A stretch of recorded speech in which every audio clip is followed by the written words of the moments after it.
You know, it ain't no stopping. All the dogs I'm dropping. It's Friday night, so everything is popping. I got tens to spend on the subscription, so let the games begin. Yakety yak, don't talk back or it's on. Calling up Earl on the car phone. Mac 10 just got out of court. Rolling through Twitch TV in his super sport, bumping too short. 18's got their rear view mirrors vibrating in deep dish dating. You know how we do it. Ain't nothing to it but the flaws, overcrowding Harrison Ross. Cause if you fuck with ours, we leave scars. Out of G-Ride cars, living like stars. Might hit the highway on the Vegas run, fool, cause it's Friday. Oh yeah, throw your neighborhood in the air if you don't care. Oh yeah, throw your neighborhood in the air if you don't care. Standing outside on a Friday, living on the edge, cause we got all them hard heads. It seems like we are all waiting for a drive-by, playing tag with Satan, but we chillin'. Yeah, we ready and willin'. You hear about the latest West Side killin'? 40 slippin', set trippin', for dippin', pistol grippin', never slippin'. BG's trying to hang out, but OG's saying take your little ass in the house. My big homie just got out, used to be down, now he's just cracked out. He's bout hard as Darth Vader in his sweatshirt, khakis, and Chuck Taylors. Just seeing him in the driveway getting beat like a smoker fool cause it's Friday. Oh yeah, throw your neighborhood in the air if you don't care. Oh yeah, throw your neighborhood in the air if you don't care. Fool.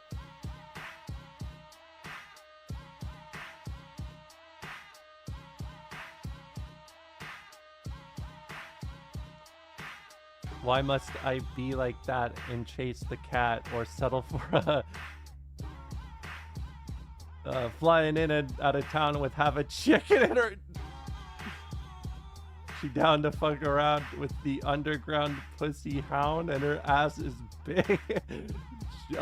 Mega, I can't say that we're down to ride, smoking Nintendo, playing that Super Nintendo. Hear a rat-a-tat-tat on my window, gave her ass that pelvic thrust. Don't trust the rubber because it's bound to bust.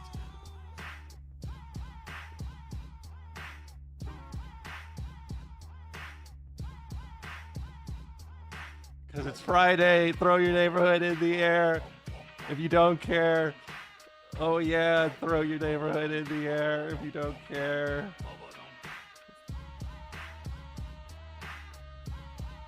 Throw the Romola side in the air. Throw the east side in the air. Throw the south side in the air. Throw the actual Romola side in the air, north side, I mean, oh yeah.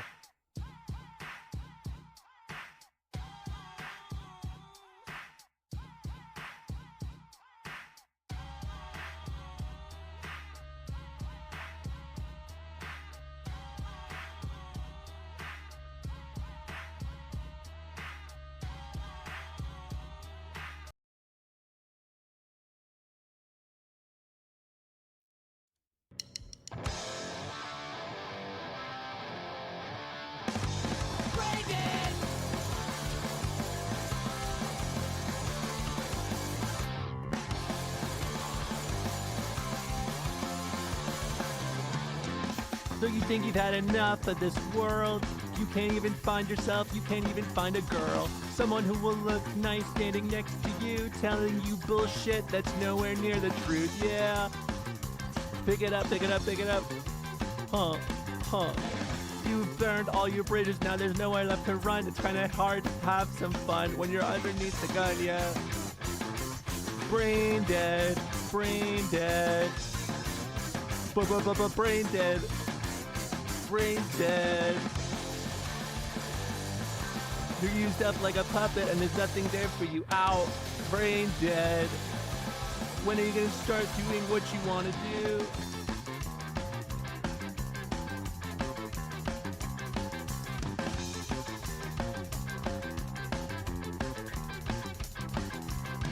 You've burned all your bridges, now there's nowhere left to run. It's kinda hard to have some fun when you're underneath the gun. Someone who will look nice for you standing next to you. Aha, telling you bullshit that's nowhere near the truth, yeah. Brain dead. You fucking brain dead. Brain dead. Brain dead. You do stuff like a puppet and there's nothing there for you now. Brain dead. When are you gonna start doing what you wanna do? What? What? Ha ha ha ha. Pick it up, pick it up, pick it up, pick it up, pick it up. Ha ha ha ha ha ha ha. I'll break that, you'll break that, I'll break that, you'll break that. Ha ha ha ha.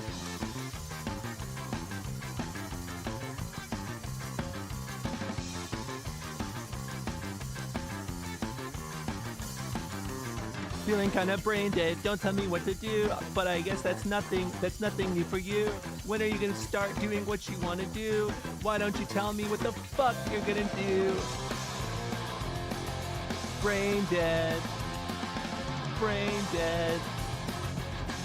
Brain dead. Wow.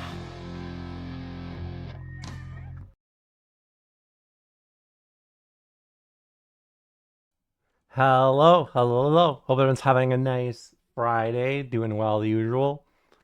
Bog dog. Hope everyone had a nice Thursday night. Everyone's doing well. You guys know the drill. I My mom was right about you. What does that mean? In what way? People always say that, but they never tell me what their parents said. Uh Vulcaner, thank you so much for the 17 months. I really, really appreciate it. I'm doing good. In fact, today, I know I've been on a little bit of a Cal Lady content kick recently. Um, Last stream I did want to play one video, a little woke history video. I meant to stream yesterday or the day before. I forgot. I have the memory of like an insect when it comes to streaming and talking about things. That Ramola, she's a nice lady. Wow, I like that. Uh, are you gonna play MGS4 soon? I mean, I was planning on it. Like I have the game. I have the PS3 set up. I need to set up the cables to be able to stream my PS3. Hello, Mika. I'm glad to hear it. It is important to recognize when you're spiraling. I feel like that is the big issue in the modern day. Um, Especially when a lot of your feedback is from, you know, feeds of like social media feeds. It's easy to just keep spiraling.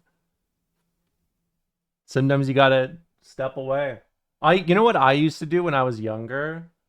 If I started like even before I understood what social media was, if I just felt like I was doom spiraling in any capacity, I just went and worked out.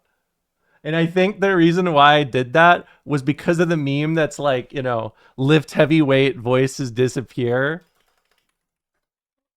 A lift heavyweight, voice disappear. Hold on, let me find it. Lift heavy stone, make sad head voice quiet. I love this. Hold on. This was unironically motivational to me at age 20. Lift heavy stone, make sad head voice quiet. And let me tell you something, that shit worked. It worked. And it worked so good. In fact, sometimes it worked so good, I became more interested in lifting uh than actually stressing, you know? I was like, you know what? I don't even give a shit about the spiraling shit anymore. I just want to work out. Let's cut to the chase, you know? I mean, it probably does. Romola content is the best place to watch others who eat people's content. Okay, that is not true because you know what? There are There are hundreds of dudes out there that are just like historian reacts to. Like, let's just see what happens if I search in historian reacts to. Yeah, Miku boxing. Miku boxing will beat your ass. They weren't kidding when they said Miku had a right punch. Hold on. Do you see this? Ancient warfare historian rates 9 more battle scenes in movies. This is how you know this is a real ass historian right here. This guy right here, this is the most legitimate historian I've ever seen. Because let me tell you how historians think. Okay? They think I have a piece of paper uh that shows I'm really good at this. Everyone will just respect what I think. And that's it. And let's just say my dad's education, my dad raised me with the expectation that probably getting a PhD in history will make people trust you less. But no, I'm not watching that. I'm going to show you guys what I want to watch today. Friend of the stream, long time friend of the Cow Lady content. Where is it? One of capitalism's most durable myths is that it has reduced human toil.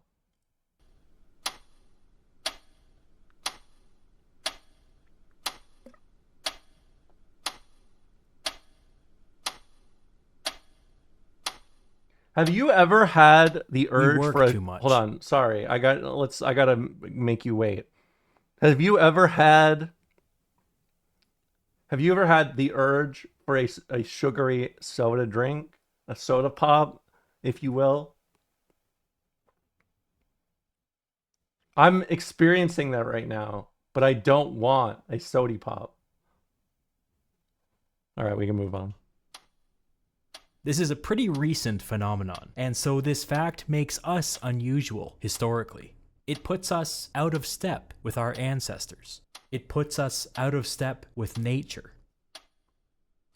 For reasons that will become obvious, anthropologists in the 20th century became very interested in the evolution of work, and so to answer some of their questions, they looked back to Stone Age societies. What they discovered surprised them. They found that while there were unique cultural variations all over the world, virtually all Stone Age people liked to work an average of 4 to 6 hours per day. They also found that most Stone Age people liked to work in bursts, with one fast day followed by one slow day. Usually something like 8 hours of work, then 2 hours of work. 8, then 2. Fast, slow. Fast, slow. Hold on. Let me fix the resolution here. These anthropologists found another thing. Nitpicky. Pre-capitalist and pre-industrial societies all had their own ways of measuring chunks of time. Some would measure by how long it took to accomplish a specific task, or cook a specific meal, or walk a specific distance. But the odd thing is that when you compare all of these little markers that were used by different cultures, they were all somewhere in the ballpark of 30 minutes. It seems that in a world without clocks, or phones, or sundials, measuring the day in 30-minute chunks just feels good and natural. God damn it, dude. This screen's so big. There we go. Here, you know what I should do? Let me move over here. Then I can at least say like, hey, I'm doing React content. I'm reacting humanly. You know?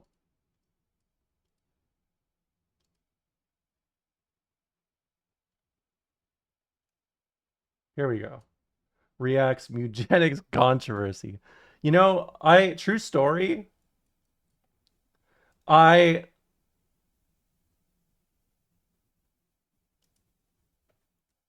saw that Roblox had a category at the top of Twitch Thank you for telling me this, Carney. So I was like, why don't I look at the all categories list? And look at this. Look at this. Look at how far down. Where is Roblox? Here's Roblox right here. They got that shit. They got that shit World of Warships above Roblox.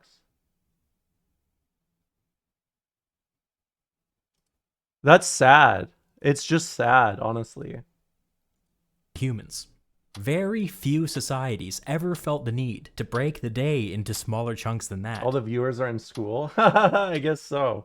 I guess that's true.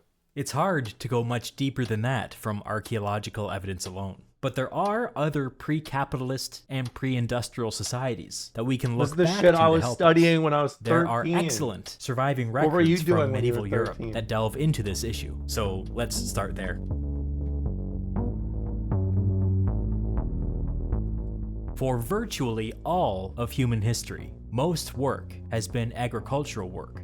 This was also true of medieval Europe. Look at the boxes. So when They got the thinking about boxes medieval back. workers, we shouldn't be thinking about cities. We should be thinking about workers in fields. For the first hour or so of the medieval workday, people would just trickle in at their own pace. The employer was usually expected to provide some food to the workers. So for this time, people usually had a chat and a bite to eat, but otherwise did nothing. As you can imagine, convincing people to get up and start the work for the day was often quite difficult. Employers complained about it all the time. After a couple of hours in the field, there would usually be a mid-morning break that could range from 30 to 60 minutes, where workers would have another bite to eat. Dude, When the you hear sun that? was high in the sky and the Look day at this. Dude, 1,500 years ago, your boss had to feed you minimum twice. Now they just are like, go to the Starbucks next door. Look what we lost. was starting to get hot. Why isn't Jeff work would Bezos stop paying for again my for an chicken extended nuggets? period of time? Something like 2, maybe even 3 hours, depending on how hot it was that day. This period would begin with a larger midday meal that would be Why was that recognizable to structured like us the as Kramer lunch, ran? and I don't even was know what followed that up means. by, this is not a joke, nap time. In medieval Europe, siestas weren't just a Spanish thing, they were an everywhere thing. After returning to work, refreshed and Yes, rejuvenated, of course they had workers would nap intensify the pace of their work in an effort to finish everything up for the day. If they were done by the mid-afternoon, they could go home. If they Unironically, you know, like giving kids naps in the middle of the day. This is an extension of that same thing. Just over time, they took away naps from us adults. Can you believe that shit? I'm more deserving of a nap. Me. weren't, they would break for another 30 to 60 minutes, with more food provided, before going back in for one last sprint. Most of the time, workers didn't have to stay much later than this, but if it was harvest season and people were working late, there would often be a larger break in the evening with a larger meal provided by the employer, but this was rare. Workers might be in the field for like 8 hours a day, but when you account for all of the breaks, they would only be working for 4 to 6 of those hours. During the busiest times of year, they might be in the fields for like 12 hours a day, but with the breaks, they would only be working for 7 to 9 of those hours. Notice the numbers we're playing with here. Stone Age peoples all over the world, and agricultural workers in medieval Europe, both liked to work 4 to 6 hours a day. This is actually very important to note, right? Especially right now. I'm gonna give you guys some history lore, right? And I've grazed over this on stream in the past, but in the last few years, especially, or in the last few decades, there was a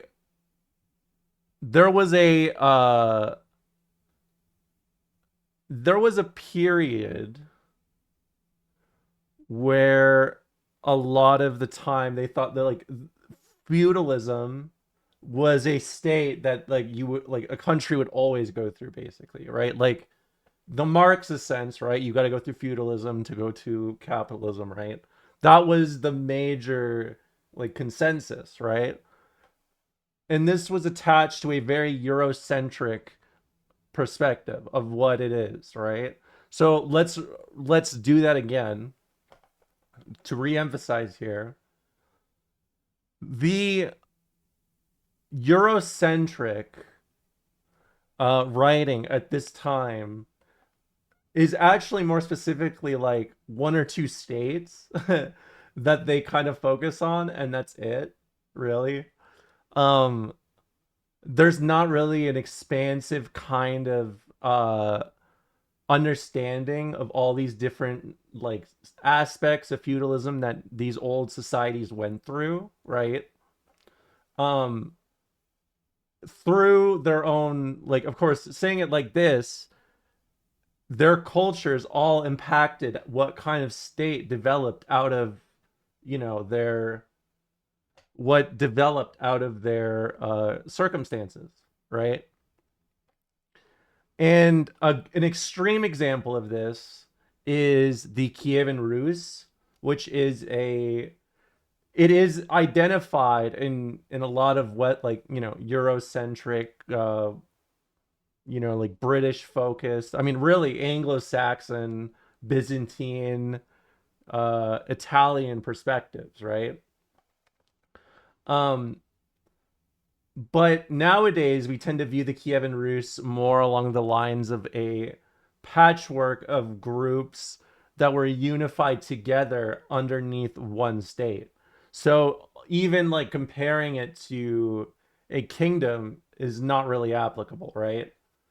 Uh, you could almost describe it as a miniature form of feudalism as we know it, right? Through historical context. Um, the reason why this is important is actually not even like the feudal aspect of it, but it is the fact that it highlights what is natural, right, for our bodies, for our instincts, versus what is a cultural assimilation of those things, uh, and just trying to these are not equal, right? These are man-made systems versus like the man-made instincts across these different cultures. The reason why it's important is more about the fact that we view this different, like this change in feudalism is a product of how we've reevaluated uh say man-made conditions versus what these cultures naturally like lean towards, right? So think about that. Were you thinking about all this because you streamed this on Wednesday? Yes and no. Yeah, nature versus structure is kind of an example. Uh it is, yes, it is. It is a very top-down perspective because it is true, if you are in government, right? If you are a political elite, the overworking of the masses does lead to success. It's just for you, right? So I mean, they're not wrong, just not really the way that literally everybody else would like. Even though each group had no knowledge or memory of each other. It seems that this is just a natural pattern that humans like. Medieval workers would work longer during the harvest or during a crisis, but they didn't like to, and that's the point. Also notice the length of these breaks. Medieval workers measured the days in 30-minute chunks, just like their Stone Age ancestors. What else sticks out in the medieval workday? Yeah. Notice we get articles this week leading some CEO who starts the second workday at 10 p.m. Yeah. I remember the era of like remember when they would just post, especially during the 2010s, this like the the way that they idolize just whatever weird shit like rich people in Silicon Valley do. I remember for a while people were microdosing LSD in their coffee, which I mean, I I understand the reason why you would do that. But recommending microdosing LSD in your coffee on a grand scale, probably not wise.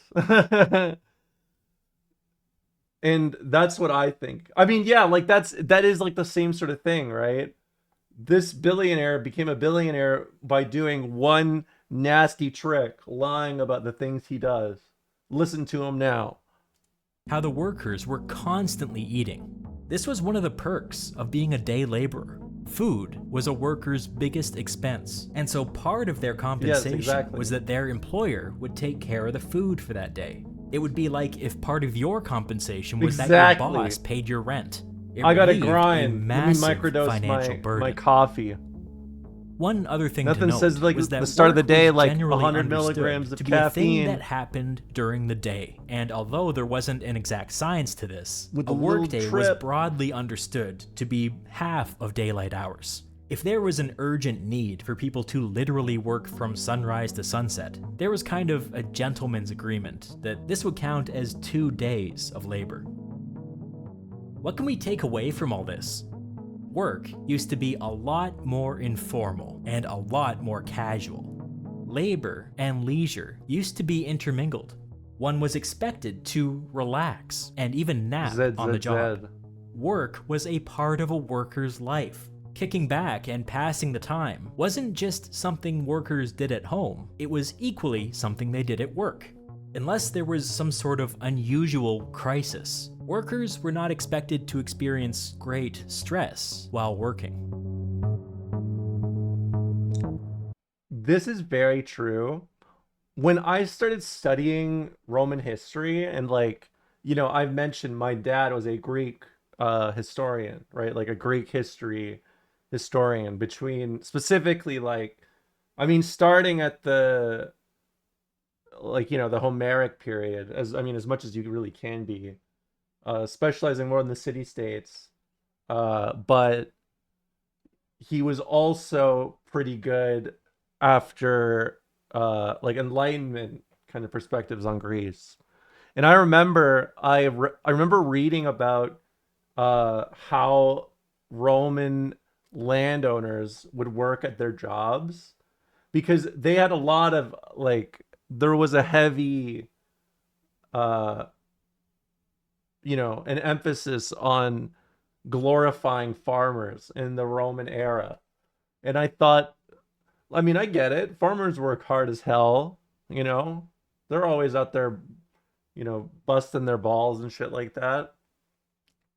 And even back then, when they talk about all this, like it's so much more like casual and just like dedicated to the craft of just being consistently farming and consistently doing it.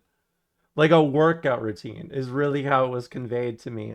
And I remember I asked my teacher like why is it that you get graded on how much work you do, as in like how much effort you invest, but it was so idolized in the way of like, it clearly was a contrast between, suck it up, pull up your bootstraps, right, which was especially common when I was growing up, versus like the way that these uh idealized Romans talked about doing their own work, right?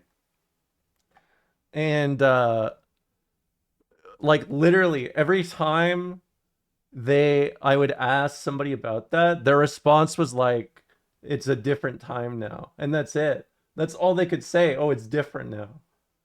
No shit, it's different now. That's why I asked.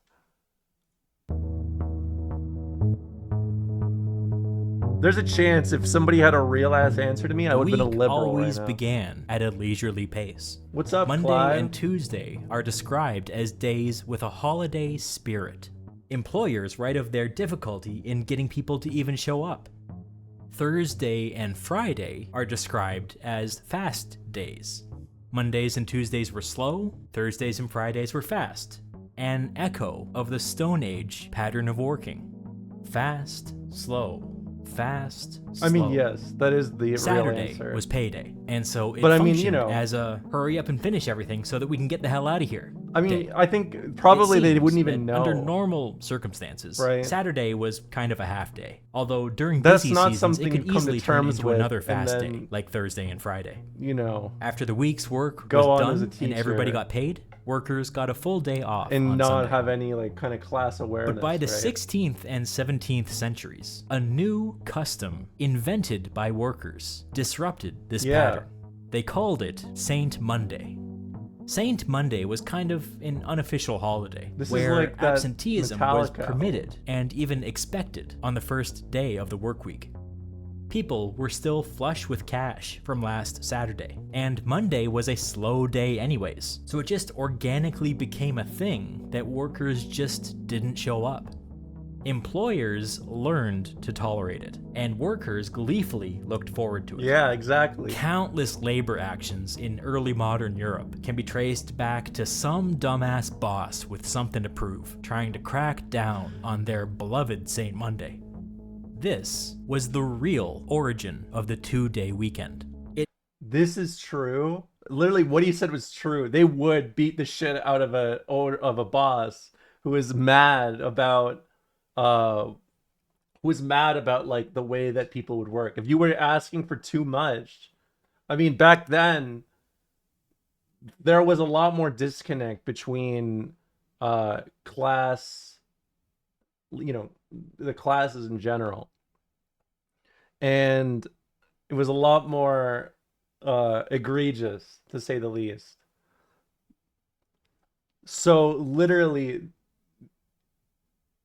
yes, like you are talking shit to the people that do all your work throughout the day, who, like, this is before like the nature of, you know, this is before like a police in the way that we think of them were not really intertwined with landowners in the same way. It's a lot more complicated. Like, I mean, a lot more. It's almost longer to explain this aspect to you than probably this video. But the short part of it is that a lot of the, you know, the criminal aspects were kind of looked after by the army. And of course, this is the era. I mean, it depends really on what age we're talking about, but in antiquity, soldiers used to have to buy their own arms and like their own armor and shit like that. Like you would not get it free from the state. You would have to buy it. That was your way to join the army, right? So you could argue a lot more around people like, it was seen kind of how it is today as like a class transitional, like a way to make a lot of money, basically, right? Or to get more power. A lot of people, yes, exactly. A lot of people at the end of the day would spend all their money to get armor, right? And or whatever. Like what a lot of average citizens did at this time is, if your dad had armor, he would hand it down to you, right? Like it was like that. And it was not out of like like, you know, in stories, they would have this thing where it's like, oh, dad gave me a sword. Oh, dad gave me a sword. It's so legit. And, you know, it's a secret sword. It's so powerful. In actuality, that stems from the fact that they charged you to do that, right? They they charged you in order to access the army like that. Another detail is a lot of army structures, and you can thank the Romans for this, had a army structure that was like it was three layered. There's three layers to it. Number one, the first layer, the newest, most inexperienced soldiers were on the front line. The middle line was the more experienced soldiers. The last line were the most experienced. It is, there's actually some genius to that, but it contributed to this kind of dynamic, right? Because it essentially meant that you knew if you were a younger Roman soldier, you very well could die on the next, you know, on the go through, and it was very obvious because the point was, the fighting would go on so long that the front line would eventually get exhausted, or they would get scared, like they get routed. And then when the most experienced line would come in, then the most inexperienced would be like, oh, they're still fighting, we could still do this, and they'd run back. That was the whole idea, right? Besides the fact that they were the line that was going through the meat grinder, right? Yeah, keep it 300. So, like, the way that class was analyzed back then was a lot different. And to be blunt, it was a lot more direct and into your face, right? Like, I've said it before, you cannot understand Roman politics without understanding class politics. And it is so genuine because literally the society is built upon like, you know, you would have to have a certain amount of land to qualify for this thing. If you had that much land, you would have been classified as an equite, right? Or I mean, literally, if you were an equite, it was even just the fact you had a horse, right? That was meaningful back then. It's shit like that. Um, so understand that this is a very long running thing, and it's a very consistent thing. I mean, you could argue until maybe maybe the 1500s, right? And that's when we really start to see kind of a ramp up in the exploitation. I forgot what was the before the French Revolution. There was a major revolt in Germany in the 1500s. What is it? Is it called the Peasant Revolt? The Germans' Peasant Revolt. This. This is kind of like the closest thing we have to a French Revolution before the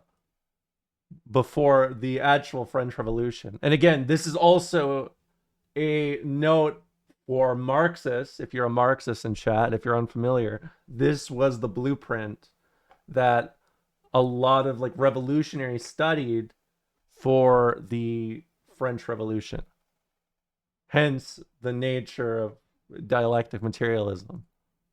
It didn't come from government. It came from workers. They just did it themselves. And it came centuries before any legislature got around to making it official.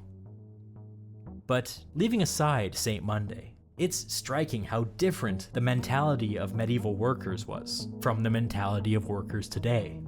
Or let's flip that around. It's Where are striking the how Marxists? different our mentality is today. And you from know that he of our just ancestors, spit all over himself. going back hundreds, even thousands of years. I'm sorry to hear that, Sean Texas. Here's I hope one your back specific example of that difference. Whenever medieval workers could afford... Are the healers still on strike? Are the 14 Edge, are the healers still on strike? Or is that still ongoing, or is that a close?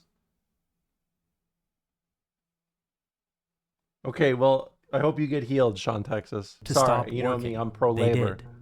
Medieval Europe was not a culture in which people saved a lot of money. This isn't because they were primitive or selfish or anything like that. There just wasn't that much for poor people to spend their money on. Food, housing, clothing, that was pretty much it. If a worker was all set in those three categories, there honestly wasn't that much else available to them. This led to a Oh yeah, I phenomenon guess in I medieval guess the Europe, nurses in New where York, after right? all of a Or they worker's were. basic needs were met, the more they earned, the less they worked. To put it another way, medieval workers liked to spend most of their discretionary income on leisure.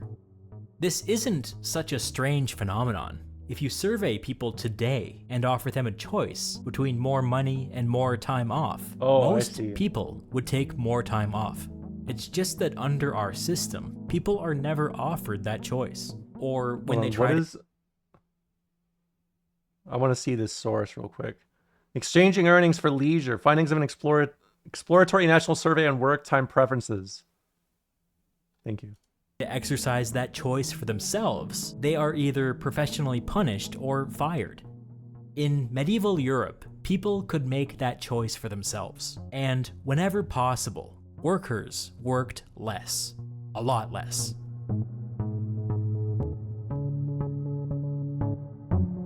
I like the flashing colors. There were three major Feels like I'm holiday in an periods RPG where Maker workers game. routinely took a big chunk of time off. Easter, Midsummer, and Christmas. Or for the uninitiated, March or April, late June, and late December. I would note that of the three, only the December holiday period made it into the modern era intact. Things really slowed down in the winter. Days were short, and the work was short. Because of this, a tradition evolved called winter wages, where workers were paid half a day's wage for half a day's work. We're talking about a 4-hour workday at the very most. Whoa. If you add in all the breaks, this would be maybe 2 to 3 hours of actual work. Whoa! Winter these wages hours. were usually done for the months of December and January, and during this time, cool. people took as much time off as they could afford. Workers spent their extra time on indoor labor that might not generate a profit. Home repairs, building new furniture, patching up or making new clothing, these were jobs best saved for the slow winter months. When you total up the estimated number of days worked by medieval farm laborers, things become quite stark. Researchers have found that Spanish farm laborers did not work for 42% of days in a year. damn. In France, the number was more like 49%. The English usually worked more, but this wasn't because they were naturally more industrious. It's because they were historically more exploited by their aristocracy. When they were Do you remember what I said at the start of this about how we would apply this very specific lens to the world? Even though now, especially, like, we know, like, a lot of what we know of the modern day is purely from, like, British lenses, pretty much. Like, a lot of old school writings, like historical writings, right? It only gets worse. I wonder what the Spanish will do in the 1930s. I mean, I don't even know where to start. Really, I wonder what the British, the French, and the Americans will do in the 1930s. was a labor shortage in the 14th century, English laborers immediately used their clout to create more time off for themselves. For a time, English workers enjoyed 51% of days free from work. The funny thing about these numbers, 42%, 49%, 51%, is that once again, they echo how people worked in Stone Age societies. Almost every other day off. Fast, slow, fast, slow. Labor historian peace E.P. out, Thompson Hyper. describes this work pattern as a natural human rhythm and a common preference in people across I different hope regions, you have a nice different natural human cultures, work rhythm and at different the times. Rhythm Mines. For a point of comparison, consider a modern worker working 5 days a week. In a calendar year, that worker has 28% of days off. Add in the 10 or so public holidays that most countries have, and that worker now has 31% of days off. Add in 2 weeks of vacation, and that worker now has 34% of days off.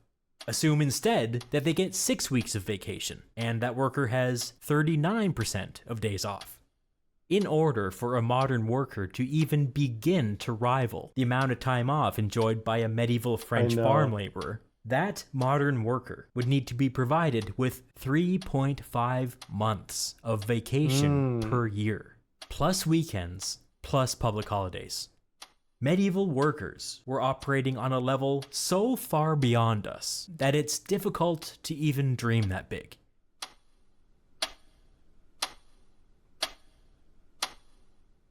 Up until the modern era, workers were paid by the day. The length of the workday could fluctuate throughout the year, but even during the busiest periods, workers might be in the fields for 12 hours at most. But as I've said, if you take into account all of the breaks and meal times and nap times, that might translate into 8 hours of actual work. And that was on the busy end of the spectrum. At other times, a shortened workday would often lead to less than 4 hours of actual work. That all began to change with the proliferation of mechanical clocks. Cities also and related towns to what I talked began about building yesterday. clock towers in their town squares in the late 14th and early 15th centuries. And before too long, churches and it was the even some 14th. private I was actually businesses spot on. were inspired to have mechanical clocks of their own. I completely forgot about this. Arguably, the most important clock ever built was installed at the Amsterdam Stock Exchange in 1611. The Netherlands were at the epicenter of this new capitalism fad that was sweeping Europe, and their shiny new stock LOL, exchange get reflected exploited. that. I'm gonna Local use Dutch all your governments labor, and then tried I'm gonna to curb the chill. capitalist fervor taking over their country by restricting stock trading to certain times of day, 2 hours in the summer and 30 minutes in the winter. Wait a second, see that? Even as late as 1611, Dutch stock traders had their own version of winter wages. It didn't even necessarily make sense for their job. It was just in the culture that that's what people did in the winter. Anyways, the Dutch wanted to issue hefty thinker fines emoji. to any traders who violated these restrictions. So the stock exchange commissioned a giant state-of-the-art clock. This idea quickly proliferated to every stock exchange in Europe. And with this, the clock escaped the public realm of town squares and entered the private realm of business. All of a sudden, capitalists wanted to prove how much of a capitalist they were by having their place of business install a mechanical clock, just like their local stock exchange. Clock mania had begun. Clock mania.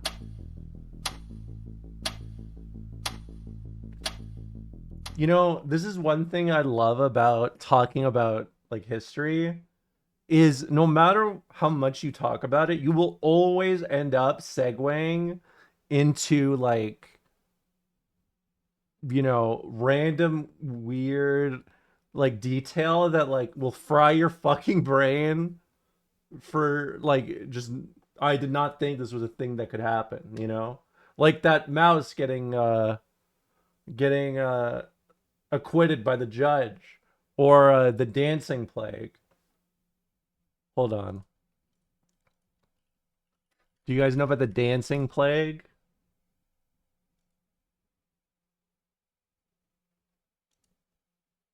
The dancing plague of 1518 was a case of dancing mania that occurred in Strasbourg, basically France, in the Holy Roman Empire. Somewhere between 50 and 400 people took to dancing for weeks. There are many theories behind the phenomena, the most popular being stress-induced mass hysteria. They're out there, dude. That was a history story. Textile mills were the first Thank you for businesses remembering, 'cause I utterly didn't. transformed by the clock. Some brain genius had the idea to connect the mechanical clock to a bell, which would signal the beginning and the end of the workday. This was a profound cultural shift, and workers really struggled to make sense of it. Understandably, under the old system, and by the old system I mean the way that people had been working for all of human history, workers were hired by the day and measured the day in 30-minute chunks. They began and ended their workday accordingly, within a broad 30-minute window. Now, workers were hired by the hour and measured the day in 60-second chunks. This was new, and it was confusing. Many workers responded to the workday bell by doing the most logical thing under the circumstances. They just ignored it. It had never mattered before at precisely what minute Just having a one bell began or ringing in your ended their fucking work. ear. Being So like, why should it fuck. matter now? But the capitalists cared. In fact, they would develop an unhealthy obsession with the clock. Before too long, the capitalists were able to convince city governments to get involved, who began issuing fines to workers who were late for the workday bell. Let me say this again. If a worker who worked for a private business was 1 minute late for work, the local government would fine them as much as an entire day's pay. This kind of thing had never been done before. It had never been part of the unwritten contract between bosses and workers. The capitalists just invented this new rule out of whole cloth, and they did it by joining hands with local governments across Europe.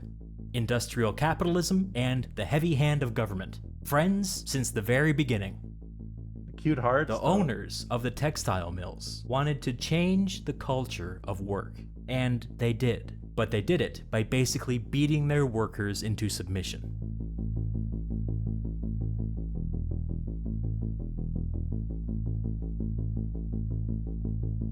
As capitalism and later industrialization swept across Europe, it brought with it an oppressive, even authoritarian relationship between workers and owners.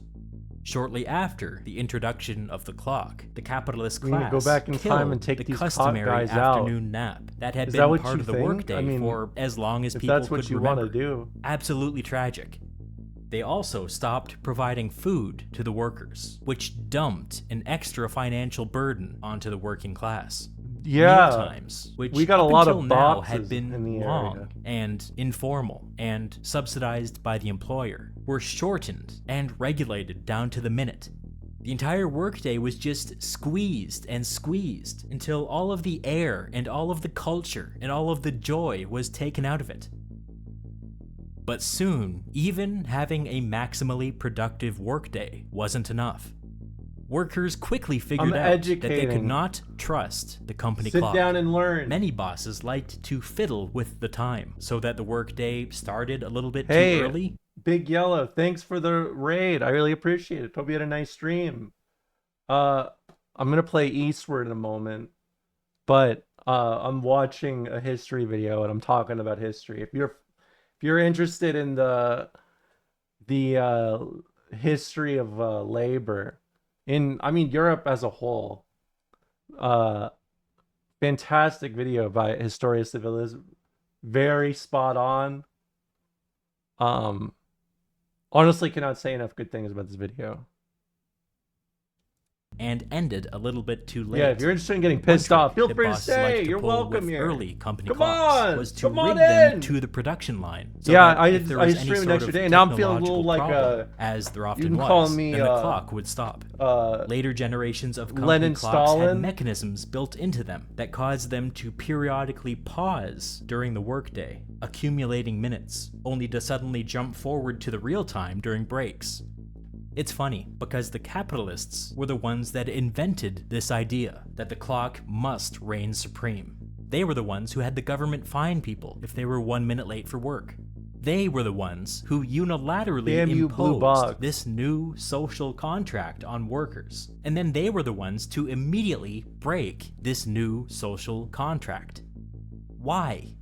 No reason, really, just for a few extra bucks. Like I said, workers caught on pretty quickly, but when workers talked with other workers about how the company clock was inaccurate, it became standard practice within the textile industry to fire them on the spot. Fast forward 200 years. When pocket watches became common, workers did the sensible thing and brought them to work. Why wouldn't they? The capitalists had established long ago that being even 1 minute late for work was a mortal sin. Surely pocket watches would enable workers to be supernaturally punctual. This was exactly what the bosses wanted, right? But that's not how it went. For the first time ever, workers with pocket watches had physical proof that their bosses were tampering with the clocks. This practice was so egregious and so morally wrong that it became a political scandal, particularly in Britain, with genuine calls for regulation and reform. The capitalists responded to this scandal by, well, what do you think they did? Imagine, you own a factory, you find out your middle managers are messing with the company clock. Word gets out, there are angry newspaper columns, there are debates in parliament, there's the threat of legislation coming down on your head, there is a full-blown political scandal. What do you think happens? Just take a guess. I like to think of how things can be made better by learning from the past instead of blanket yearning for the past, if that makes sense. Mika, what you just described is Marxism. You said you're a Marxist, basically. That is what dialectic materialism is. It's looking at the past and being like, okay, this is how it worked. This is how this works. Let's learn from that. If you look at the past and you're like, let's learn from that, you are a Marxist. Congratulations. I know that sounds a little bizarre, but trust me, it is that simple. You do. If you said, ban pocket watches from factories, search workers. Nice one, @frog_L. You were right when you said GTAB. Before they enter the building, and fire anybody who complains about it, then congratulations, you're a fascist. And yeah, that's exactly what the capitalists did. By now, it should be clear that the mechanical clock was a tool used by the industrialists to subjugate and exploit their workers. It was never about productivity and there's or so many efficiency, blue boxes. because they proved over hundreds of years that they would rather fire a productive worker than run an accurate company clock. That was where their priorities were. It was never really about profits, was it? It was about power. I know, right? 20th Congrats, century you're a Canadian fascist. socialist George I love it Woodcock, because he's who wrote like at length about Historia what he called Civilis is like the least offensive historian dude I watch. Like, of all the dudes I watch for, I would say very I would say for a historian who focuses more on revisionist history, he is the most serious motherfucker I've ever heard. So hearing him just be like, congrats, you're a fascist. It's jarring, honestly. The Tyranny of the Clock wrote the following. And because without some means of exact timekeeping, industrial capitalism could never have developed and could not continue to exploit their workers, the clock represents an element of mechanical tyranny in the lives of modern men, more potent than any other exploiter or any other machine.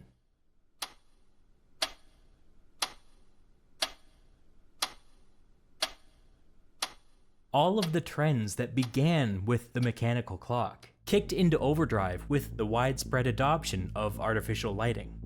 This is what finally killed winter wages. Now, there was no need to take it easy when the days were short. With artificial lighting, capitalists started treating every season like it was harvest season. That's how factory workers got stuck working 12, 14, 16-hour shifts, not just during the busy season, but all year long. That familiar feeling where you leave work in the winter and it's already dark out? That wasn't a thing until like 1802. That was a thing that was invented by industrial capitalists in order to maximize productivity. The industrial capitalists did not stop with the tyranny of the mechanical clock, and they did not stop with the 12, 14, or even 16-hour workday. In time, No, they he's expanded their insulting reign people of who terror to target support public that, holidays. basically. Within a matter of decades, public holidays that had existed for hundreds of years were I know, systematically it is. suppressed It really in favor is. of more work. We talked earlier about the late medieval period, when workers were able to live lives where they had 42%, 49%, 51% of days off. Only 200 or 300 years later, workers had to learn to survive with only 15% of days off. The industrial capitalists would have taken more if they could, but the church mounted a defense of Sunday as a day off, mostly.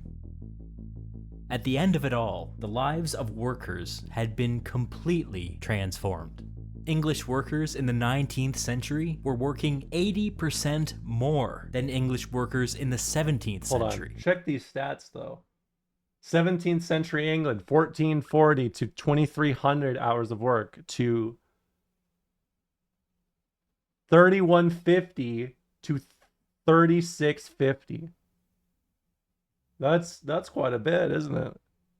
The country had never been richer, but you would never know it by looking at the workers.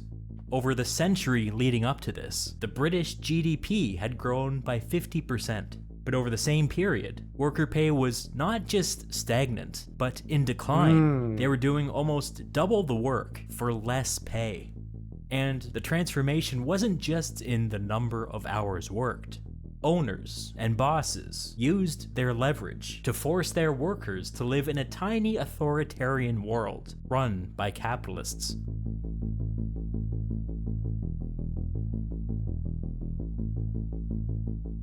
This shift in the culture of work has always been fascinating to me, and so I tried to look back to where it first began.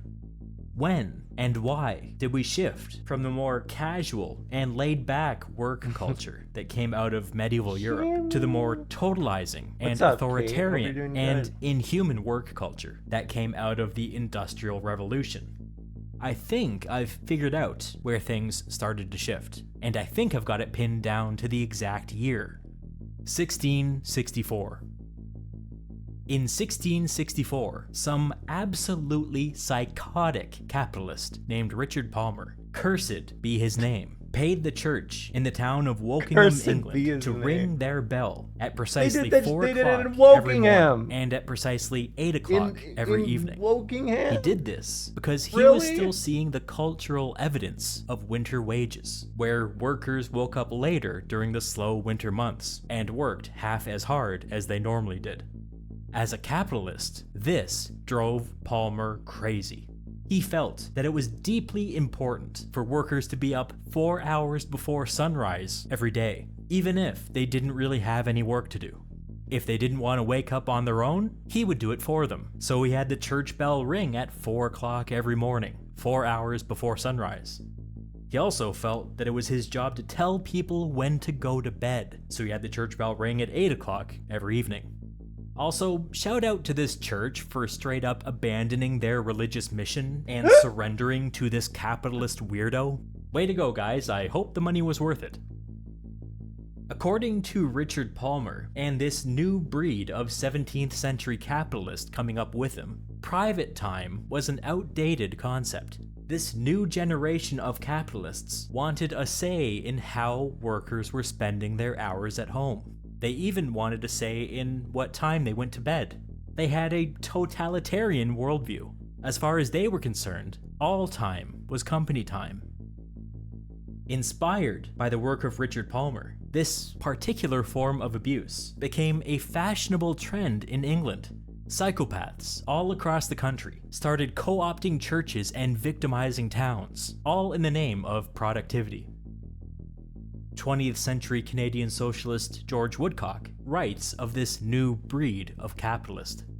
The new capitalists, in particular, became rabidly time conscious. Time, here symbolizing the labor of workers, was regarded by them almost as if it were the chief raw material of industry. That's but this newfound you could argue the Middle Ages and in I think most people tie it to the fall of Constantinople. So like around 1450 is kind of when they say the Middle Ages end, right? That's when really artillery and guns begin to become more prominent, right? So that's the reason why they separate those two eras. Obsession with time and productivity didn't stop there. When this new generation of capitalists left their places of business, they would see their workers getting off work for the day. And what did they see them doing? Standing around in groups, chatting, relaxing on public benches, walking into public houses to grab a meal, or God help us, a drink. All of this public recreation bothered Palmer and his friends immensely. Palmer's obsession with the clock coincided almost exactly with the rise of English newspapers. And what did this first generation of newspapers like to discuss? They liked to discuss the problem of the poor, and specifically the problem of the leisure activities of the poor. The capitalists were very open about. If you know of a lot of the, do you know how there is a kind of classist undertone to like some things, like say like drinking, right? Like a kind of classist uh kind of perspective on, say, like, I don't know, I guess like drugs for the modern day, or like, you know, stuff like that. Like those sort of things are extensions of this era, right? Where they would essentially any sort of individual group work. Yes, that's a great example. Wine, right, was expensive, therefore it was for the nobility, right? It was for the nobility. It was refined. It was the right alcohol. Beer was cheap and just, you know, alcohol. So that was just that's excess. That's sinfulness. That is a it shows immorality, or as they like to say at this time. And I want you to think about this. I want you to really internalize this and think about this. If you hear someone rich from the 1650s to say, I mean, even now, uh, you know, we've lost our morality. We've lost you know, this culture to hedonism and shit like that. That is all from this. It is a huge extension of this sort of thing. I'm not joking. You can clearly see, again, yes, another thing. It's degeneracy, right? Like that's another example. All these things were defined as, like, you know, they were defined as poor people doing things, shunning their work, shunning responsibility, right? Yes. Well, you have to understand that is literally what a lot of people say. And that, even just saying it, degenerate, is, again, you know, About this. They said that the only legitimate leisure activities for the poor were mental cultivation or religious study. Basically, studying Latin or studying the Bible. That's what poor people should be allowed to do for fun. Anything other than that, they argued, was corrosive to the culture. For those keeping track at home, bribing the church and turning it into a private tool for the capitalist class, not corrosive to the culture. Relaxing on a public bench after work, corrosive to the culture. These people were demons. That's what the capitalists wanted. No life outside of work. No hobbies. No idleness. No relaxation. No days off. Nothing to look forward to. No life. Just work and someone else's work profit. in the Bible.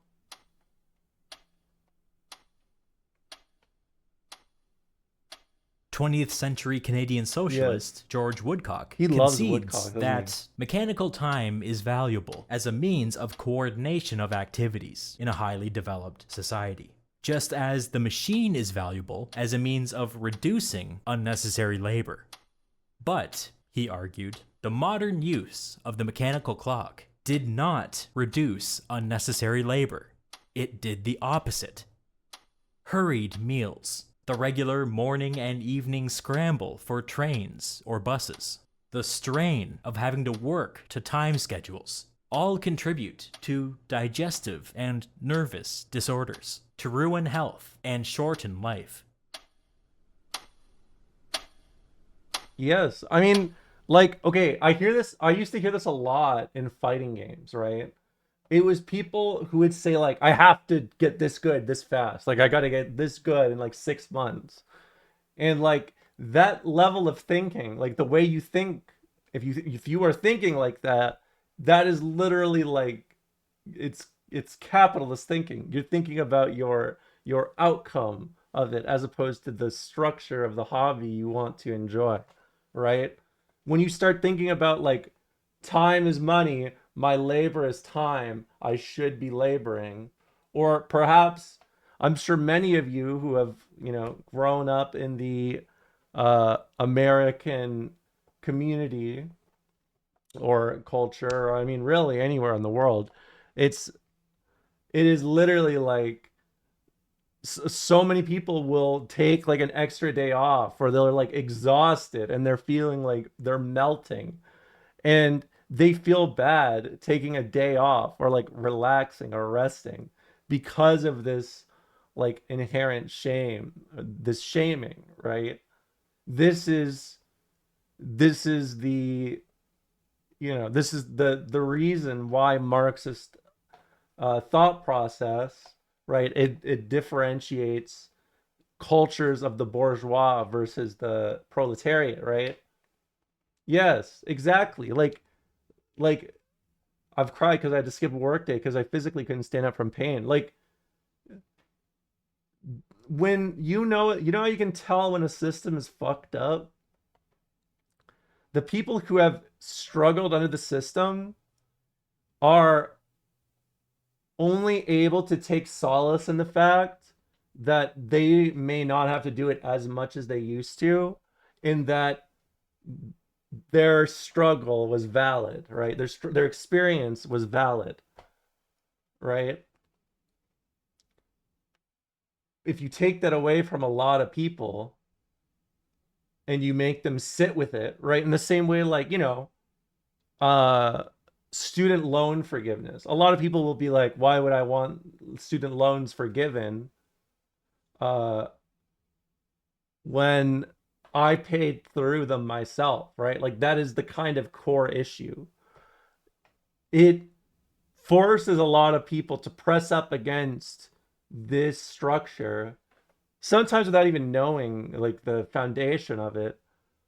And so it's just like, you know, it ends up being like either my experiences were unjust and I didn't realize it, and I went through all this extra shit I didn't realize that I was going through, or the system's fine, I've learned to deal with it. Uh it's other people's turn to suffer now, right? And I take a very my great grandfather passed of Alzheimer's, right? I don't want, just because my great grandfather went through that, uh, does not mean I think everyone else should, right? It's the same thing. It's better to remove that struggle. But this video is a good example, or is a good example at portraying this disconnect, right? Because this was all done with force and completely separate from the workers themselves, right? This was all done under, threat of the state. And that is why a lot of these political movements that have pushed out afterwards are a lot more associated with work, right? And shit like that. Even though, Marx, he was a historian. It makes sense when you understand all these things. This is why I make fun of people who talk about traditionalist history all the time, because it is literally like doing traditionalist history quotes to modern day analysis is one step removed from, I paid student debt. Why should anybody else get it free? Right? Tough love culture is so prevalent among Asians that it's the reason I just do not identify with any culture anymore except the one I've made for myself, if that makes sense. No, it does. It does. And I I feel like uh friend of the stream Bears told me about a Korean cultural aspect that's like a description of like sadness, or like it's a word for like struggle that you've been through. Finland has an equivalent or like something kind of similar, but a lot of the time I've noticed that cultures that are able to have that take a lot of strength and pride in their ability to endure hardship, which I mean, absolutely, you should be proud of that sort of thing, right? But like, I think sometimes it becomes the face of the culture as opposed to anything else, right? At least that's how it was in Finland. Like, a lot of people have a Finnish, I would say Finnish culture is kind of it's a little woke in some ways, but there is a nagging huge reactionary force that is just built into the culture from their struggles, like a rationalization of their struggles, right? Yeah, that's all it is. It's rationalizing your struggles in a way that you use to define yourself, even if it's to a detriment. This is why I study hogs, by the way. In Finland, we homo. What Oh, to make of all yes, this? very We true. are richer as a society than ever before, but somehow we are less free. Workers have lost so much, not just our afternoon naps and our holidays, but our autonomy, our dignity. In short, we work too much. Yeah, we work too much. True. But it doesn't have to be this way. Medieval French peasants took as much time off as they could afford, which for them was 49% of the year. It's time for us to start moving back in that direction. We already know how to do this. We have the money. We have the policies. We have the administrative capacity. We have everything we need to work less. The only thing we lack is the ambition.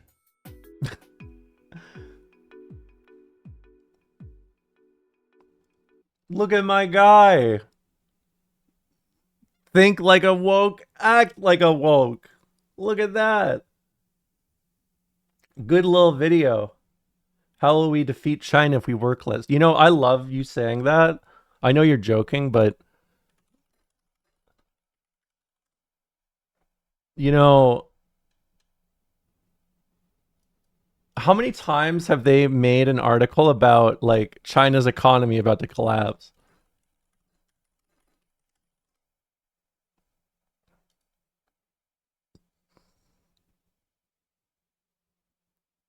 Hmm.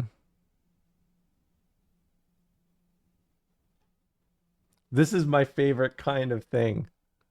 This is my favorite thing, okay? Check this one out.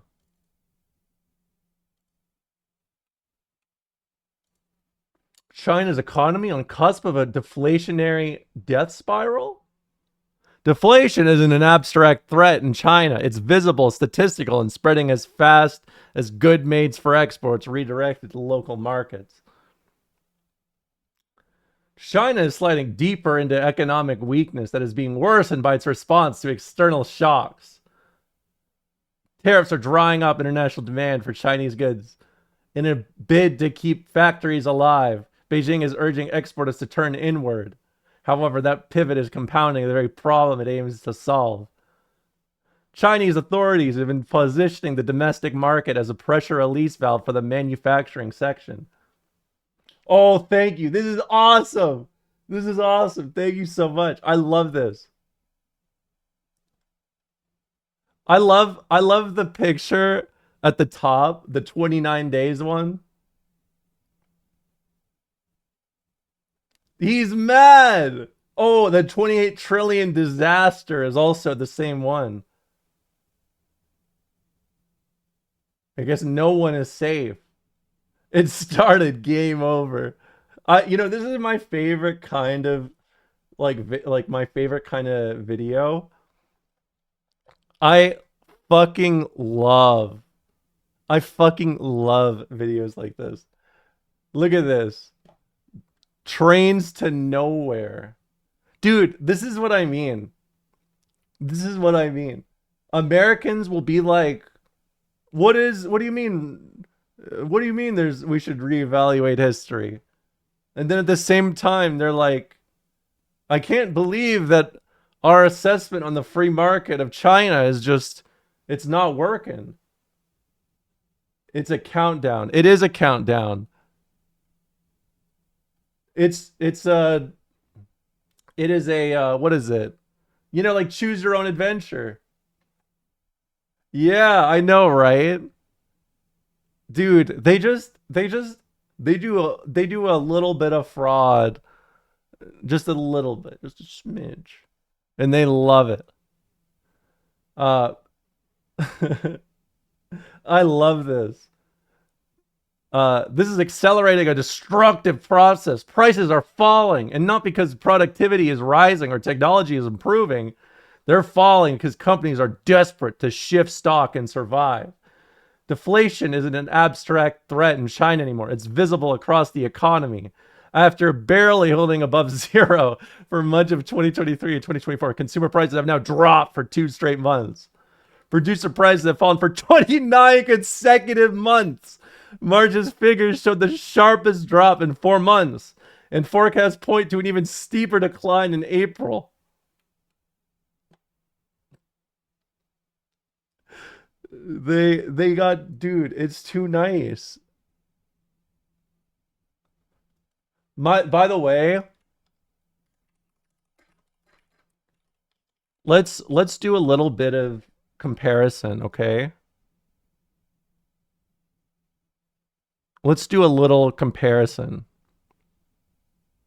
Let's see what my city, where I aspire for prices to go lower.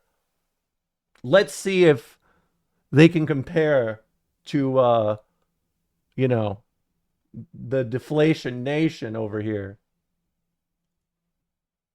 The cost of living in Chengdu, China, the estimated monthly cost for a family of 4 are 2,400 Canadian. For a single person is 640 Canadian dollars, excluding our rent. Chengdu is 58.6% less expensive than Toronto.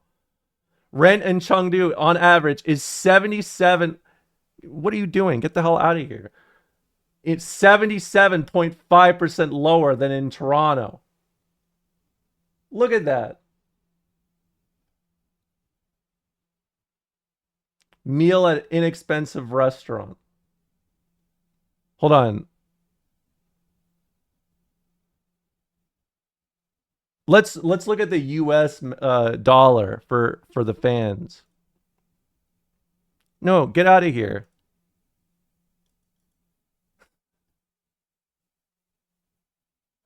Wait, did it do it? No, it didn't. Dude, this is garbage.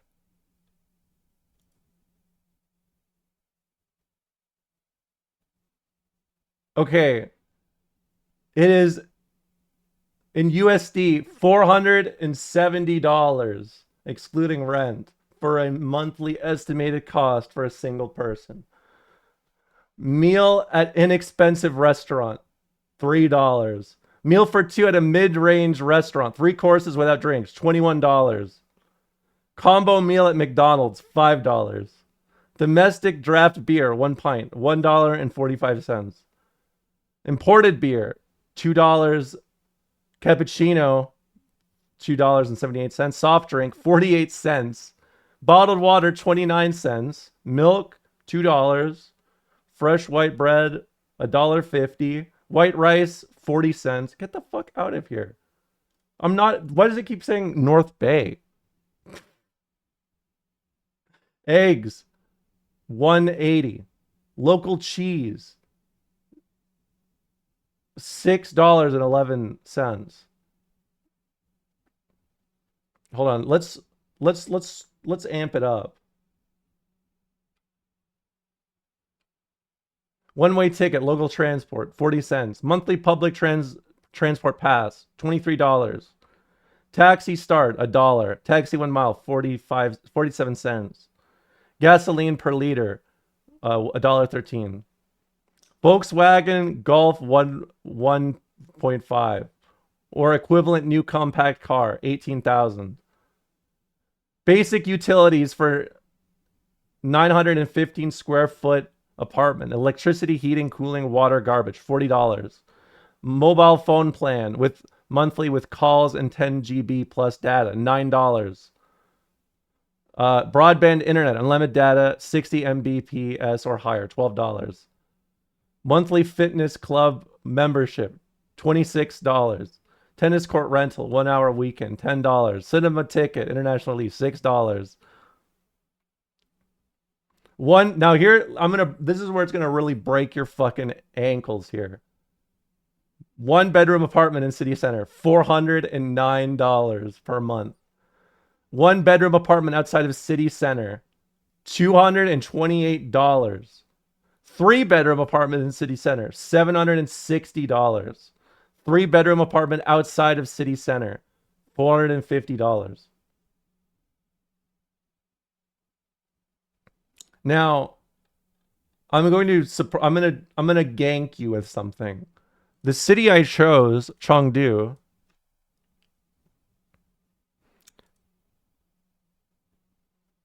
has a population of 21 million. Think about that. It is like the hub. It's like the big area of Western China, right? Think of it as like a LA kind of thing, right? It's gay LA, gala, if you will.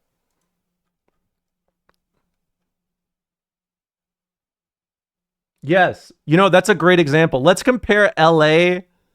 I want to compare LA to Chengdu. How do I become Chinese? When you find out, please let me know.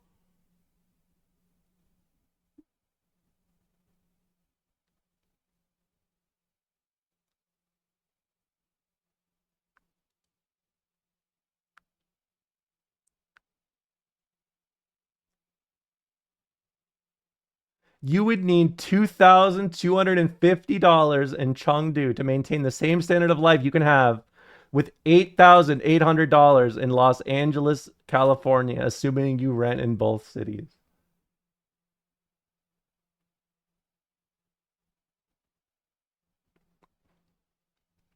Meal at an inexpensive restaurant, $25 to $3 in Chengdu. Meal for two at mid-range restaurant, $100 to $21. Combo meal at McDonald's, $13 to $5. Dude, they pay less for fucking McDonald's over there. Think about that. Look at those numbers on the right.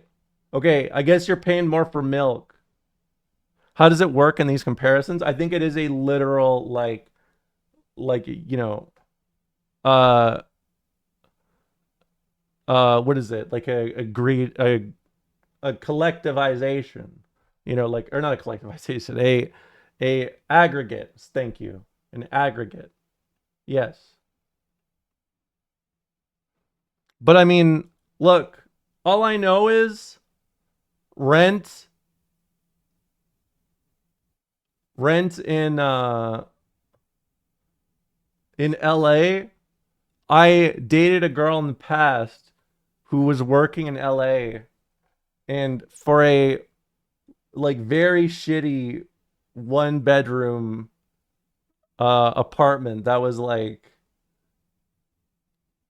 I mean, it was like a 10-foot 10 by 10 room with like a 10 by 10 kitchen and like a 5 by 5 bedroom. Can you compare Chengdu and Brooklyn? Okay, I can do that. Okay, Brooklyn. Brooklyn. Brooklyn, New York.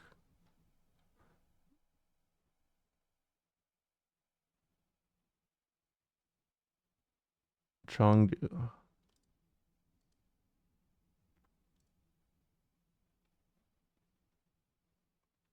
Okay.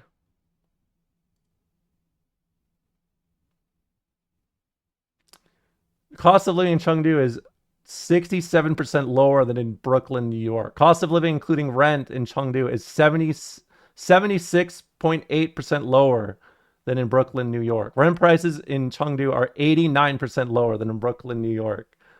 Restaurant prices in Chengdu are 74% lower than in Brooklyn, New York. Grocery prices in Chengdu are 62% lower than in Brooklyn, New York. You would need around $2,250 in Chengdu to maintain the same standard of living you could have with $9,700 in Brooklyn, New York.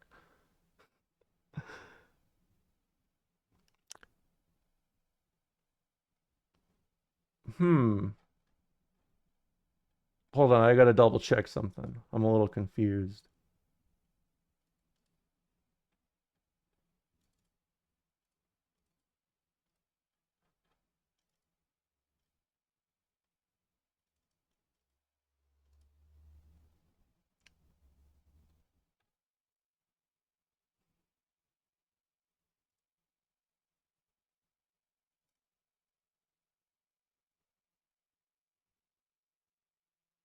Bankrupted 27 days.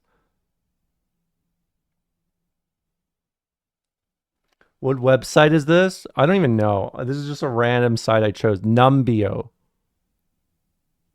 Numbeo.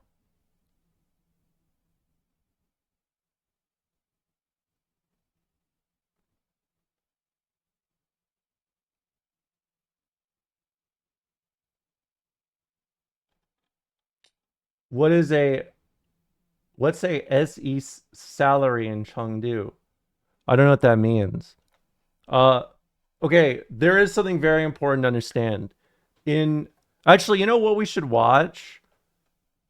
I remember there was a video a while ago, didn't like a woman was talking about moving to China, and it's really just her flexing the whole time. I left the US for China. How much here's how much it costs. For the typical American, there is a lot of confusion about what life is truly like in China. When I tell them how modern the cities are, people are shocked. When I tell them about how low the prices are, people are shocked. Less than $4 for a Michelin recommended meal. The quality of my lifestyle in China is much better than the quality of life I had living in the US. My name is Elise Lightyear. I'm 35 years old, and I moved to China in 2019.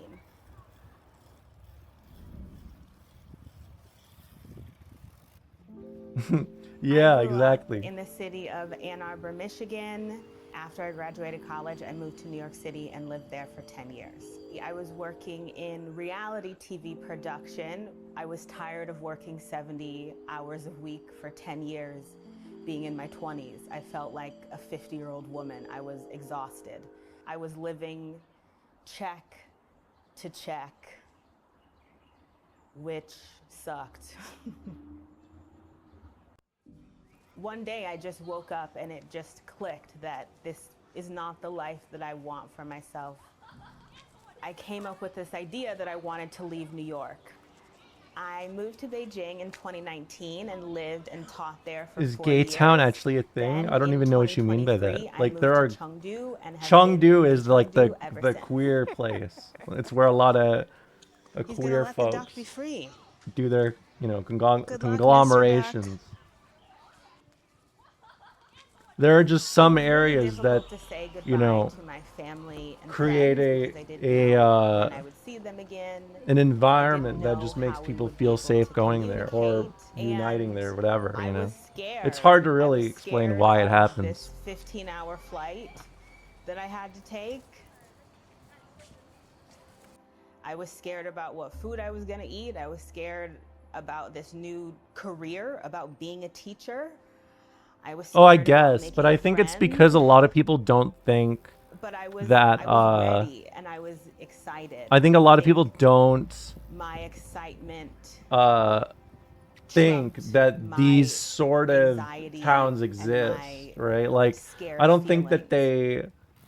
I think it's a Chengdu kind of is viewed maybe as a a place you've never North heard of, American thing or but a it is European actually thing. one of the That biggest even the cities. existence of like, Chengdu has a you know, population of over 20 groupings million of gay people in one including area is like myself.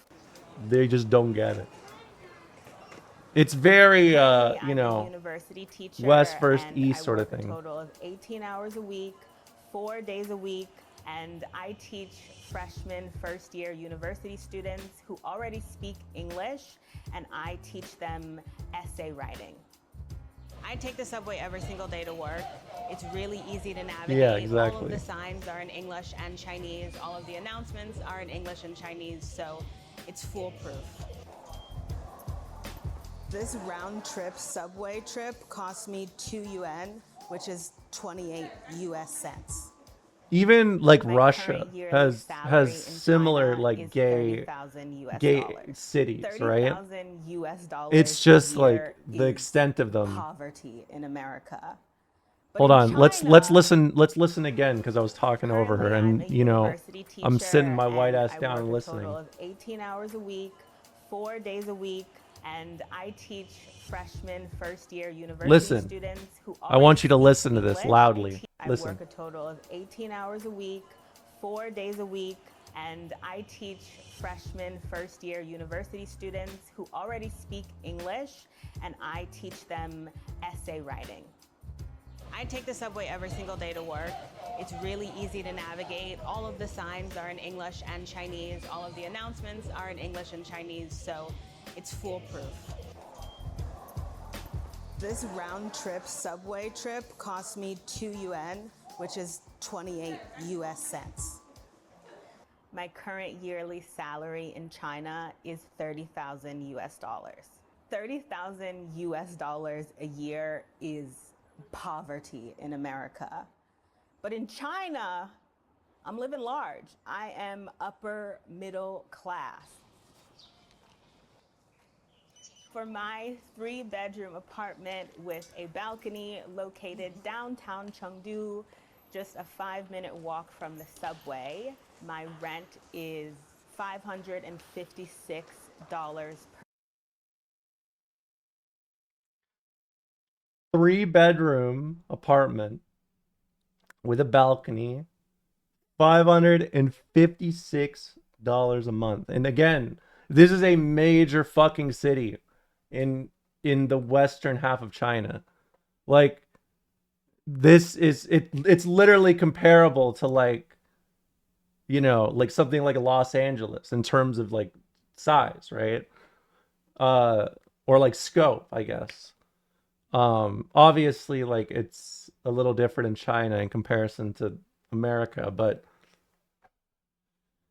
I mean, look, I'm just telling you guys right now. You know how I boot up the stream and I'm just like, fuck capitalism, I fucking hate it, I fucking hate it, it fucking sucks every day.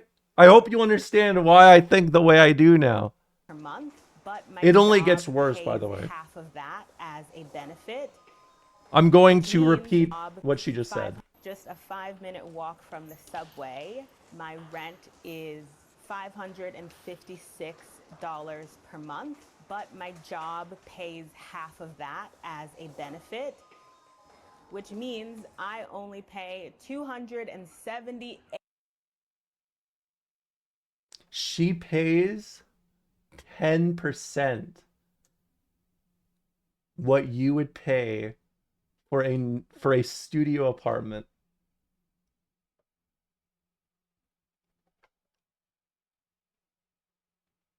Now, I'm going to say something that will scare some of you. Okay? There's no way this is real. Buddy. What's that old, like, do you guys remember, like, dude, you're getting a Mac? Hold on. Dude, you're getting a Dell. Oh, it's a Dell. Dude, you're getting a Dell.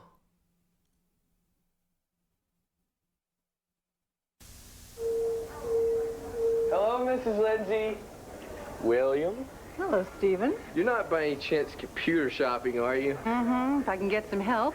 Well, right now, you can get a complete Dell system with an Intel Pentium 3 processor, plus all of this for just $7.99. Really? She's intrigued. Excellent. Because right now, you can get free shipping. Unbelievable. And as far as service and support, Dell's won more awards than any other PC company in the last 5 years. It's real easy. Just call or go online. Tell them what you want, and right to your front door comes America's favorite PC. Thanks, Stephen. Now you can get a... I just did this for you, but for China. I want to say, like, can we get like a, dude, you're getting a little red book? Can we bring that back? $8 a month. No, I know. Like, it just sounds like she's flexing. Yeah, dude, you're moving to Chengdu. She's smiling about this because she knows it's fucked up. My apartment. Welcome to my apartment here in Chengdu, China. None of this furniture in the apartment actually belongs to me. It belongs to Why not? my Why landlord. streamer not live in China? This is my living room. I want this in Canada for the I love people my I living like. room. It's super cozy. I have this huge sectional couch that I just But come shit, to lay on I mean, all of the time. if anyone wants to send me there, I'll Buy go. A projector. I've got Netflix, HBO Max, Hulu, all of the channels. All of the channels. This is my balcony that rarely gets used because it's either raining, super humid, or 97 degrees. Okay. This is my bathroom.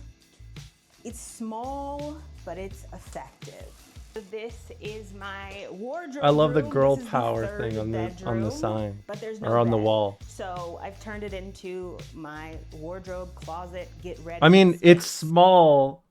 It is small, but for Americans, again, when we're talking about three, we're talking about like this kind of house or this kind of apartment would be like, 10 times the price for, one bedroom, if even.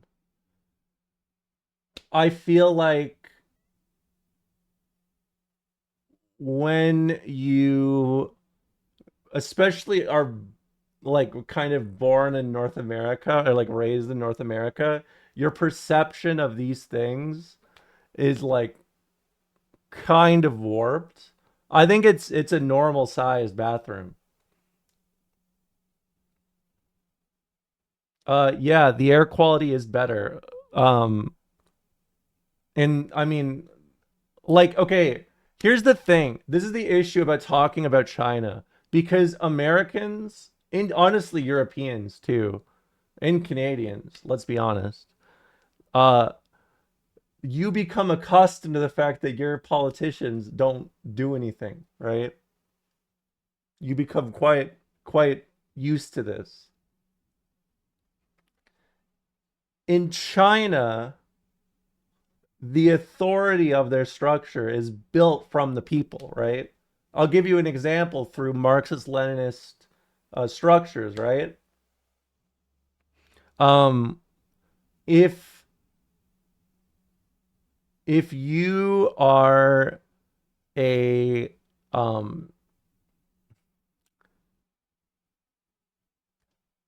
I will just say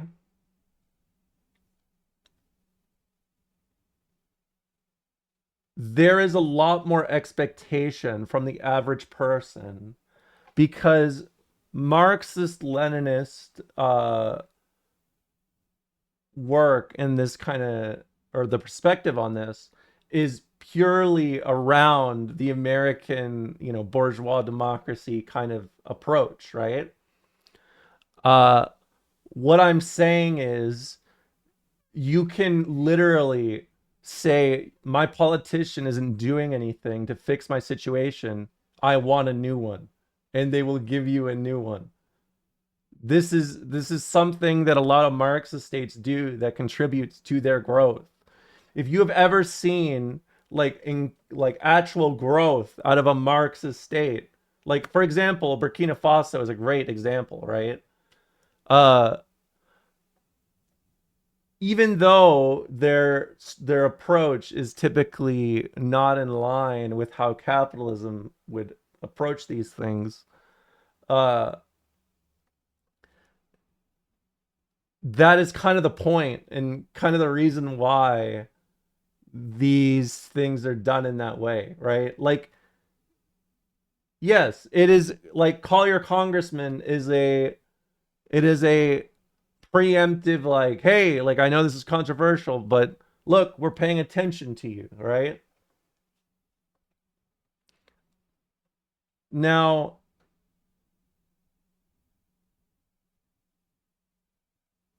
I mean, it doesn't even matter, right? Like the everyone that talks about the social score as like a negative.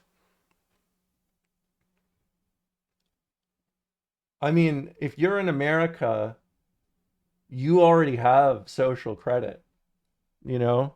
It's called your credit score. It's just in reverse. My second bedroom. I didn't paint it. It came like this. And this is the master bedroom. This is it. Let me show you the kitchen. Yeah. Oh yeah, exactly. So here it is. It's pretty small, but I'm just one person and it works perfect for me. Yes. This is where I $230, do my laundry. by the way, This is my a month. washer.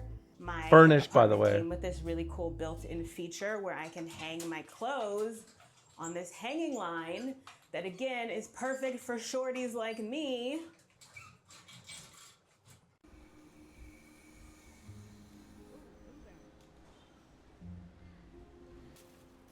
I saw they made a new one of these. I saw they made one of these for Vietnam. Do you want to watch that one after? I'm less in touch with the situation in Vietnam.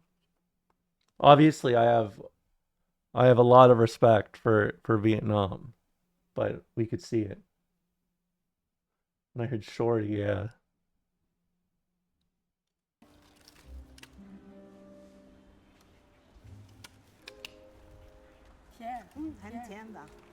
So other benefits that come with being an international teacher at my school is I have free health care insurance. My job gives me, I think it's like $15 a month for subway fare. In addition, every year my job gives me a flight allowance, and that comes to $1,200 US. Each month, I think I spend approximately $75 on groceries. I have 4 bags of groceries, mostly produce, and a bottle of sesame oil. Total $9.04. Look at her. She's laughing because she knows how fucked up it is. all you can do It's is really easy laugh. to make friends with local people. I have a lot of local friends that I cherish and have taught me so Oh, much that's a about cute their cat. culture. And I also have a lot of expat friends. Why Myanmar? Oh, huh. Okay. Aside from being a university teacher, I'm also a YouTuber, content creator, and with both of those salaries combined, the maximum amount I am able to save is up to $1,000 every month. This is the key issue, okay? When you... This is the shit. This is when it really begins to, you know, the dots are connecting.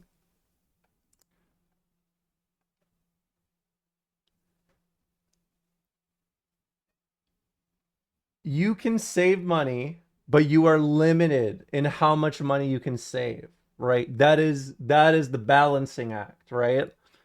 You are allowed to only save so much in exchange for the fact that you know, these other costs are kept in check, right? It is like a give and take sort of thing. But let's be honest, it doesn't really matter, because most of the things that you need to pay for, yes, no, exactly. I mean, like, look, people are living paycheck to paycheck. Like,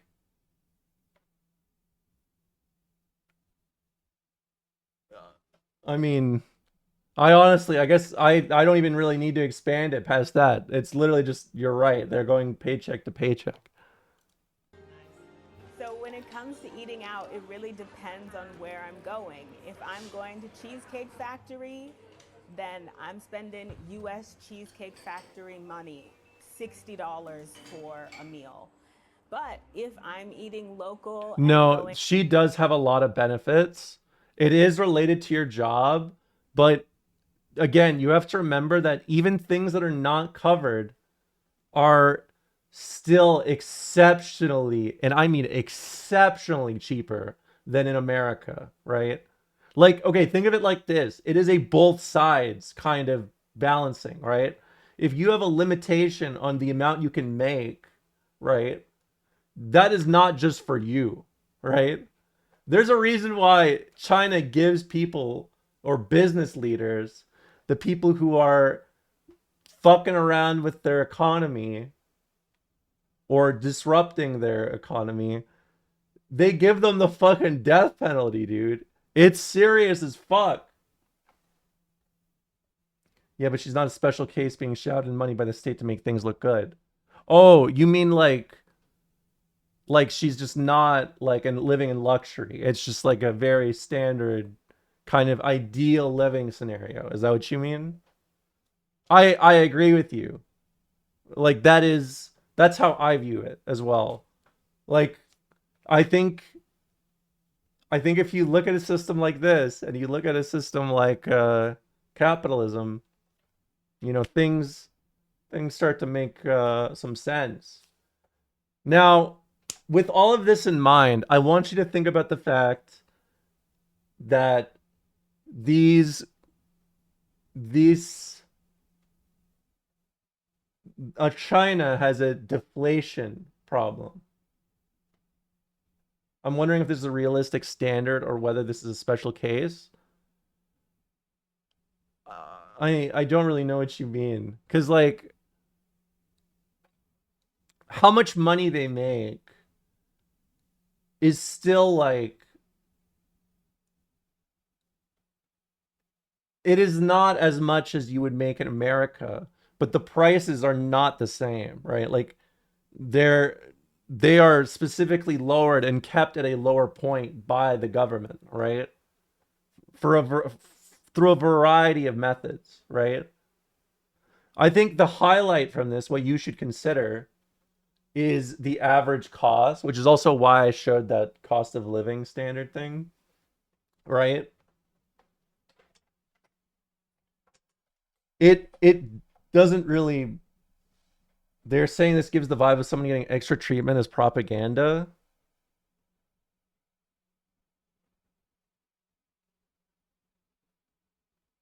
I don't understand. Do you mean like their benefits? This do you mean like, oh, the prices are not actually, you're saying this is a lie. Is that what you're saying? This is a lie?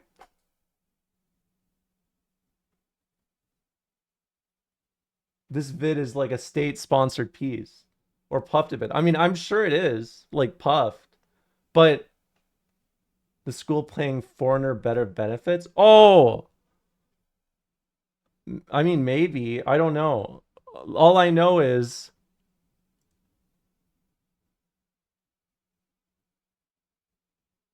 the numbers. I mean, I've been to Brooklyn. I haven't been to Chengdu. But I'll tell you, the Brooklyn numbers look right to me. Isn't the median wage way lower in China? Would explain the lower cost of living compared to West. Yes, that is the reason. Exactly. That is the reason right there. Right? I feel like some of you are kind of you're doing an American POV of like, you got to remember this is a very separate kind of state and a very separate system, okay?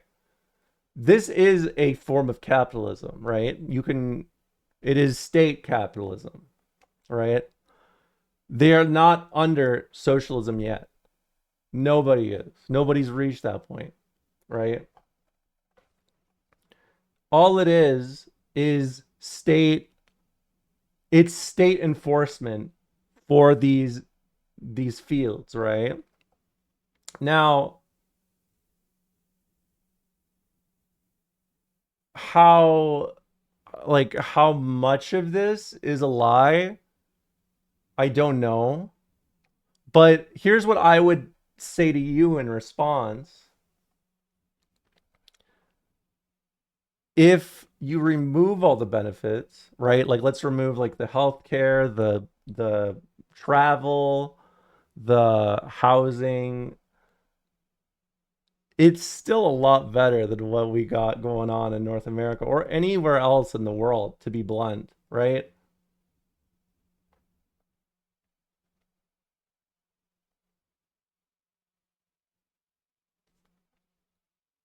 I have a lot more trust for a Marxist state than a capitalist one, right? Just full stop. That's always been my perspective. It will always show. But again, like a lot of what I'm saying is, again, it would fall under revisionist history, right? The way that a lot of you are doing things is kind of it's a traditionalist view, right? I think it's very easy to expect a level of maliciousness from all states. I mean, inherently, all states will disappoint you. Like, full stop, right? Like I talked about the USSR and how if you were a person who did not understand why living under state capitalism was better for you than capitalism as is. And again, we can get into a whole different field about like the eras and when this is applicable. But I'll tell you, when the average Russian serf was banned, and I mean fucking, you could not legally leave your work, like your place of work, without permission from your boss. Period. You are not allowed to leave your area of work without any permission. Period. End of discussion. when you look at that sort of thing, it becomes very easy to understand why a lot of Russians who, no matter what they think of the West, of like,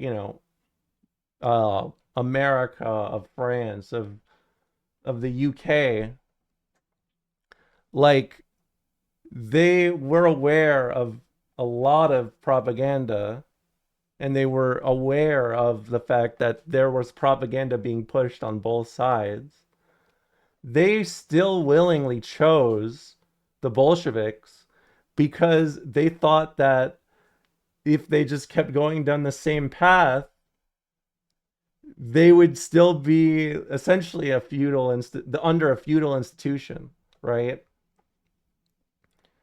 The reason why I'm saying this is because a lot of the time it's very easy to apply our current standards, our current thought processes, our current, you know, expectations to this. But it it's not really how it works. Like even if you look at say China compared to America, right? Like the average serf in China compared to like, the labor aristocracy, I mean, it's night and day, right? But you could argue that that level of, alienation, that kind of stress, that kind of tension helped contribute to, again, a state like China's where it is responsive to the needs of the people, right? And again, the reason why I'm saying to specify like the way you look at these things is because when you try to apply a capitalist understanding of what a state is to a Marxist state, this is what you get. This is you. It is true if you apply what's happening in China to a capitalist market, it is end, period. 0 days, 28 trillion disaster. But that's the thing. It's not. That's the whole point. That's why we're laughing at this shit. They're doing this same exact thing, right? This is a very blunt, very straightforward, and honestly, just very funny kind of like example, right? Just because is China even Marxist? They are a transitional socialist state. They call their ideology socialism with Chinese characteristics because I think a lot of, from what I know as an ignorant white lady, cod emoji, uh, what I know of it is because China has, like, for a long time been oppressed under Western rule, which it goes fucking long, right? Like we're talking like even before the Opium Wars, right? It's very, China's had a lot of external pressure.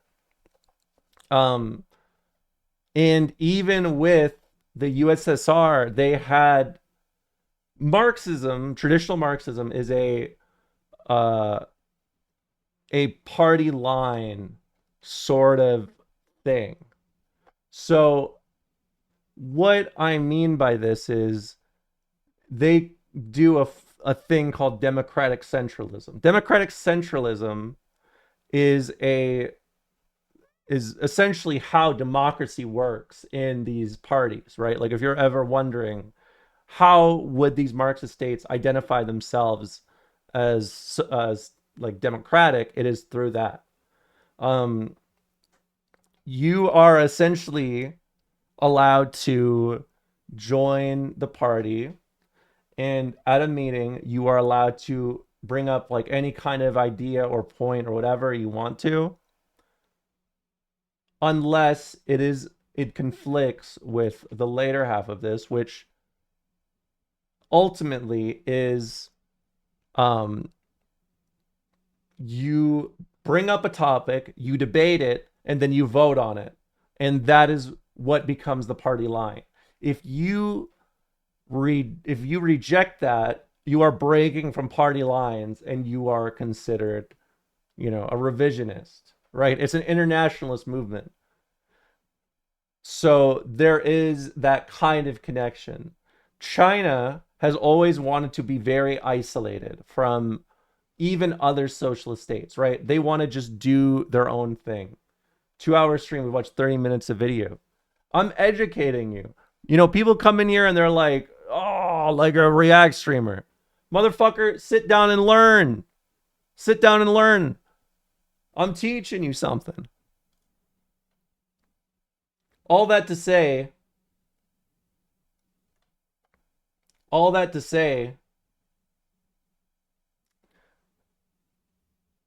I think a lot of Americans have a very baked in traditionalist view of history, right? When you look at things like this, here's what I hear, okay? I think a lot of Americans, because they are, dropped into American hegemonic thinking, they literally think my politicians would not do this so much, like this much for me. Hearing how good it could be over there. I mean, yes, it is propagandized, full on, but I mean, that's a whole different topic, really. Um, and it's not even like really your fault as an American, right? Because if you went to school in America, they taught you wrong for a joke, basically. They were laughing at your ass. Um, yes. So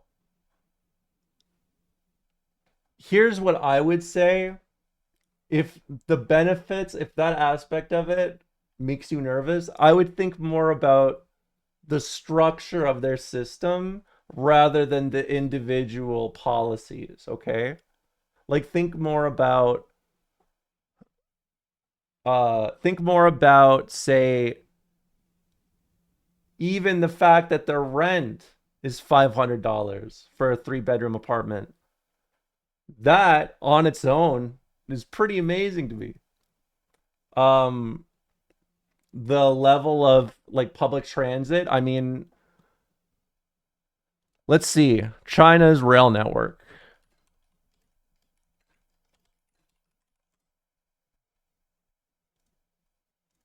Let's see. No, the food. Sorry, Scruntly. All right. It's a Michelin star restaurant, so it's so good. So I'm going to just, I don't know if you know this, but I'm going to tell you something. China is bigger than America.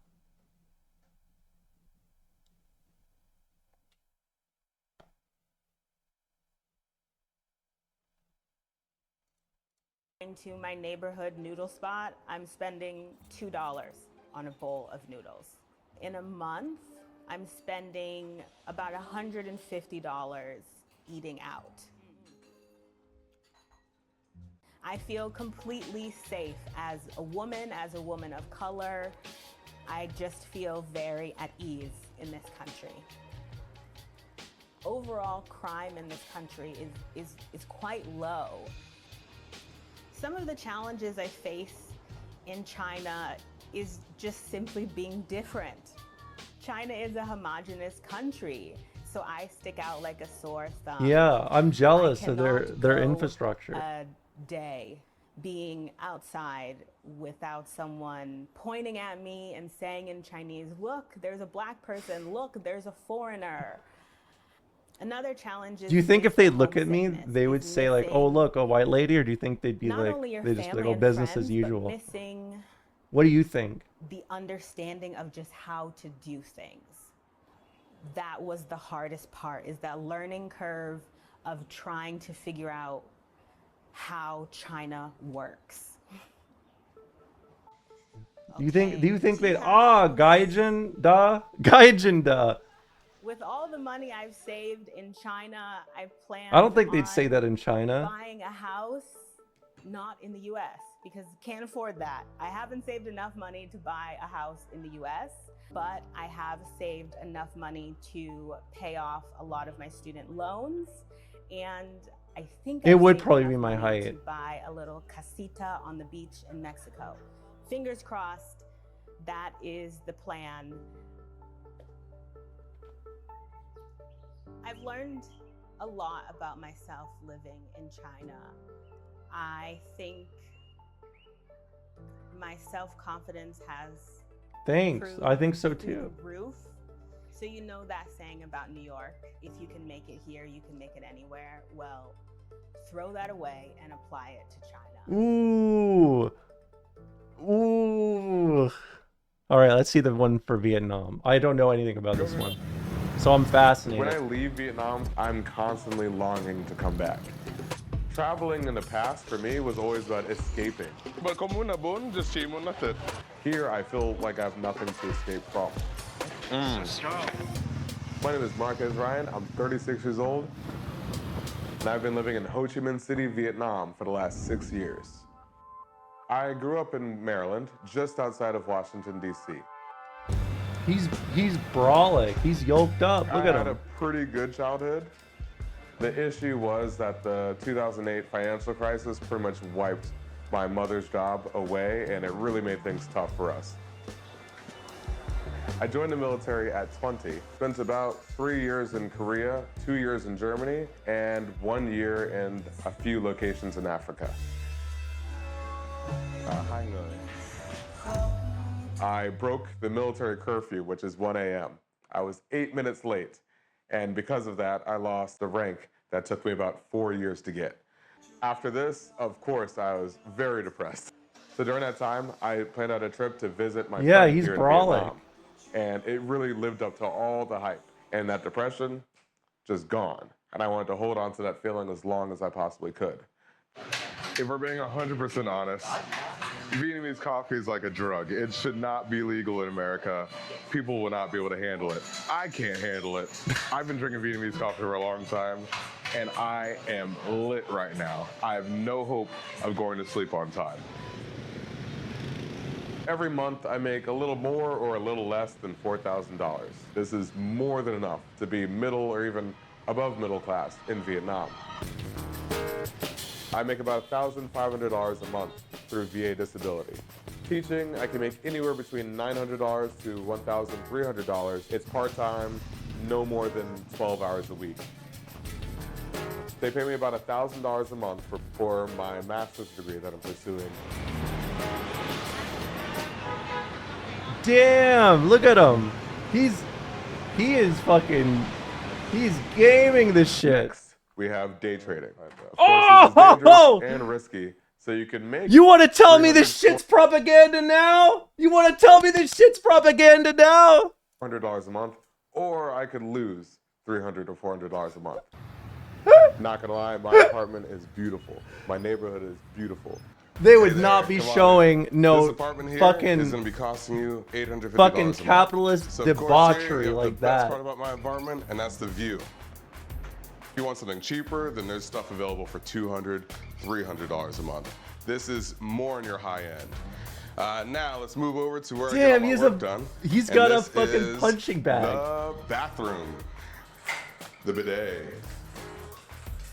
You need to get these. This bedroom is not like the craziest thing you've ever seen, but it's good. It's comfortable for me. And also, you have this amazing view. My electricity bill is $30 a month. My water bill is $10 a month. My housekeeping costs me about $90 a month. All right, over here's the office. This is where I try to make money, but I often lose it.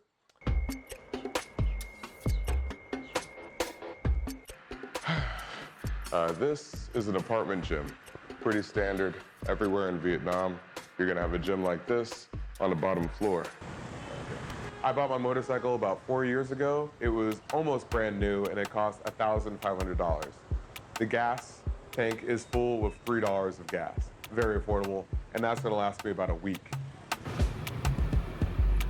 One thing I don't like about Vietnam is the noise pollution. So there's a lot of honking. If you are very intolerant to noise, this might not be the place for you.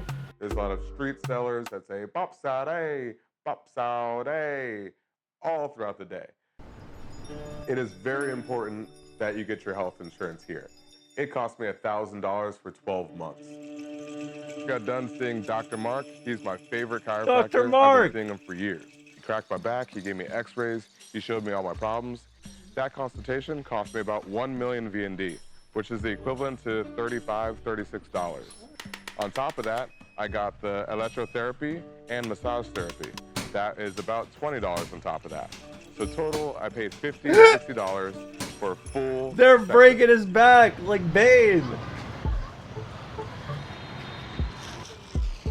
Chị ơi, em có thể ăn một chút sầu riêng, like một chút xíu, và trả tiền I khoảng mean, he is 10.000. brolic. If there's Để anyone who 10.000 probably cho, needs a fucking like, chiropractor, một it's chút để ăn him. thử. He's so I can never brolic. claim that I'm fluent in Vietnamese because this is an extremely hard language. Mất, cái này là mất. Một trái nhiều tiền mới có thôi. Bún. Bún hay tốn, but không muốn là bún, just chỉ muốn là thịt. But I do a lot better than most of my peers here. Like cái nêm, Nem nướng, nêm nướng. thịt nướng, chả giò. The ones that never cook are going to order things off of Grab Delivery, and that's going to run you about $400 a month. If you cook your own food, you could live off of $100 a month if you go to the right market.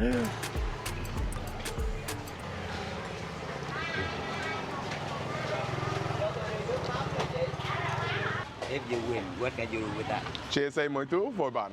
Now, of course, you do get stared at. I mean, honestly, you can't blame them for staring at you. This is the first time they've seen a black guy in a month, 2 months, a year. You have a good day, bro. You're awesome, man. Good night. Yeah. But is it a hateful stare? Like, not really. It's usually curiosity. So basically, what I notice is that I can walk up to random people, have conversations with them, and end it with a hug. And then, okay? I feel like, when's the last time I hugged a random stranger in America? Kind of wild. Never. Fucking never. It's just a really friendly society here. Everyone's guard is kind of down, and I kind of like it. It makes me let my guard down too.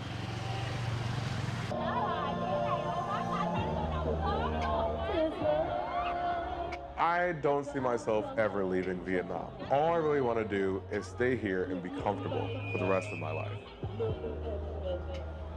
In the future, I'd like to build my own bar, a place where Vietnamese people can learn from foreigners and foreigners can learn from Vietnamese people.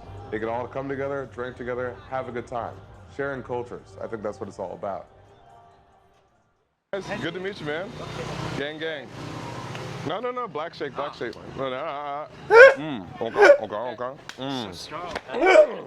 me, okay. Yeah, I got you, fam. Okay. All right, bye-bye. Have a good day. See you. All right, see ya. Dude. I feel like... You know what we should do? Hold on. I just got recommended another video. Is it costly to live in China's lowest income city? Should we watch this? Are we on how much better can we have it? Kind of streak today. I mean, it's Friday. Might as well. Yeah, China maxing.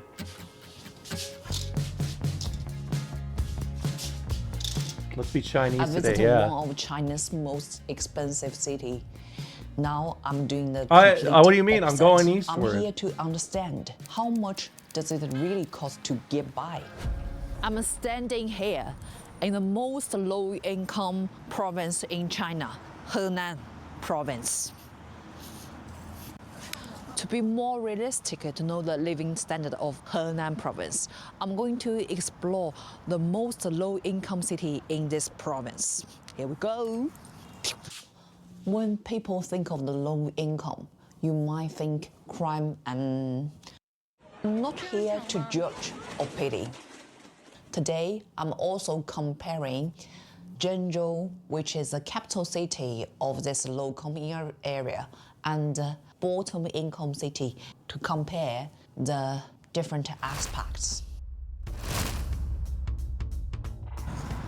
菲菲，你是不是吃东西了？ Oh, dog. 没得，菲菲疯了。The third most populous province with 101 million people, just behind the Shandong province, 102 million, and Guangdong being the winner of the 127 million. That means more people competing for the few jobs. It turns crazy here. Let's go to explore more of city. Overall lower disposable income of residents. Expats working in the jobs like English teachings in Henan capital, also earning significantly less, with salaries almost 40% lower than those in Shanghai. As you could see, I'm standing here in the Henan school, and jobs aren't exactly glamorous being the agricultural city. With no coastline, no ports, no early foreign investment that places like Shanghai or Guangzhou have, businesses went to these coastal cities, the places that could trade with the world. We just finished lunch. Now going to the capital city of Henan province. Okay, we're heading for Zhengzhou. Let's see how much is the electricity here.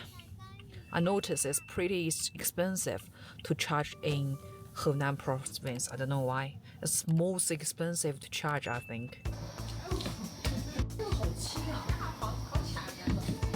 I want to know how much it is. 这么多钱，你看到吗？Okay. It's easier to travel by metro. We thought on trying out the public transport. Transport in Shanghai is a little more expensive, around 5 yuan for the same amount of stops. 2 yuan, 3 stops to city center super mall, because we were hungry. 4 yuan total for us both.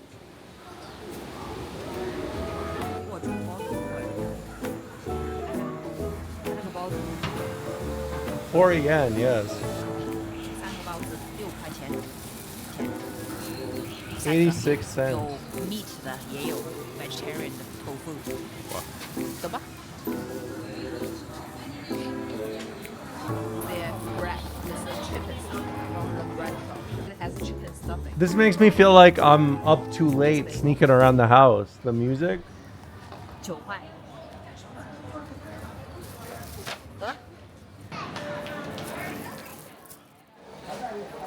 Eating is important. Ice cream 是12块9，其他说 ice cream 12块9，一个球是 is that main flavored? Any flavor? I need it. Oh, what else is it? I need it. I need it. Strawberry. The cheapest gelato I ever tried. Their specialty total cost this one, and the one. Crispy pastry. I know. I want. Tell me the price. How much? The total together is 18 kwai. 8包吃吧。Come on, dude. Are we really doing this shit? Are we really doing this shit? The most expensive place in China. Like,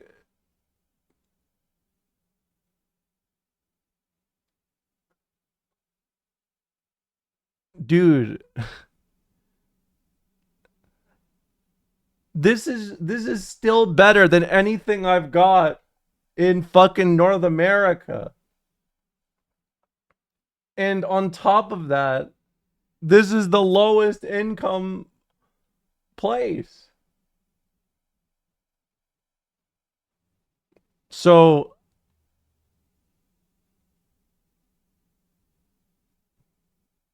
is it, hold on, let's keep studying. About accommodation in Zhengzhou, you probably need 1,100 to 1,800 in Zhengzhou. Zhoukou to rent 700 to 1,000, 30% higher.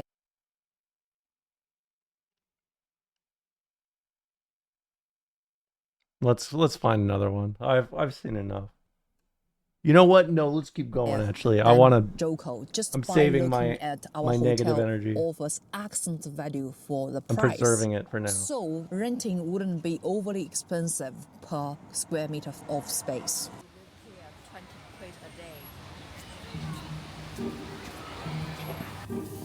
Okay, let's have a look what we get for the price. Right, straight through the door, we have a It is very mini pretty. kitchen, working appliances. That's a hob. Is this storage? To the right, we have the bathroom. Very posh. Very Marble posh. walls. Okay.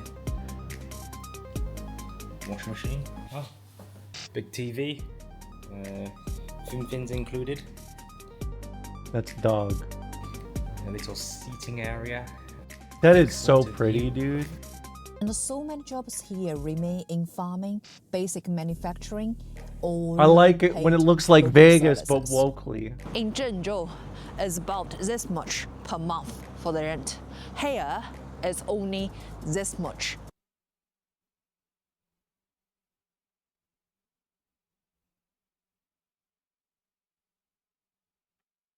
For the rent a month. Okay? Although a major agricultural province, but agriculture You'd pay creates $3,000 large for that in output, Brooklyn. not large income. It's not just about growing crops here. Zhoukou is also the center for food processing. Speaking of food, since we are near the China famous supermarket of Henan, I paid a visit to see for myself why. 是胖东来生活广场到底长什么样子？为什么这么火？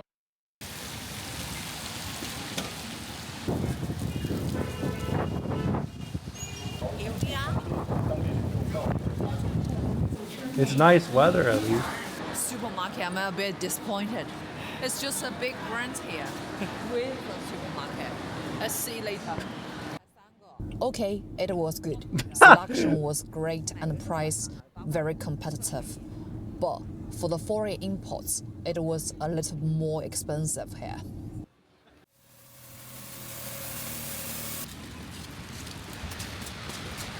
We canceled the trip to Joko.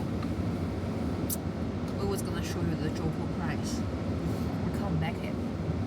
The motorway closed. We can't get it on the motorway. Then I contacted the hotel, canceled my order. They said that they are gonna process it. Hopefully they won't charge me. Or we can live here, not sure. Good job, China's hotel isn't that expensive. And it's New Year. Hotel could be mega expensive during New Year time.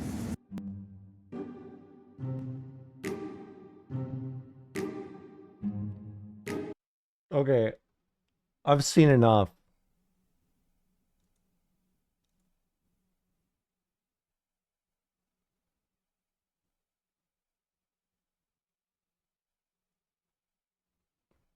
So, I don't know. Okay, like, here's a question for the chatters. Here's a question for the chatters. When you hear this, do you just think like, this sounds impossible? When you get visa-free access to China, you should go visit? I would love to. Let's see how much it is for me to go to China. Let's see.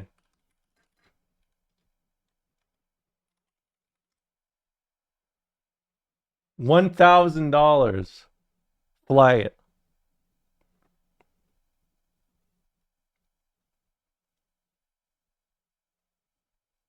Yes, it is Canadian dollars, so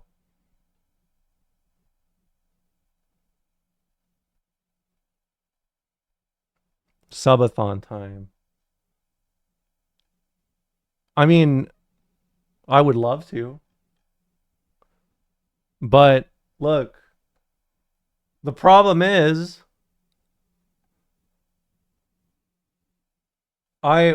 number one,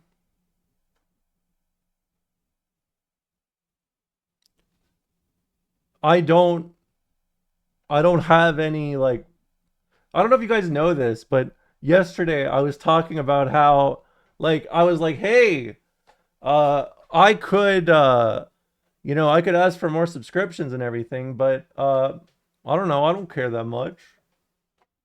I think maybe what we should do is give the streamer about 1,000 subscribers, and then I could go. I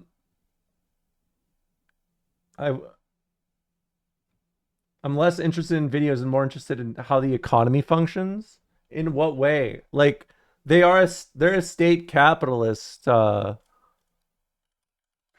here. Let me show you. We can talk about state capitalism a bit.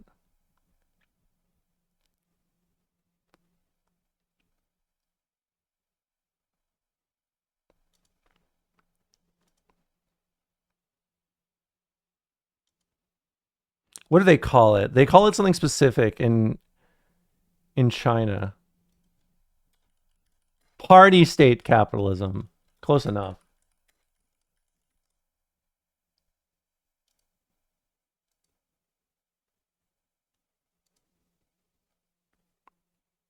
Okay.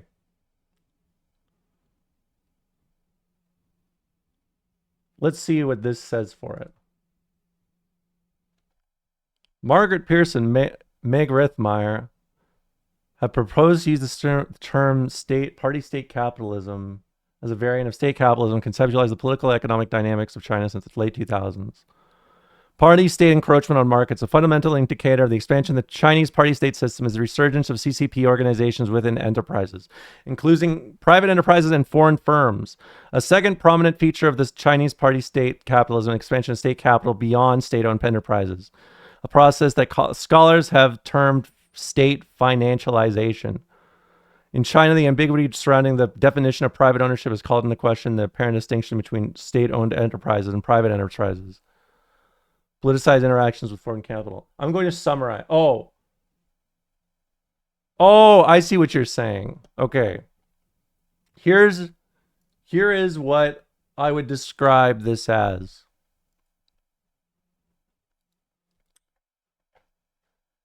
Hold on. Maybe it's been almost 2.5 hours and I haven't booted up the game yet. So maybe what I'll do is I will boot up Eastward and finally begin playing.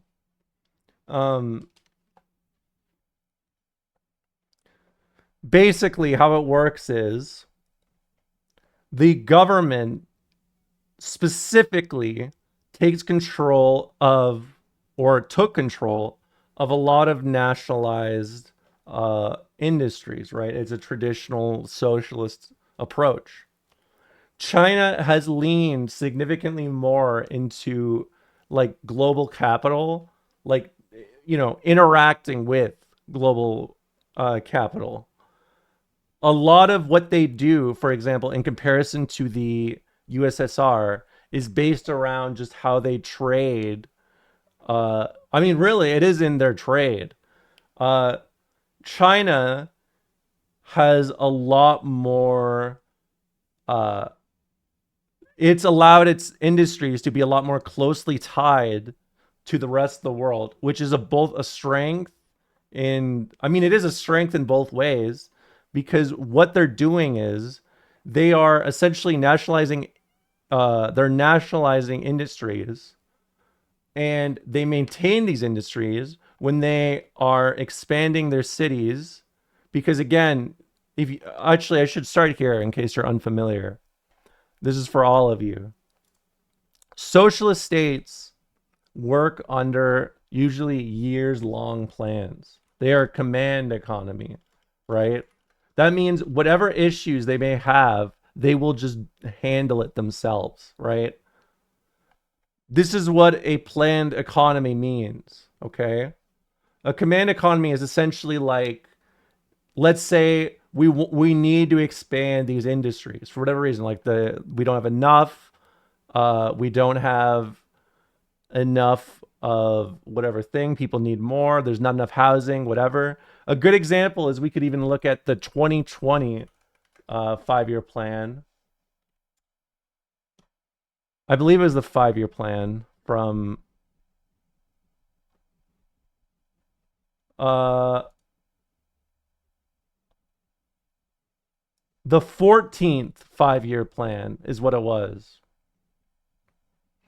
So let's kind of go over this. We'll go over it kind of straightforwardly, and then we can engage. I'm glad you guys have asked me about this, because I'll be honest.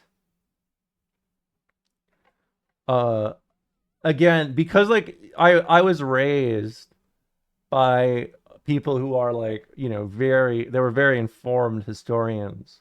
My sense for what people understand sometimes is very off. So let me give you an example of how one of these 5-year plans works, okay? People complain about their government, right? This does not necessarily mean like complaining on like, you know, making a YouTube video like this shit sucks. There are a lot more interactions with your politicians on average, because again, it is a Marxist, you know, system still, even though it is under state capitalism, right? You complain about these things, whether it be through like your politicians not doing enough, or your politicians focusing on separate things that you want them to have attention to, right? When you do this, this helps them plan their economy moving forward, right? And because they do these on such grand scales, right? Have you ever seen those like China's building empty cities shit? They loved talking about those for a while.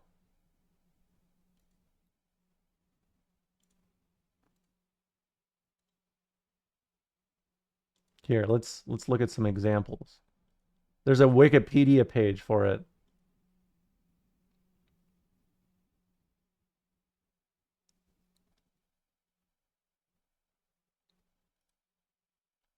So, you know, areas like this, right? Just like, you know, filling out this shit.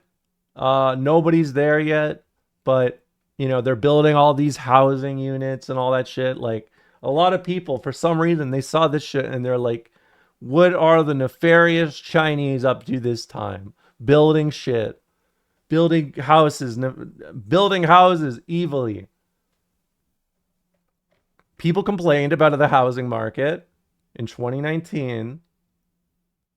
They spend the next few years building, you know, cities or housing units in these areas. They're, you know, essentially urbanizing, increasing the urbanization of these areas. They remained like this for years. Then all of a sudden, people begin to get opportunities to move here for work. They get relocated here for, you know, they need a job, they get relocated here, whatever, right? Think of these as areas where they are fixing your problems, right? That is essentially what the thing is.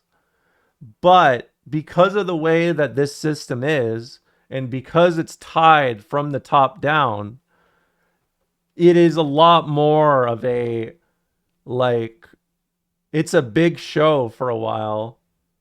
And then, you know,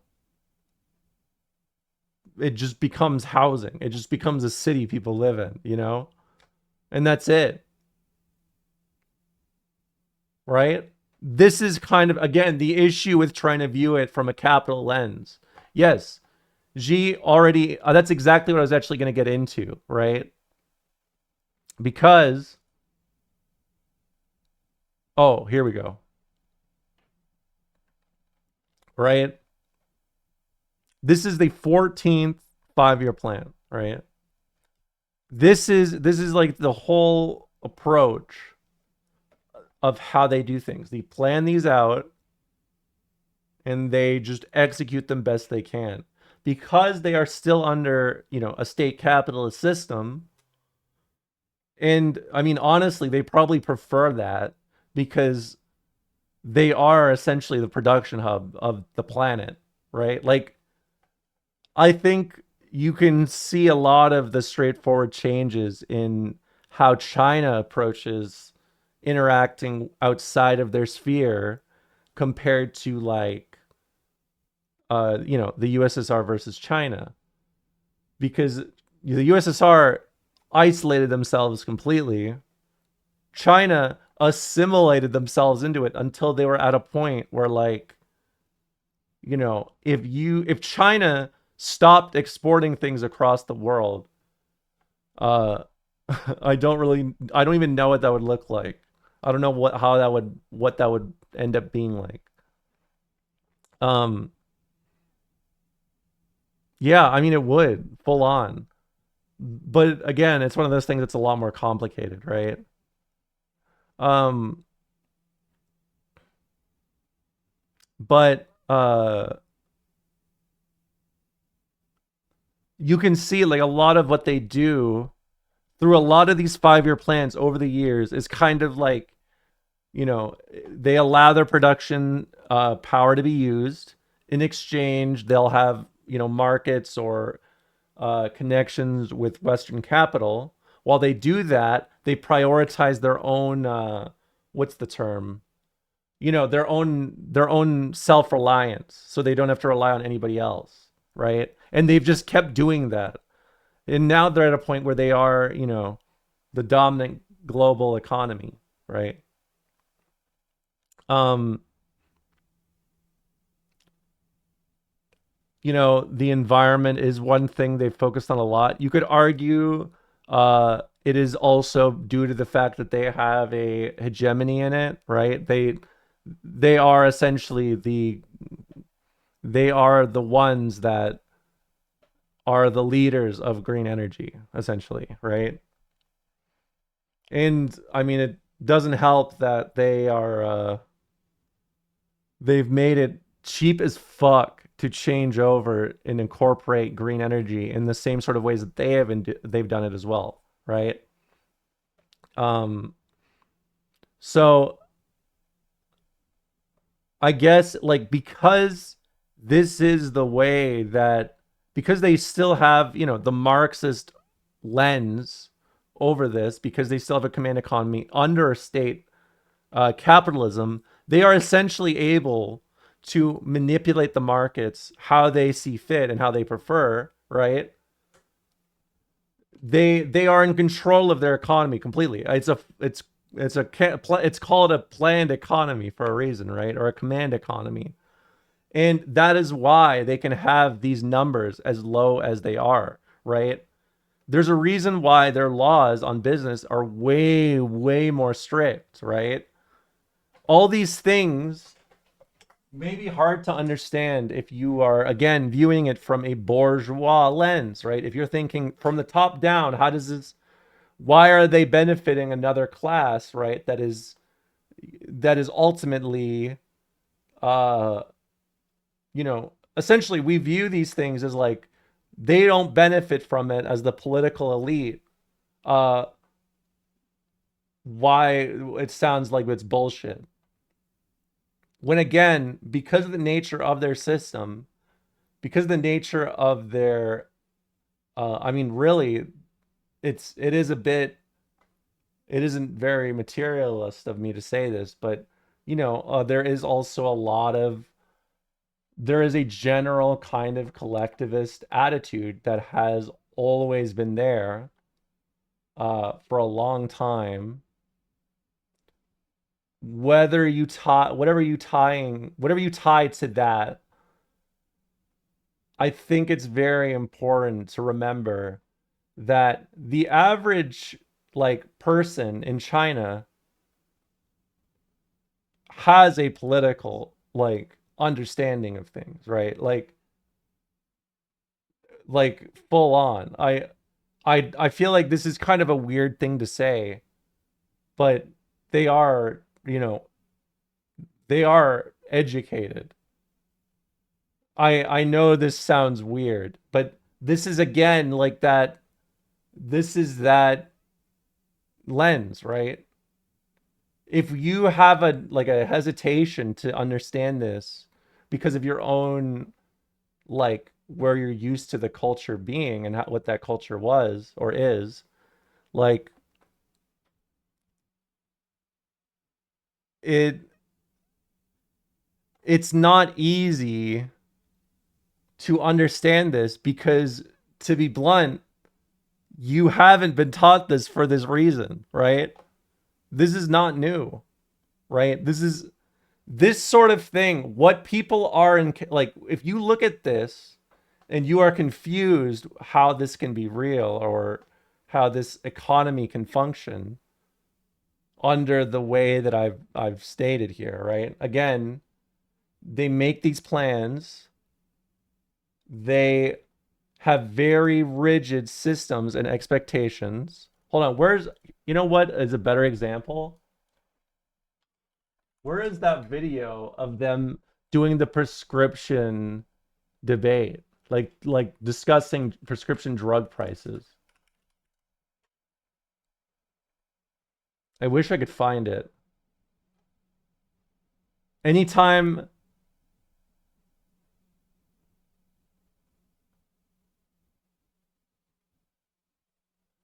I can't find this shit. Anytime I look this up, I just get a bunch of Trump videos. This is not what I wanted. I want to learn about China's prescription drug prices.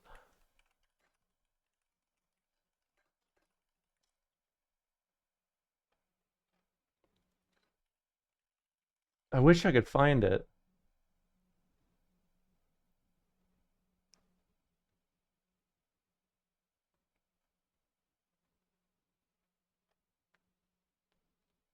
I know. Well,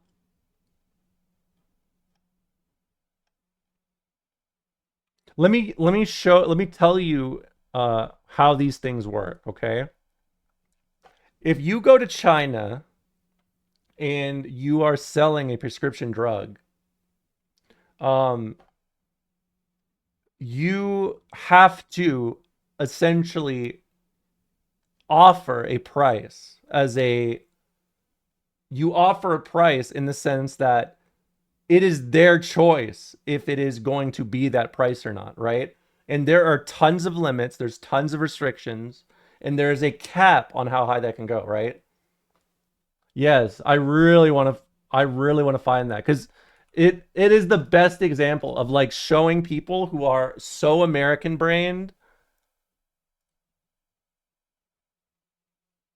Oh, thank God. Thank you, Claudia. Thank you. You know it's going to be a good video when the description is, imagine having that in the West. The song, though? What is the song?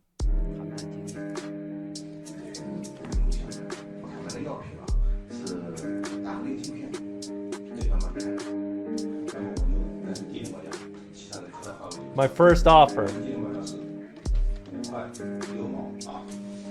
About 88 cents a pill. First offer is out of acceptable price range for that drug. Second offer.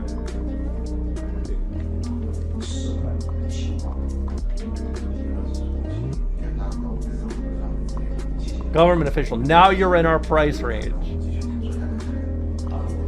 Here, let me get out of the way so you can really enjoy this. It's a good medicine. It was in our Medicare list in the past and being recognized by our health professionals. I'd expect you to give it consideration to lower the price in next offer.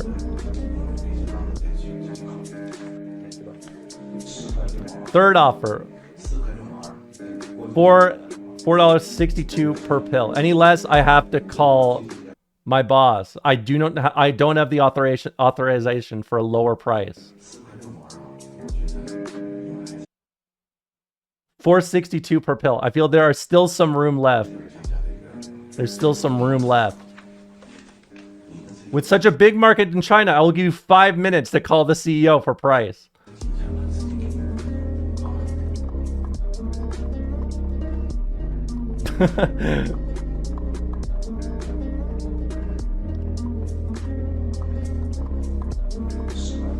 Fourth offer. 4.5 CNY per pill, down by 3% with accurate calculation. This price is lower than South Korea. Mute the audio? Okay, I'll mute the audio. I don't know what the music is. I don't even know what this is supposed to mean. What is the population of South Korea and what is the population of China?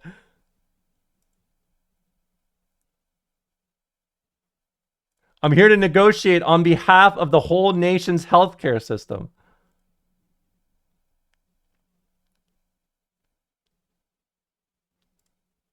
You will receive many benefits for being a provider of healthcare.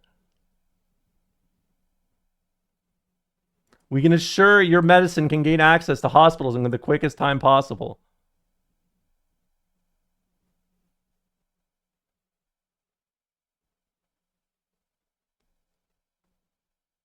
So how about another sincere offer?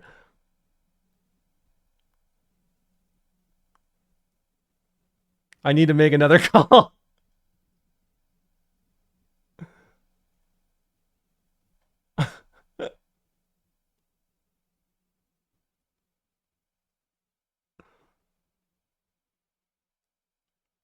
Now my offer is 4.4 per pill. 4.4, too many 4. 4 is unlucky as it sounds like death. I've made that joke before.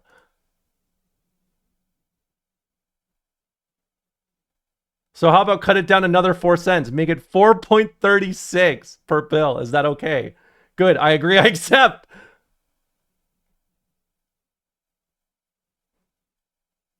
Deal. 4.36 per pill. Please keep making good medicine to benefit people in need.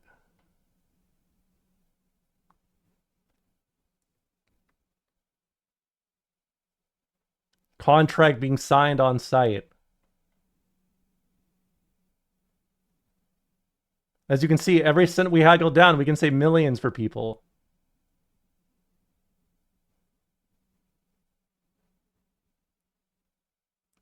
The grind never stops.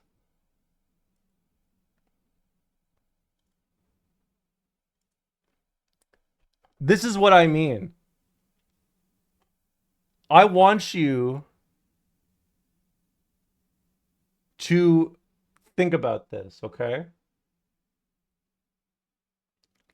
No matter what you think about this video, in Canada, well, I guess in Canada, this sort of thing does happen, but not on a scale like this, right? In America, at least until, I guess, from what it sounds like, what Trump RX is trying to do, this is essentially that, right? So I want you to think about this. You pay most of the time minimum. It's not even price negotiation. That's hilarious. So yeah, you're still paying like double or triple what I would pay, by the way, for no reason besides my government decides to fight, you know, for my nails sometimes. Right?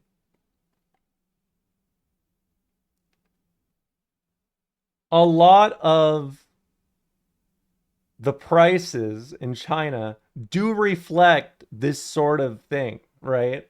They reflect that they have been fought for in this way.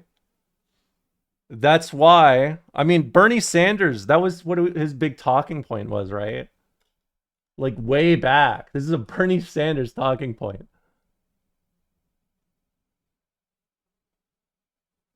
Uh,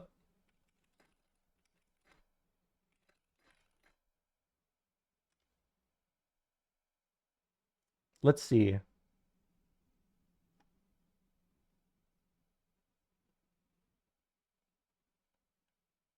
Wait.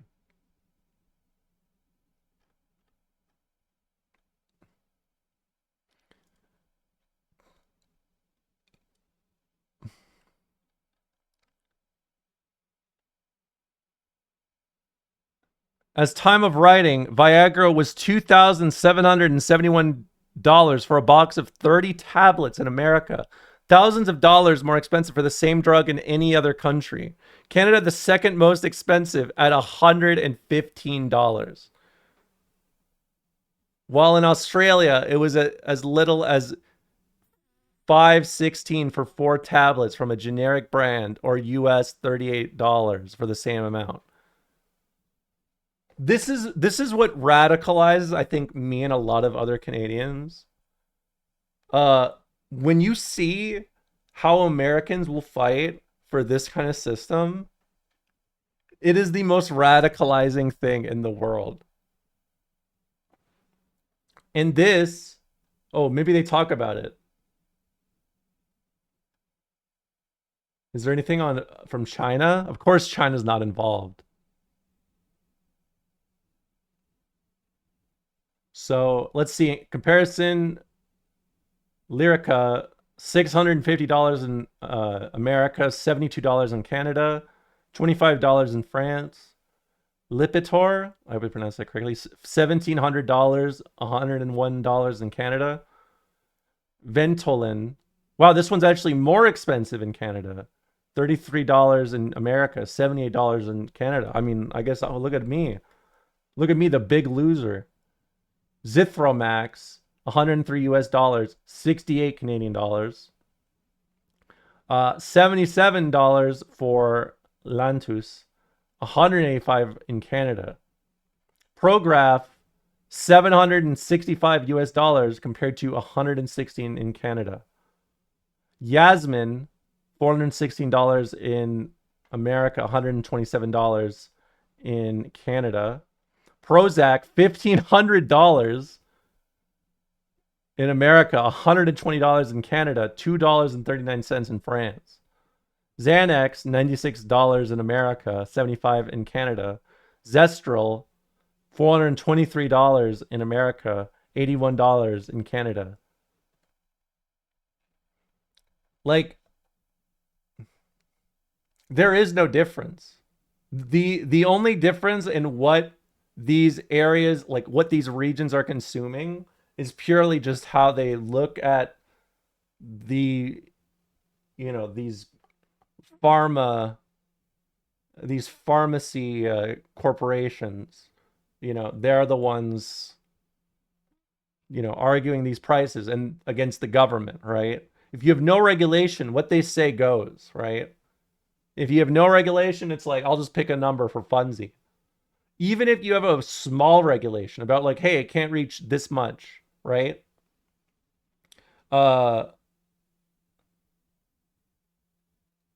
They like, this is kind of the issue with describing like the Marxist kind of like approach to state capitalism compared to just capitalism, because it's not that dissimilar to what you're experiencing now. It's just a lot better because they're fighting for you, basically. All right, let's go east.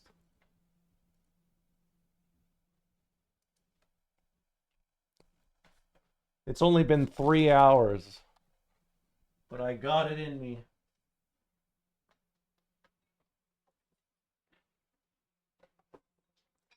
Did you know that antidepressant manufacturers will add drugs and release the resulting molecule as a new cutting-edge medication in order to demonstrate continued innovation and justify constant price increases? Yeah. Have you considered putting any of these discussion pieces on YouTube? I feel like I have in the past. It's just like, I mean, really,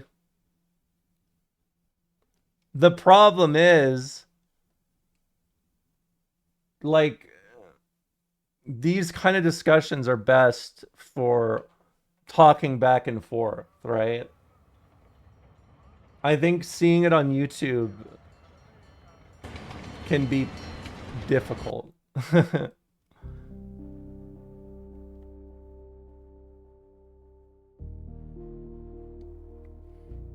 I want people to be able to talk to me about, you know, what they get about it, what they don't get about it.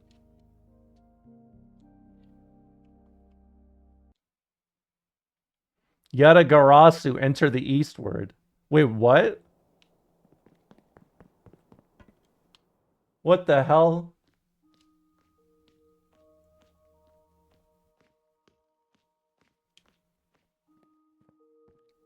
But I have thought about putting like more focused pieces on YouTube. Like I've wanted to do a video talking about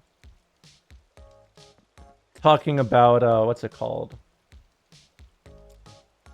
Like just traditionalist versus revisionist history, because that's one that I feel like I essentially am discussing. I'm discussing like I am teaching people modern politics without really explaining it further. If I do like a video like that, right? It's basically if I repeat this, if I were to restart how I said this, I would say a lot of people have opinions on what's happening right now, but they don't have anything besides their feelings, right? This is a very important time for organizing, right? Because what they're talking about is something a fella named Karl Marx wrote about in the 18th Brumaire of Louis Bonaparte, where, you know, he asks, how did so many people unwillingly vote all their rights away, right?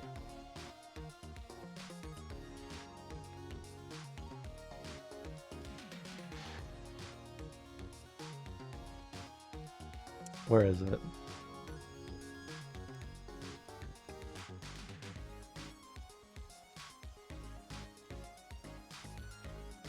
Who? What? The soccer mom who firebombed the detention center? No, I didn't, but that sounds fucking crazy.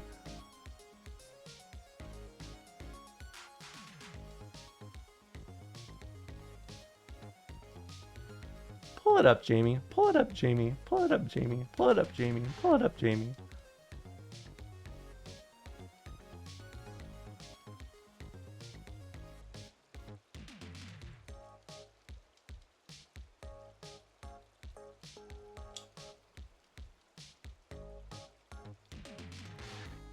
I wish I could find it. Okay, I'm gonna just summarize it for you, okay? In the 1850s, France had a very advanced democracy at that time, right? In terms of like rights and everything, right? There was equal rights.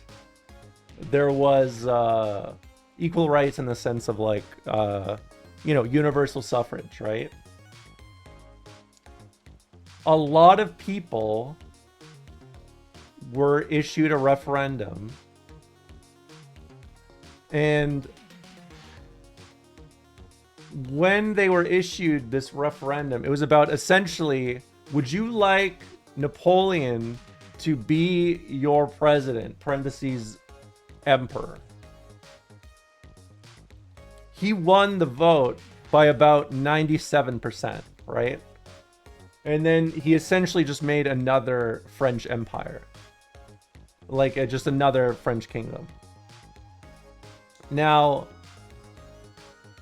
the reason why this is important to note is because it is a lot simpler than most people would think, right? Like looking back, like Marx reiterates the statement of like so many people question how they lost their rights, how they had no political awareness of what was happening, right? When they did the referendum for this, they only printed referendum votes that had yes on it. So if you wanted to vote no, you had to print your own paper. You could not use an official, like,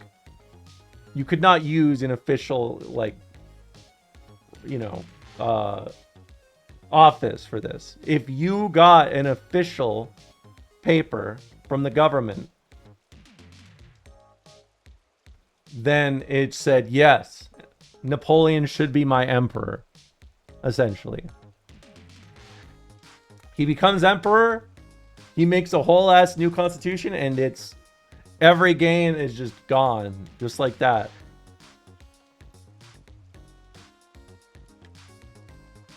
This is why the Vanguard Party structure and Marxist like ideology, it's a thing, essentially. There's a reason why there is a political party to do the political work, right? When you begin to follow that thread from, you know, the 18th Brumaire compared to, like, say, the French Commune to the Russian Revolution, it begins to make a lot more sense, right? And then when you begin to see it from that lens, it becomes a lot easier to analyze these things, right? Like, just these Marxist states as a whole, right?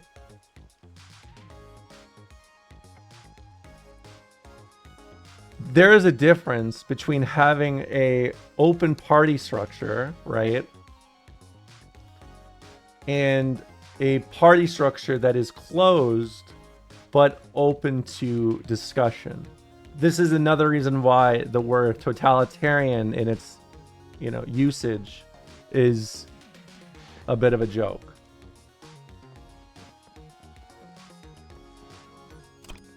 It's fine. I'm coming in hot. Man, the lady on the billboard's headlights are on full blast. I don't know what that means. Was there some cool lighting?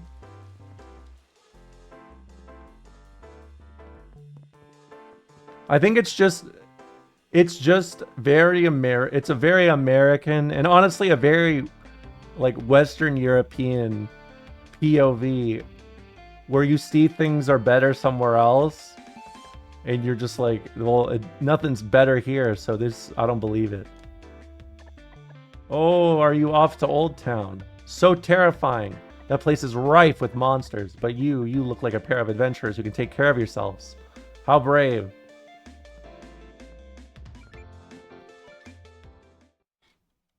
It is very cool. I like it a lot.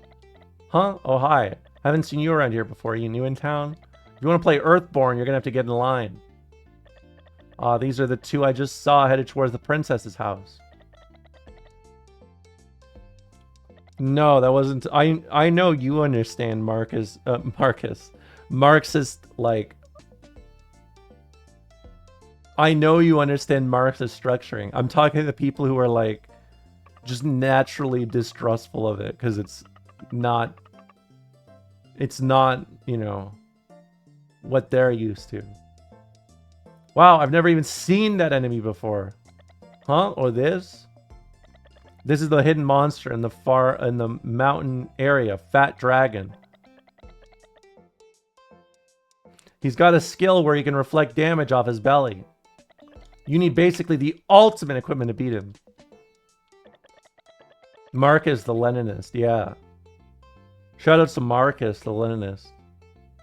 Yeah, and the only way to even get to the cave where you can meet him is if you have a Fat Dragon Pix Ball. But well, that's like super rare, so...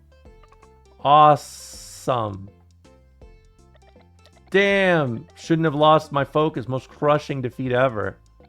As if no one saw that coming. Yo, I'm Eric. And these two bozos who haven't even introduced themselves are Kentaro and Jackson. Your hair is pretty sweet. So, like, anyway, you want to play with us? I do. Except right now I can't. I'm in the middle of a super important mission. Why are there two sets of subtitles? So you can always have a backup place to look if you lost them. Yeah, we have to go find a slime breeding furnace in Old Town. Kyrie is streaming. You need to show off the handles, streamer. What does that mean? Show off the handles? I've never heard that before. A slime breeding furnace. The love handles? Are you asking me to show my hips on camera? A dangerous mission from the princess. Wowza, you guys must be something else. Well, John's basically a combat master. Combat master, sweet. I heard there's like all kinds of freaky monsters in Old Town. Freaky monsters versus a combat master. I think we know who's going to win here. No contest. Well, good luck and all. You can tell us all later. What are you guys talking about? Is this another eugenics thing? I know. I don't know. I just feel like getting up and showing my hips on stream is I don't know. I think I have too much pride. Huh. Yours are a grimy couple of faces I've never seen before. We're lab assistants from Alva's lab. I'm lab assistant 002, Sam, and this is lab assistant 003, John. The princess's men, eh? Now that gives me an idea. We're on our way to Old New Dam City. Old Town. How inconceivably perfect. Would you play Mugenics with Ethan Klein? No. I don't think Ethan Klein would like my commentary. I'm Mung, CEO and Major Domo of Brotherhood Construction. We just so happen to be in the middle of a major construction project, rebuilding the New Dam subway line. New Dam subway line?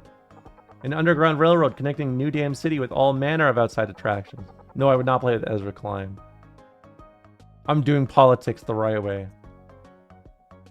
The once indubitable standard in cross-city transit, it's long since descended into inopportune interoperation. Why, the mineral-rich waters of the nearby hot springs used to only be an iron hair-footed hop, skip, and a jump away.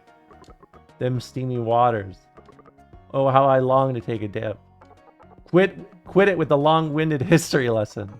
If it wasn't for you cotton-headed, chicken-livered caitiffs, I don't even know what that is, you'd be sucking that sultry saliva through your pores right now. But no, a few puny patootie little monsters set you pissing next week's shorts. But you folks, if you're with the princess, then you must have an ounce of skill in your bones. If you could do us a solid and announce those monsters congregating in the station, why, I might be able to tell you how to get to where you're going. You got it. Just leave everything to us. John will send those monsters packing. How exceedingly excellent. To find the station, head towards the lake outside the city, then follow the water around. You can't miss it. Okay.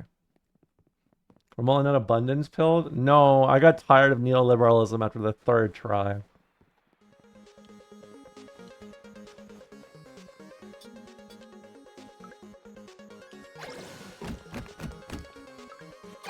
Thanks, thank you.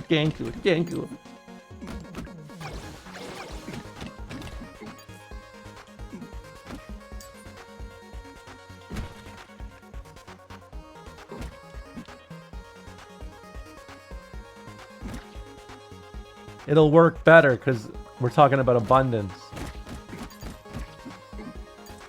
I like the sound of that. It makes me feel like I got a lot of stuff.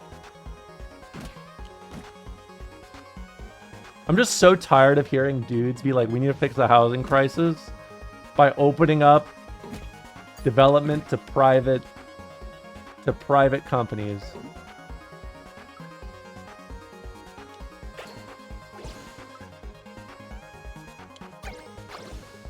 Hold on.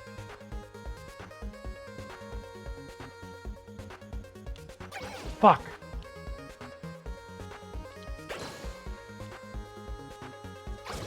I got him.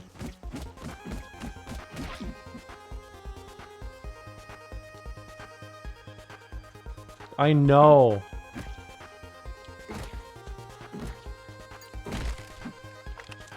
Big government is keeping us down. Yeah, big government's keeping us down. We need less government. Those regulations got me pissed. Ticked off even.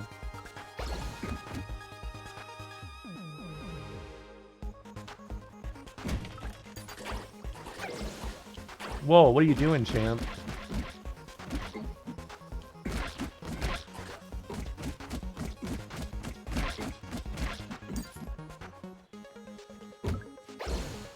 These are sickos.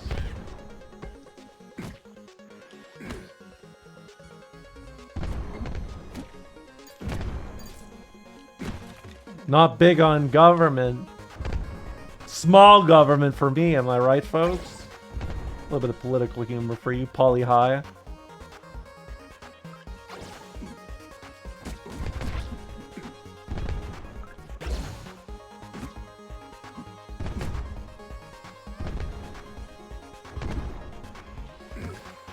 Mullicut just dragooning, spiking her cortisol levels.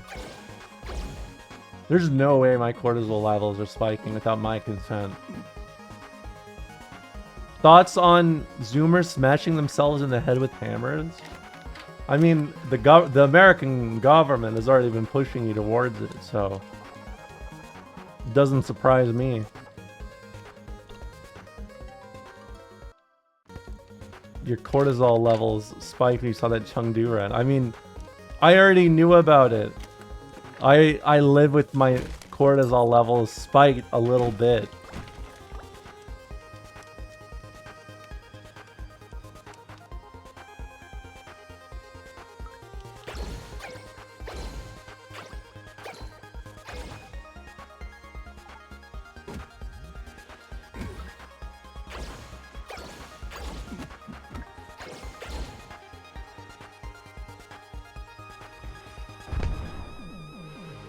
Where am I going?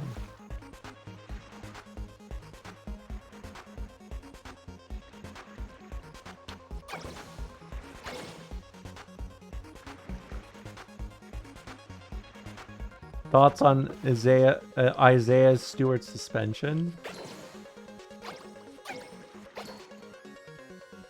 What a shame.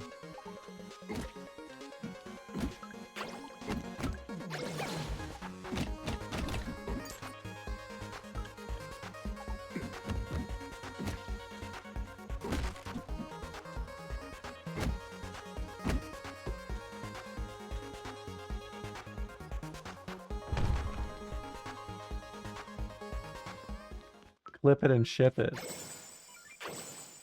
Did I say something unwokely? Oh, it's the magic cow, or the magic moo, if you will. You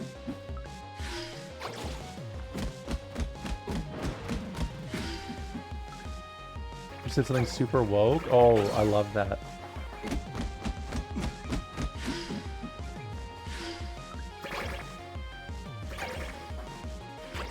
Can a white girl speak a little sports for him?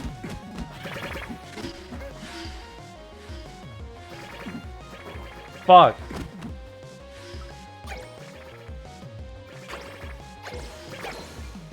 No, no, no, no, swap, swap.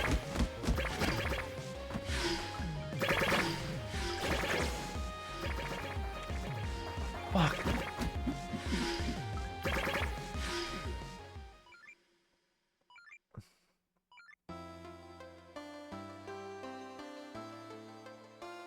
I don't know. I haven't seen the new Deadlock characters. Should I play?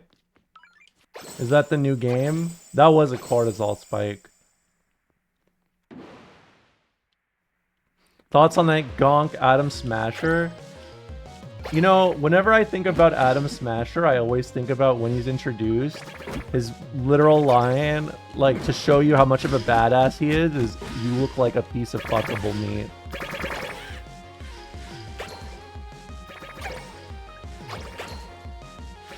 And really, I think he should have saved that for Mansers.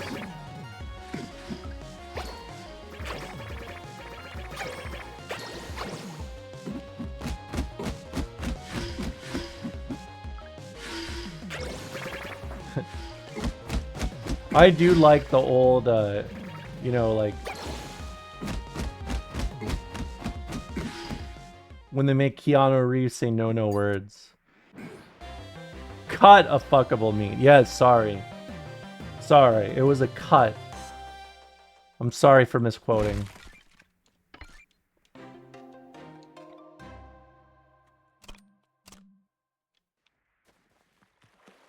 Yeah, exactly.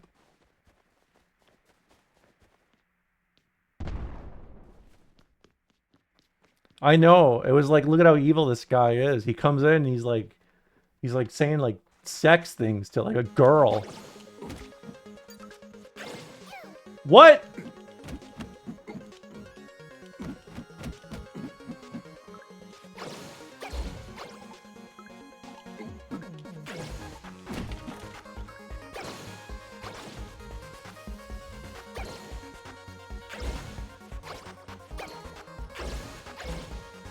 Can we gamble on Polymarket if you'll reach Agar? I don't know what that means.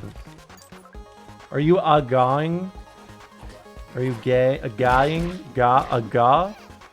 Who did you date in Cyberpunk? What's her name?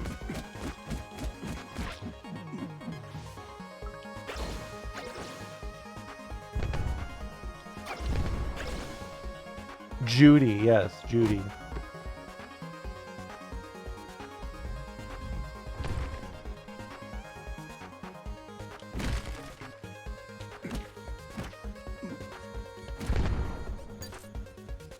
I know some of you out there were like looking at... You were looking at, what's her name? Pam?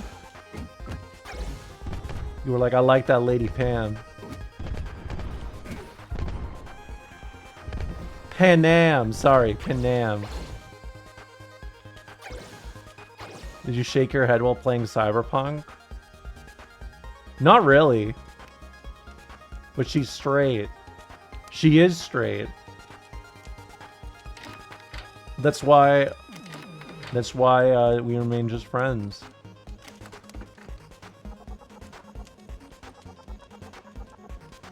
Of course, you were too scared to put down on some thick. I put down on Judy.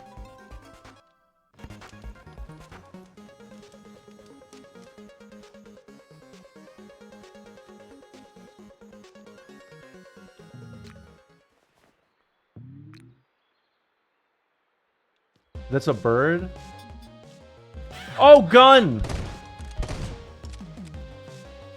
That's on Johnny Silverhand?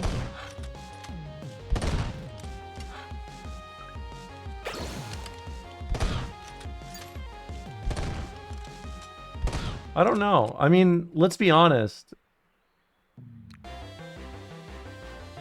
If I like a Keanu Reeves portrayal, when does it start at the character he's playing and when does it end at Keanu Reeves? I should have known the princess would know how to call him. Just leave the rest of the grunt work to us.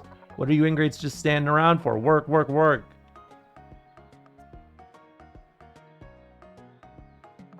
I want to see those tracks tracking today. Even though I gotta slap those hammers in your whiny ass hands myself.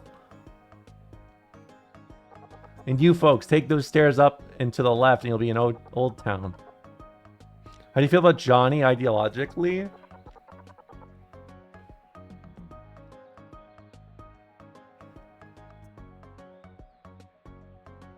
Think like a chud, act like a woke. Heh, we're kind of experts when it comes to dealing with monsters.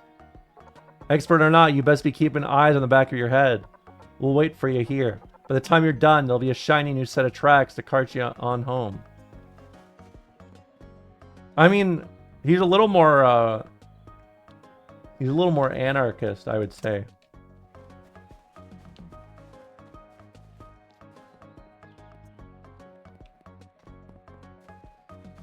Or more, you know, anarchist adjacent.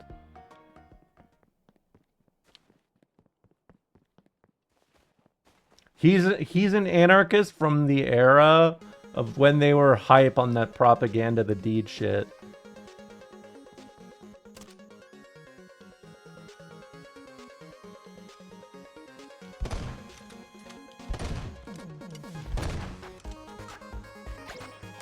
Oh, I can't go through there.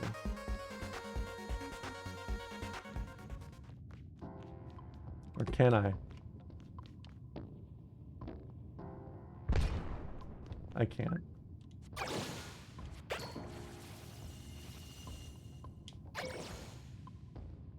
Wait. What if the pan? Okay. I don't know. I have weird feelings about Cyberpunk as a game, honestly.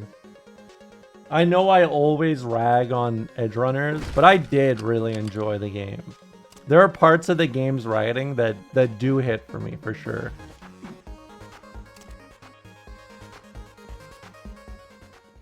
But I would say, like, the main, like, story aspect of it,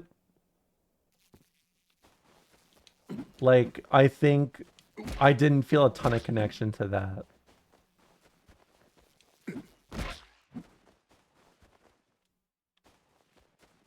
How about you play a real woke game like Death Stranding? I did.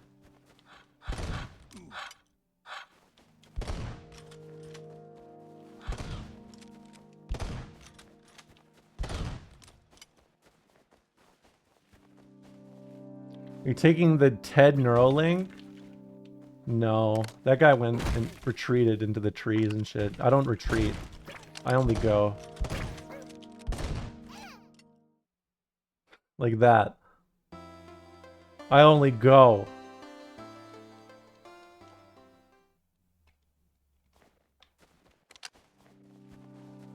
Killed by a bug. But there was the big bug. The big blood bug. Like, for a lot of the game, you started to think Johnny is his firebrand hope for the underclass, and you find he's just mad about his dead girlfriend and kind of doesn't like him. Can I be honest? I feel like I have met so many leftists who do not read literature that, like,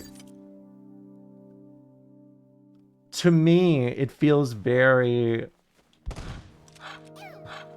What's the term? I didn't get that expectation out of him.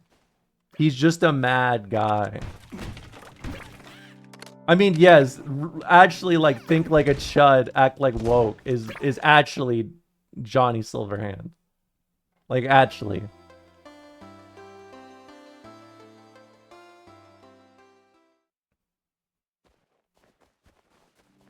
Hold on, I should just eat. What am I doing?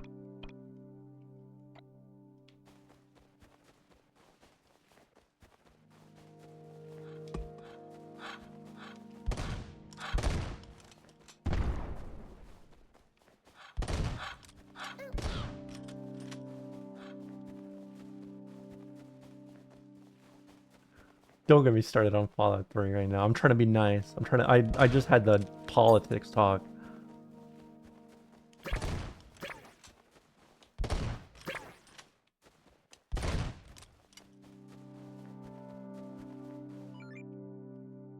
It was announced in 2012. But, I mean, really? That shit was mythos, dude. Like, I remember they delayed the game like 3 times. Arxis made a joke reference because they delayed their game, Cyberpunk, like 3-4 times in a row. I remember original Cyberpunk, the original Cyberpunk release date was literally like my birthday that year, and it got delayed to like December, like 3 or 4 times. Yeah, and they did a joke tweet, and people fucking hated it.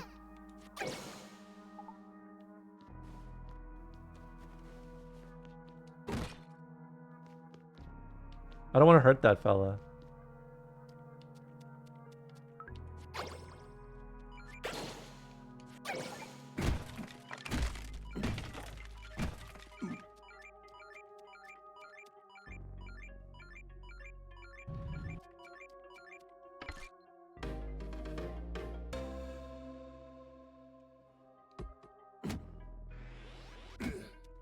I gotta go.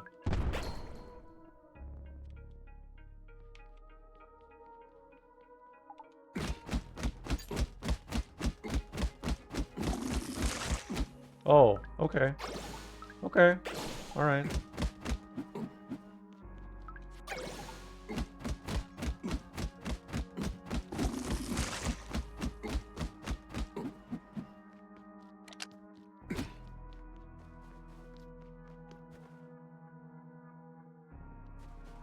Thought I saw someone move on the bed.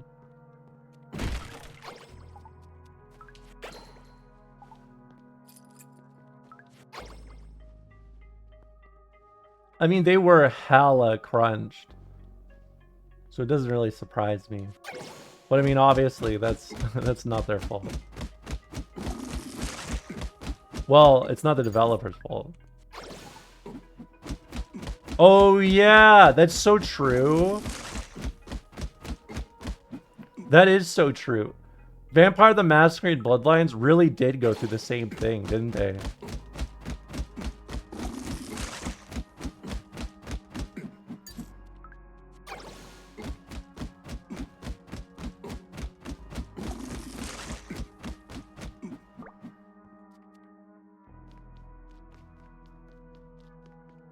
I'm gonna need the gun.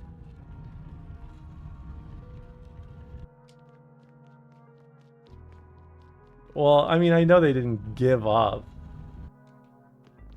Trust me. If there's one thing I'm always on about, come on, it is quite literally just like complaining about Troika. Trust me, if there's someone that knows about that business, it is I.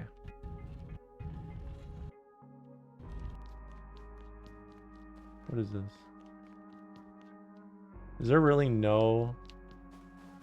Hold on.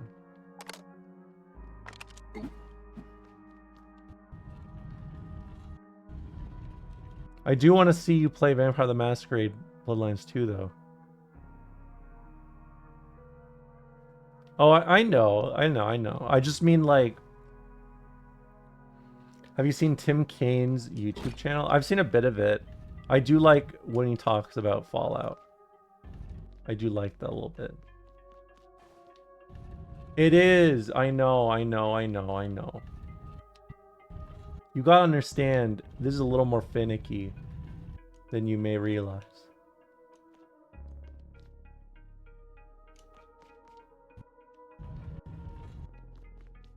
I gotta restart.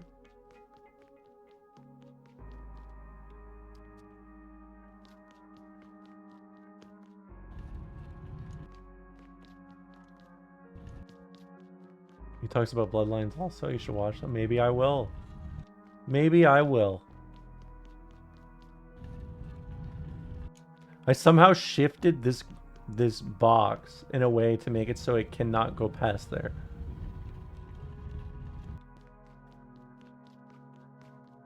There we go.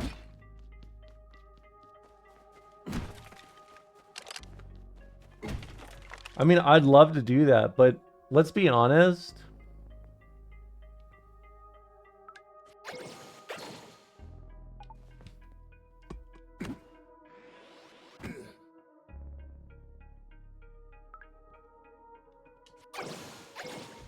Hold on.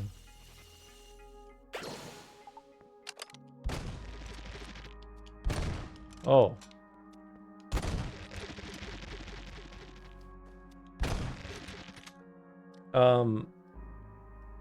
I will watch his videos on Bloodlines.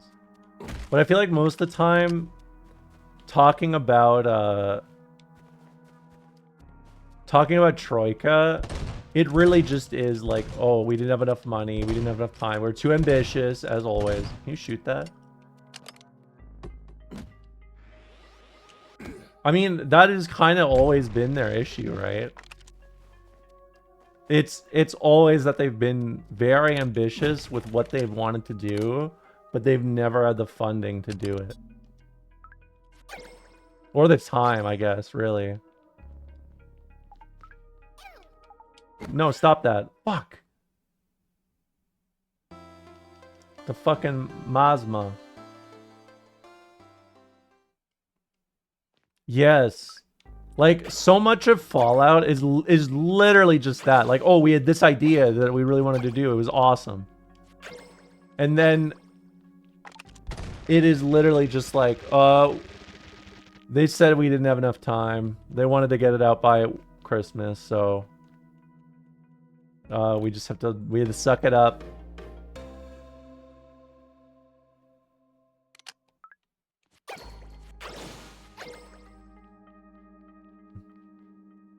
About a Skyrim slop. Is that really what we're calling games now? Skyrim slop?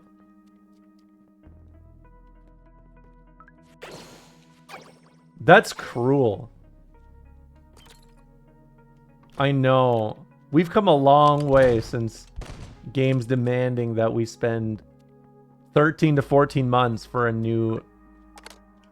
video game. Still waiting for the Romola BG3 run. Honestly, I feel like if I just played Baldur's Gate 3 and I just talked about politics the whole time, that could work. Hold on. Who wants to learn some politics? Like, who wants to be a millionaire?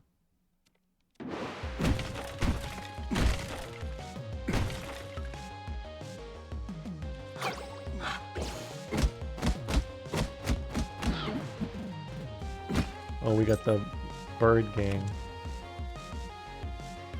Best I can do is Ben Stein's money.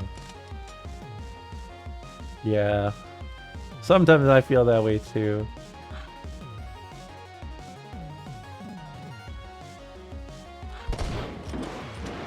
Truman, thoughts on psychiatric abolition as a political project?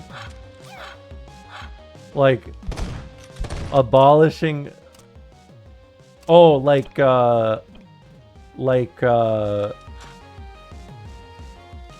what is the term?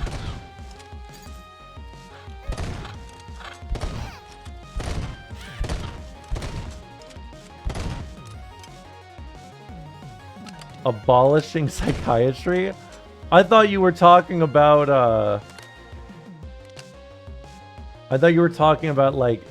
like committed, like having like people committed, like that sort of thing. Not the field of psychiatry.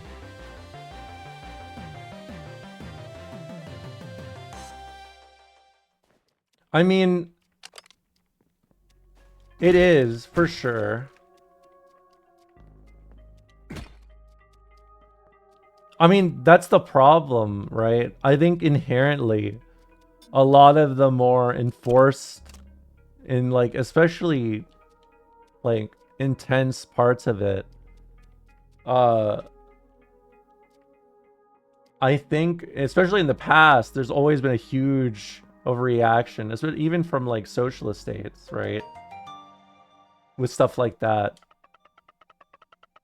And I think it's worthwhile to think about how much stuff is like due to, you know, material conditions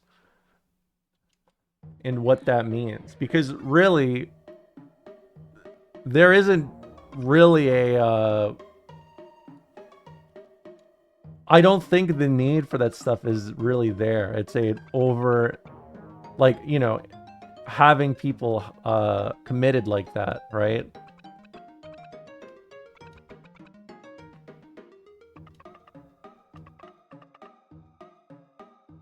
Significant problems from modern psychiatry stem from the profit incentive, not the science itself. I mean, I don't know that much about it from the perspective of like...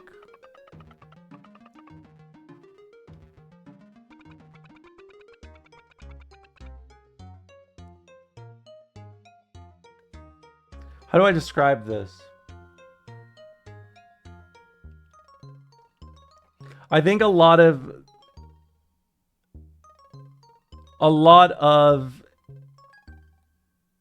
Okay, so here's how I think about things from the root cause of it, right? I do believe in trying to reduce harm to as many people as possible, as easily and as quickly as possible, right? Maybe a bit revisionist of me. I don't like hearing about people dying for systemic reasons, right?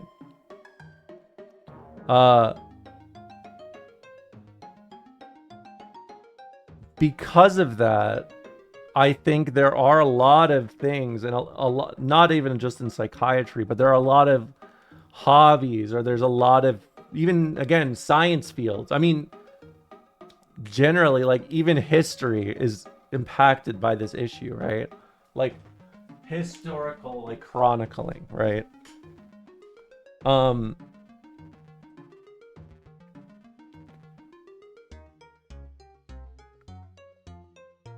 Think of a 1950s stand-up housewife. I mean, I understand what you mean by that, but like, I think things like that, like, I feel like if you're attacking, to me, when I hear this, how I think about it is kind of like how Marx discusses like religion as an opium, as an opiate, right? Obviously now we think of opioids in a very specific way, but back then it was like what they used to soothe their pain, right? I think that in a lot of ways there are smaller there's smaller kind of branches on this tree that can help you cope with the current situation you're in, and it can be helpful in that way. But I think like the largest systemic issues that shadow over them, like, I think if you're looking at a point like that, it's hard to not just point at the fact that there's a systemic flaw hovering over it at every instance, right? Like, no matter how mentally well or unwell you are still in a form of systemic oppression, right?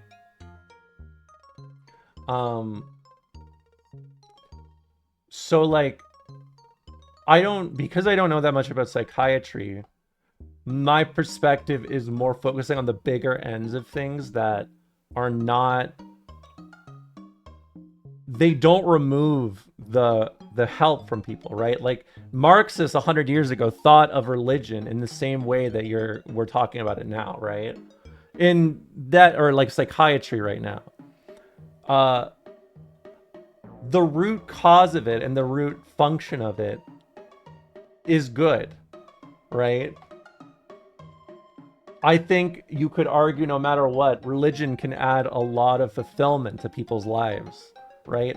But it can also be used in a nefarious way of justifying or using people as kind of pawns through these things, right? Like, don't worry about getting a house or being comfortable. You'll get your due after you die and go to heaven or something, right? Like, in that same kind of way. I don't think that we should adjust religion, maybe adjust in a way that prevents capital from, you know, taking advantage of it or using it in a nefarious way. And honestly, we can get into religion as on its own from that, but like, I think that because of the nature of how people interact with these things, because it's not so linear, I think it's better to focus on more major systemic like issues that kind of flood the field. And obviously there are going to be, that is to say, it will be difficult, right? I think if you nip at the parts that people get fulfillment from, even if they are I think you see a similar thing in religion that you would argue is a problem in psychiatry, where systemic issues are localized to individual behaviors. I mean, it is absolutely like it is a form of, it is a culture from, you know, the hegemonic force, essentially. I think when we begin to think about the decentralized individual aspects of it, that begins to get even harder, right? Because again, there are absolutely people who have terrible times with their psychiatrists, right? But also, there are people who have not had that, and the removal of it would just be negative, right? Whereas the systemic, like, the systemic reach above it, like, I guess here's how I would ask you, or what I would ask you for like thinking about this. Do you think that the weight of what something, like, I think if we live in North America, it's very easy for us to be very like all or nothing, because our perspective is, again, like, we have no input, right? We have no feedback unless it's like really serious, but even then a lot of the time we don't, right? I think we have a very, like, we need to stop this because we may not know where this goes. We may not know like what this can entail, what this means, right? I think we tend to think like that a lot more on average because we understand it's a lot harder to remove something from the equation than to include it a lot of the time. Or at least that's how we've been led to, right? How I view it is there is a lot of positives that can be like associated with it. Yeah, I was kind of gonna say, like, there are people that do feel this way for vaccines, right? When do you begin to conflate like a very real, you know, very real, very realistic, very standard grasp of harm versus, say, how do we put weight into what we get out of religion, or what we get out of what's another good example? There was one I had in mind reading this.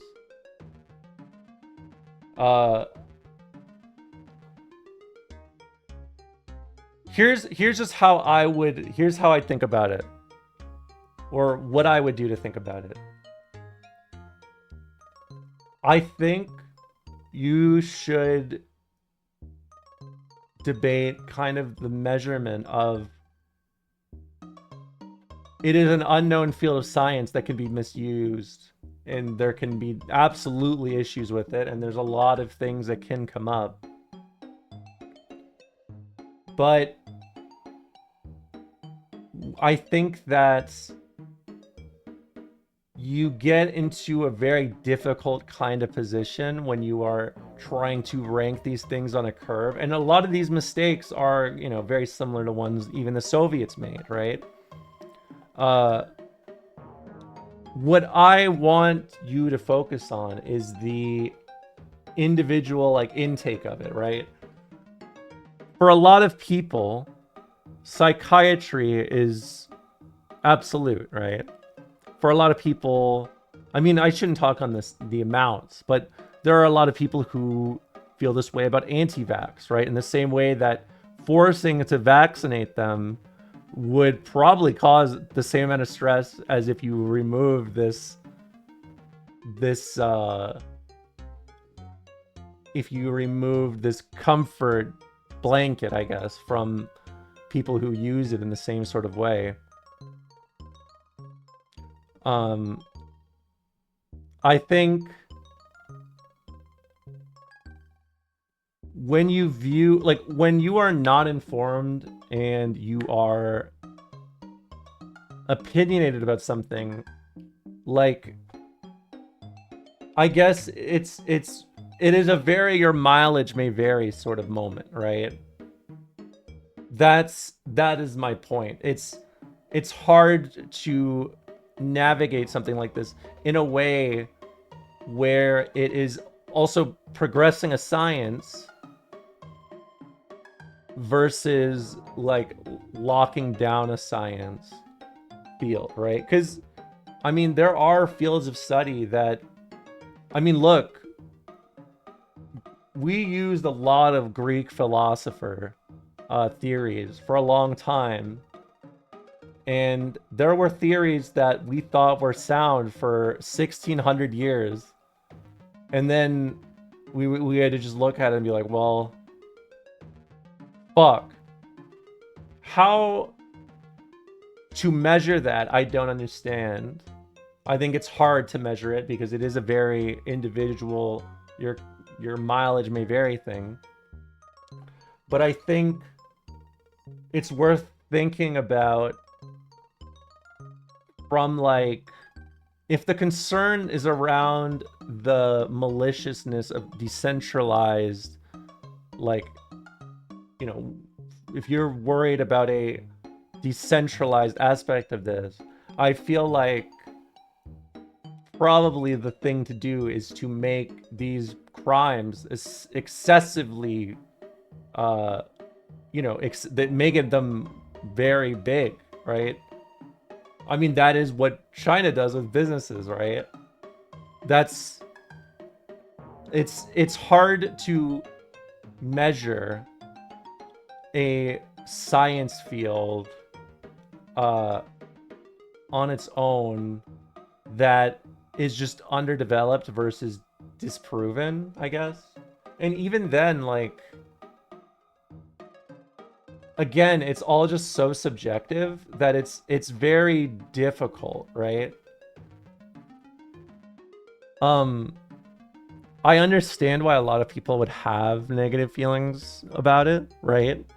But because I don't know that much about it from like a psychiatrist lens, and like most of my opinion would be informed by people in here who had the education or training or whatever, but like,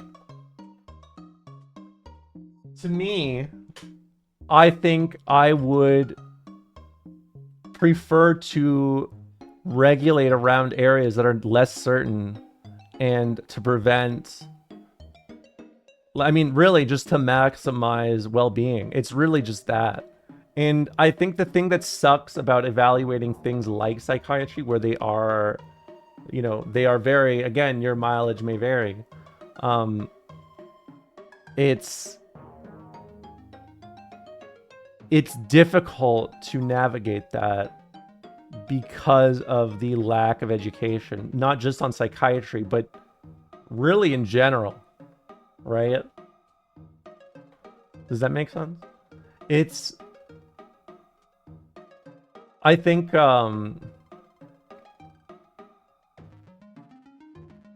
it is hard to go around stuff like that. But I mean, especially in like, I mean, I was gonna say America, but really it is North America and a lot of European states, like, that is beginning to open up their healthcare to private insurance or private businesses. I mean, I feel like a lot of the worst cases I've had tend to just be from a lack of regulation or a lack of like pressure, right? I feel like that just begins another question of how do you regulate enough? Like, what is enough, right? Is it worth going that far for something like that, right? My conclusion is, because I understand that it is a very mixed bag, I do correlate it more on your personal outcomes from it, I guess, right? Like, I think if you have bad experiences, and especially if you've ever had to be, you know, involuntarily held, like, that's not good, right? That's where I would begin to go, and I'd work around the systemic aspects of it. Because, I mean, to be blunt, if you remove, like, let's say if you remove religion from a lot of people 150 years ago, or you removed, like, ways of small comforts that worked for people, whatever it be, right? It's...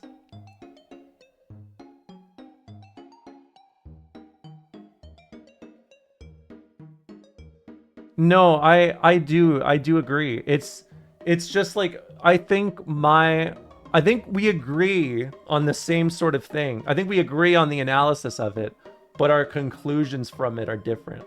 I think that because it is a field of science that is actively studied, and it is a field that is ultimately, like, again, where does it begin and end with the financial aspect of it? I feel like it is almost a symptom of the thing you are discussing, right? Like, it is a small fix for people who need something, like some fix, right? Some fulfillment. I think you absolutely could do something like that. It would make some people's lives better. It could make some people's lives worse. But even if you do that, it's not removing it from the systemic, like, reach it has, right? Like, the issue is not, like, it's not the science that's a problem, right? It's not. You could argue the science is ultimately like it's a dogma, it's a methodology, it's a structural, it's a foundational approach, right?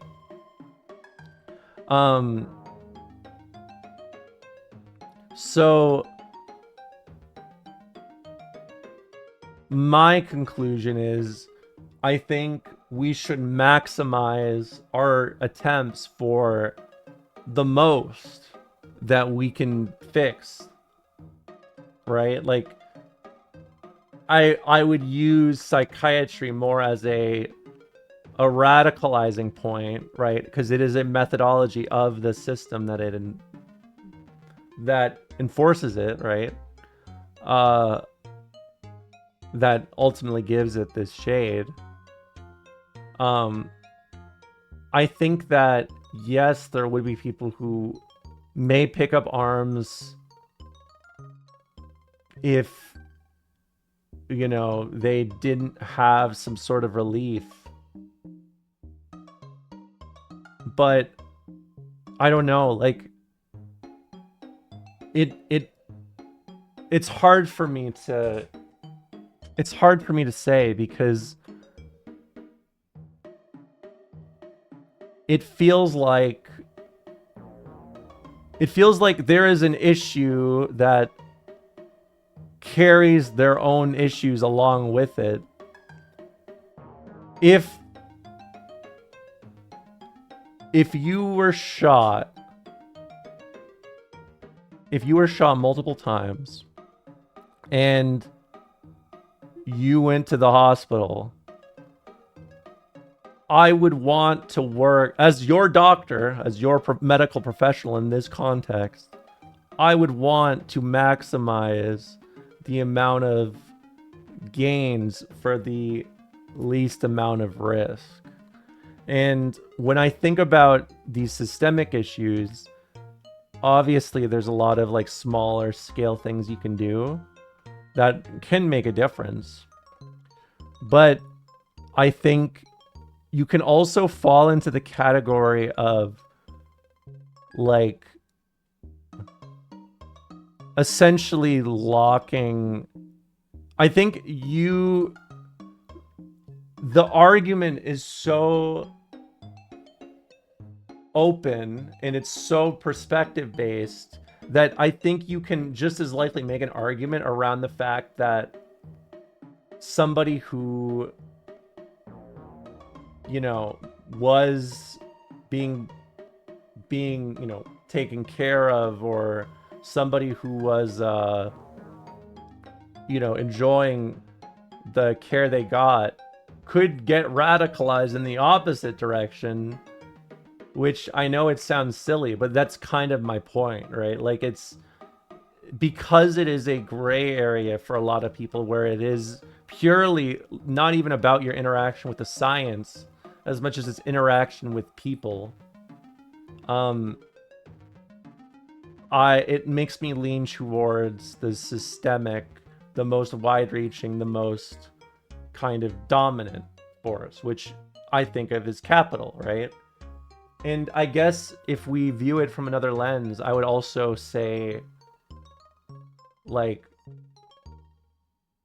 just removing something like that, I don't know how you would be able to use that as a bouncing off point for whatever you want to do from that to make whatever kind of system you have better, right? Because when does it become the enforcement of a science versus the lack of enforcement, right? Like, that's my point. It makes me think of a lot more questions that are difficult, and I think a lot of people will have different opinions on.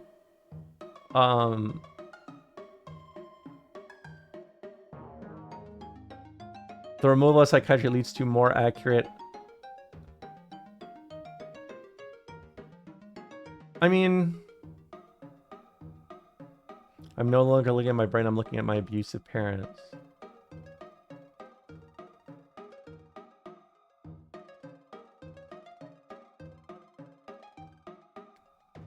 I like, okay, the thing that makes me struggle with this is you can,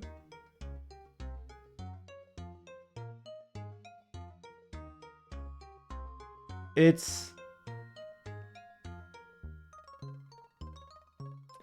is very difficult to, like, again, if we focus a lot on the, like, doctor, you know, psychiatrist perspective,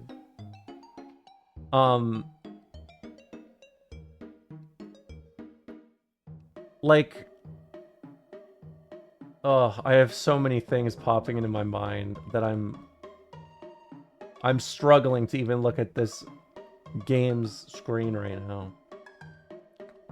Basically, like, I think, when does it become a spot of we need more regulations around the people that do these things, that do, you know, that try to give these answers?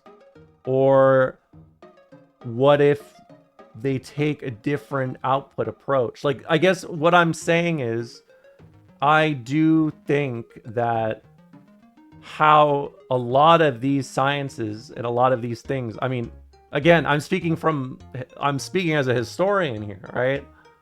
I know a lot of spots, or a lot of, like, a lot of positions are made worse by capitalism, right? I need to get this Sonic punk out of here.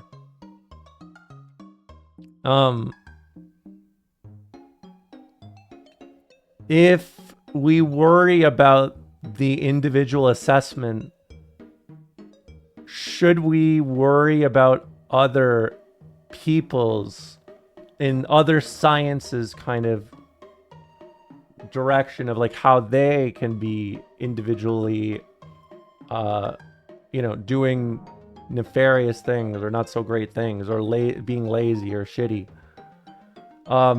And that's kind of my point, is that I think that it is Hold on, I should read this first. There's an analogous issue in medicine generally here whenever you're treating stuff that is caused by conditions that people just continue to live in.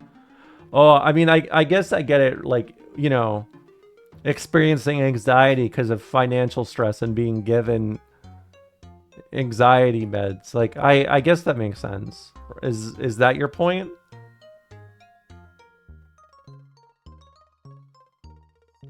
I mean,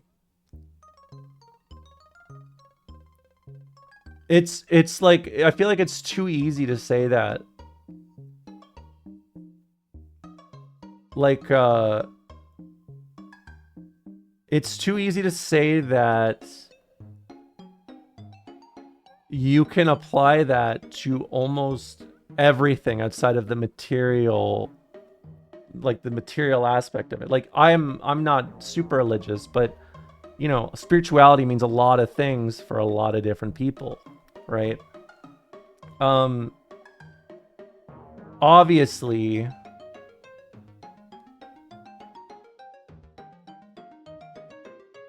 I think I understand what you're getting at. It's somewhat understanding how psychiatric care is meant to work and neuroscience in general, but you're not completely wrong. Well, now I'm confused, but here's what I think. I think there are a lot of things that you can do that ultimately, like, when does this become an issue of psychiatry versus political education, right? If it's about understanding the material world, right? When does the other things that may surround it kind of impact it, right? Most psychiatrists function as pill mills. Oh, like that. Yeah, but that's like that's more of a private issue, is it not? Like, that's like you paid to go get care.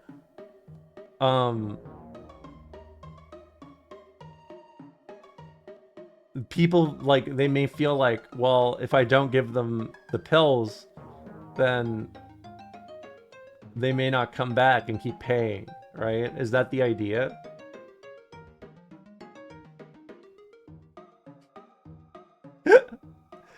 I mean, that is true, unless it's like Dr. Mao or something.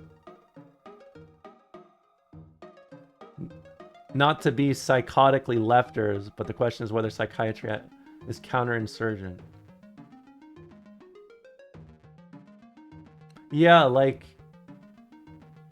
that's what I mean. We're beginning to kind of, we're meshing into a gray area. What I've learned from my time of when I don't understand how it could interact with a lot of other people, or how changes to the structure of how it's produced, right? Like, I mean, to be blunt, I think you would see a lot of changes even in just changing laws around punishment, because, I mean, I'll be blunt, in America, a lot of doctors or, like, you know, psychiatrists or whatever, a lot of them are, even if you are very corrupt and you do a lot of fucked up shit, your government is so inefficient that, I mean, it's not even really about like efficiency. It's about capital, right? It doesn't, a lot of people do not receive even basic punishments. You would be shocked by how many people who, you know, say, a lot of people who, I shouldn't say this on a grand scale, but there are some times where doctors or medical professionals in America will do these things without much of a care. They get complaints and then they don't get punished, right? Like, that could begin the same sort of thing as, like, you know, should we begin to ramp up these punishments? Should we change these things? Should we how should we work around it? What is the issue? If I think about it as decentralized individuals, I will begin to think punishments should be, you know, appropriate. They should be, you know, very careful in these ways. This is why, you know, not to be, you know, that bitch.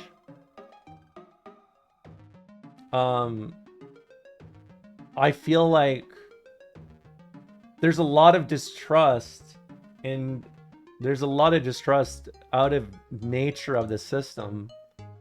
I kind of feel like you can do things on such a scale of, like, you could cut back, but, like, I don't know, it doesn't feel like, it doesn't feel to me as though it is a, it does not feel like an answer for me. It feels like,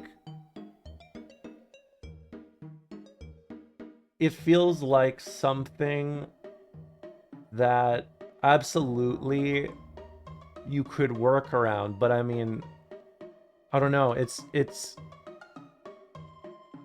it's hard for me to say that we should abolish a line of science unless it's been, you know, very obviously disproven, for example, which I would say there's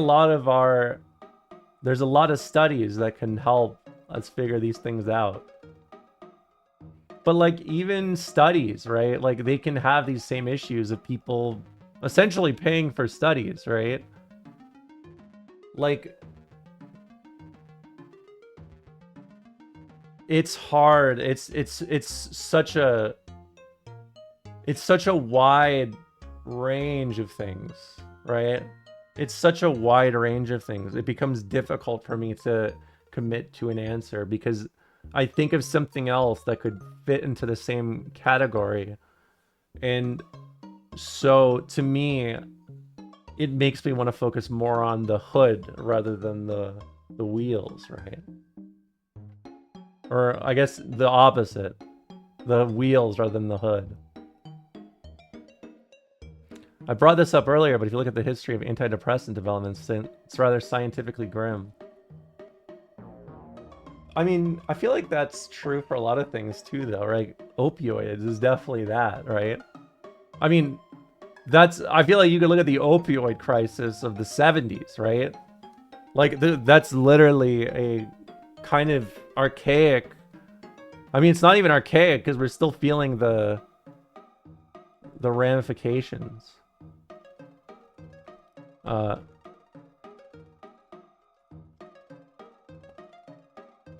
Where is it?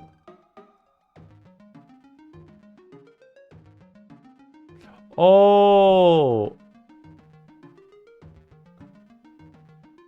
Like... Oh, you mean how effective it is? Is that what you mean? Oh, I'm sorry. I completely misunderstood. I think everything you said. I don't know. I don't have enough information on that. I don't have the knowledge to justify the work of psychiatry, but, like, I guess that's also that I would just kind of... I care about the feedback. I know, it's been silly-ass music. Real quick. There's a Wikipedia page about the timeline of the opioid epidemic. Let's see.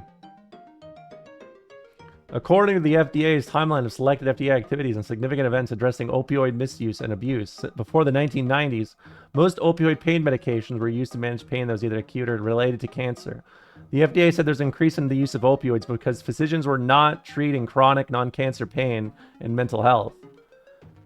Mortimer David Sackler and Raymond became the co-chair of a small Greenwich Village-based pharmaceutical company financed by their brother Arthur. The Purdue Frederick Company became the Stanford, Connecticut-based Purdue Pharma. 1987, the FDA approved the first formulation of an opioid pain medicine that allowed dosing every 12 hours instead of every 4 to 6. In 1995, Purdue Pharmacy showed that 68% of the oxycodone could be extracted from an OxyContin tablet when crushed. FDA approved OxyContin, a control-release oxycodone, which was the first formulation of oxycodone that allowed dosing every 12 hours instead of 4 to 6. So that said, the FDA said soon after its approval, OxyContin became a focal point of opioid abuse. July 1996, studied by Paul D. Goldenheim, MD, who later became Purdue's chief medical officer, published in the Journal of Clinical Pharmacology that reported that the controlled-release substance formulation by mouth had a variable duration of action ranging from 10 to 12 hours. The report by 8 authors said treatment with CR oxycodone was safe and effective in the study, and its characteristics will be beneficial in the treatment of pain. Purdue Pharma began a massive marketing campaign based on a unique claim for OxyContin and FDA permission, with FDA permission that as a long-acting opioid, it might be less likely to cause abuse and addiction than shorter-acting painkillers like Percocet. According to a May 29, 2018 article in the New York Times, between 1997 and 1999, Purdue sales representatives used the words street value, crush, or snort 117 internal notes, recording their visits to doctors or other medical professionals. 1997, in the Suffolk County versus Purdue lawsuit, the county said, in 1997, Richard Sackler, Kath Sackler, and other Purdue executives determined and recorded in secret internal correspondence that doctors had the crucial misconception that OxyContin was weaker than morphine, which led them to prescribe OxyContin much more often, using it as a substitute for Tylenol. According to CNN, the presiding judge in the case, Judge Sanders, said their discussions appeared to be tactical as they looked for ways to promote the sales of OxyContin, particularly in higher doses, to encourage doctors to prescribe the drug over longer periods of time and to circumvent safeguards put in place to stop illegal prescriptions. Purdue's audio tapes, brochures, videotapes, literature, and its website, Partners Against Pain, claimed that the risk of addiction from OxyContin was extremely small. 1998, the FDA approved fentanyl. New York Times journalist, who is the author of Painkiller, A Wonder Drug's Trail of Addiction and Death, began investigating Purdue Pharma and OxyContin, that in a relatively unknown drug made by a relatively unknown family, the Sacklers, who were at that time one of the wealthiest families in the United States. In a 24th of August 2001 taped interview with 3 top Purdue executives, CEO Michael Friedman, Howard Udell, and Dr. Paul Goldenheim, the executives told Mayer that they had learned of OxyContin's growing abuse only in early 2000, a statement they had also made before congressional committees. The number of prescription of OxyContin rose to more than 14 million in 2001 and 2002, up from 300,000 prescriptions in 1996. This represented almost $3 billion in sales compared to the 44 million in 1996. Right? This is the sort of thing that I think of where it makes me think a lot more about these individuals and the systemic, capital or energy that incentivizes these things. Because you have to remember, we are still living under a financial institution or a financial system that ultimately promotes you maximizing profits and minimizing expenses, right? So when I think about that, I think almost inherently capitalism will always push people towards these things, because the more money you have, the more powerful you are. The more powerful you are, the more money you can have. the more powerful you get, the more you can control these, you know, I mean, you can control a lot of things, but that is just how the thought process works, right? It's the more money I make, the more power I have. The more power I have, the more that, you know, I get what I want done.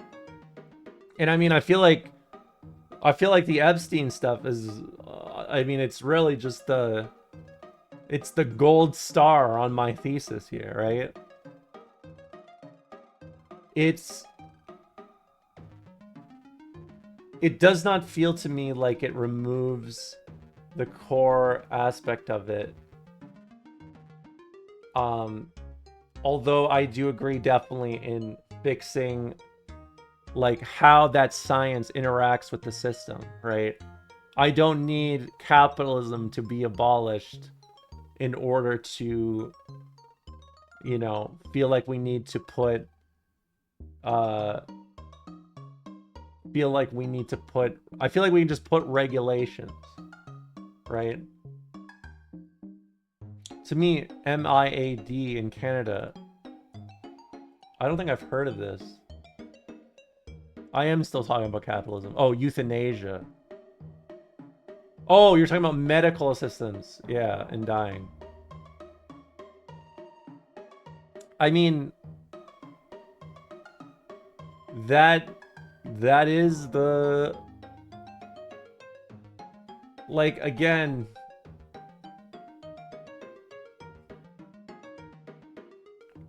I don't know where these things start and end, really. Like,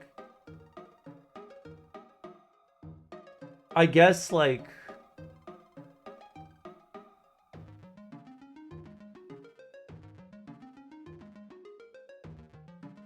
I don't know. I'm not informed enough to discuss the medical ramifications of it. I know this is like Drazash's field, I guess.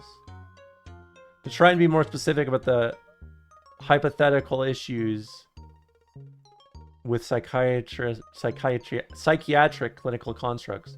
Let's say that in order to qualify as mentally ill, you have to behave in a way that is out of step with the norms of your social situation. For whatever reason, you are not able to thrive. Pardon me. In the abstract, you have at least two choices about where to locate responsibility for deviation from those norms, in you or in the norms themselves.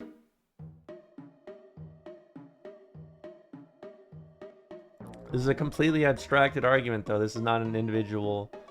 This is not on an individual to sort out. Let's say your social norms are an abusive socioeconomic structure in the micro and macro. Okay, I'm beginning to understand where you're going with this. But I think that's also kind of like, I agree with you that it is not on these people. But, like, if we are to challenge these norms, like, I feel as though they are absolutely aspects that can be nefarious and used in abusive ways, for sure. I guess my disconnection is I just don't know,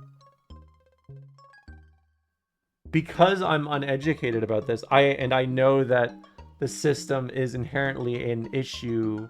A lot of the systemic issues are a product of the system, hence systemic issues, right? It makes me want to be a lot more ambitious to aim for a bigger net. I think there is absolutely problems with it, but I guess, like, it feels like it is both something that is, like, evaluating the structural scientific worth of psychiatry or MAID versus, like, say, evaluating the weight of capitalism. Like, it's, again, where do you begin to...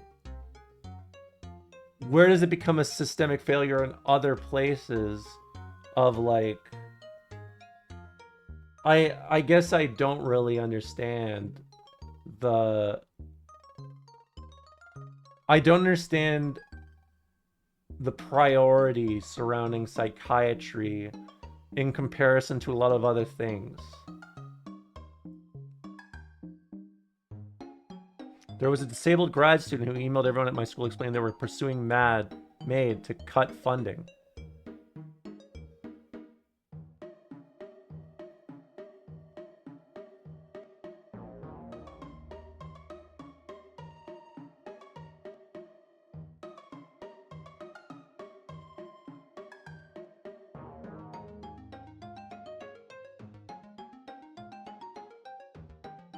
Oh, I see. I get it now. I get it now. Put an arrow above me. I get it. I do agree. I do agree for sure, like...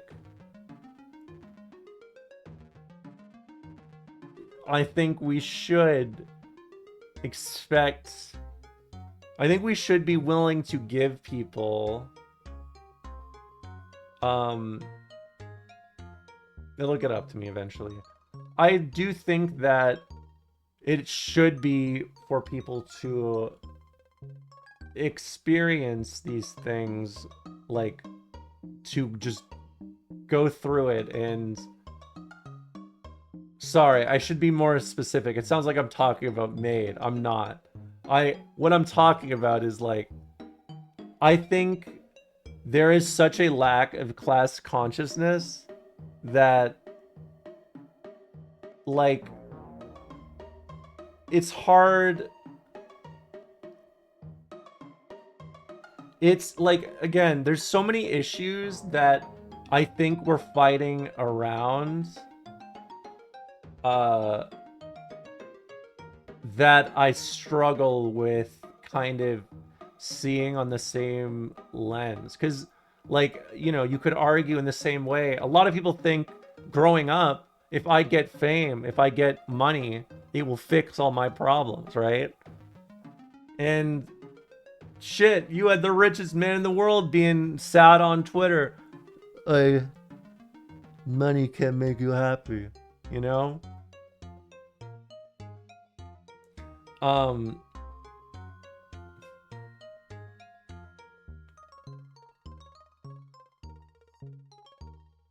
I think that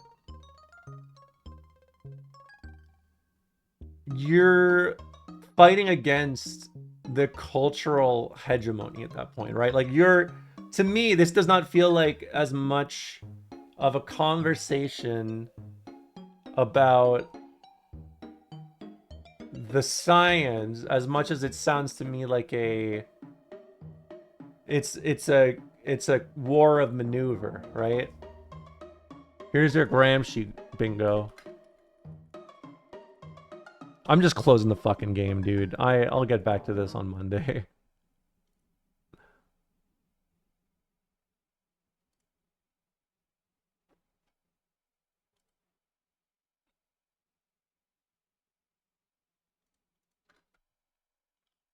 Thank you.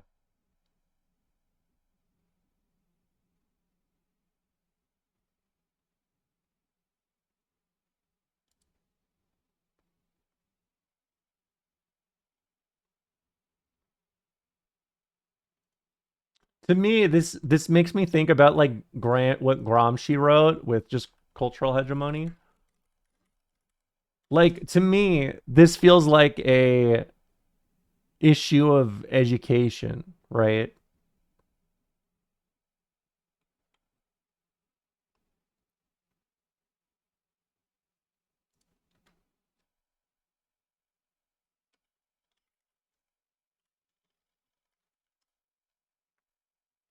Where is it?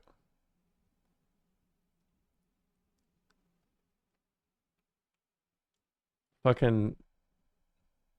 Oh shit, let's go, archive.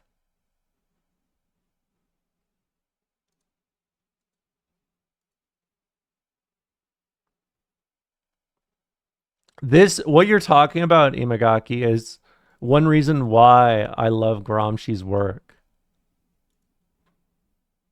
He does so much focus on the cultural weight of things, and I think probably in the modern day it's the least explored, probably uh the most important aspect of it. All in prison. He was a writer, like Alan Wake. Where is it? Where is it? Where's my guy?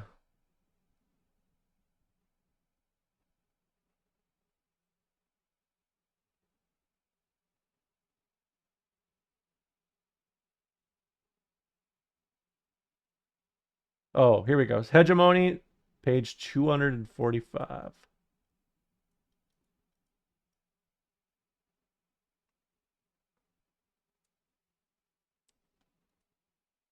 All right. When I read this the first time, I I don't say this lightly. I looked at the page and I said, this motherfucker is cooking. All right, let me get out of the way for a moment.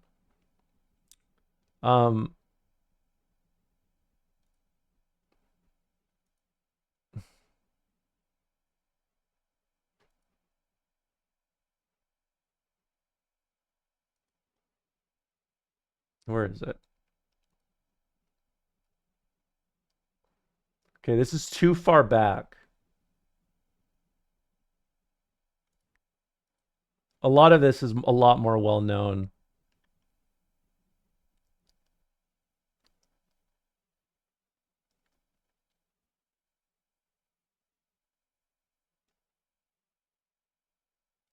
Where is it?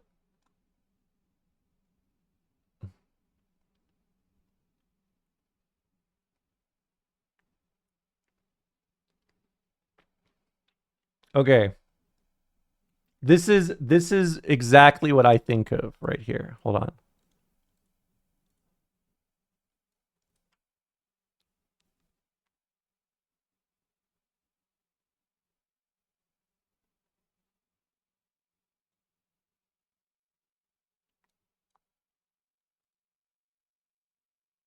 The audiobook is only an hour. I mean, honestly, one thing that is great about Internet Archive is there are a lot of great writings that were maintained through this. Subversive. This is basically like the kind of I guess really it does start on the last page. I'm sorry. Where should we start? Broadly speaking, one can already discern in the world of today a phenomenon which resembles the rift between spiritual and temporal in the Middle Ages, but a phenomenon that is far more complex than its predecessor. To the extent that modern life itself is more complex. To an ever-increasing extent, regressive and conservative social groupings are being reduced to their initial economic corporate stage, while the progressive and innovatory groupings are still in their initial, precisely economic corporate phase.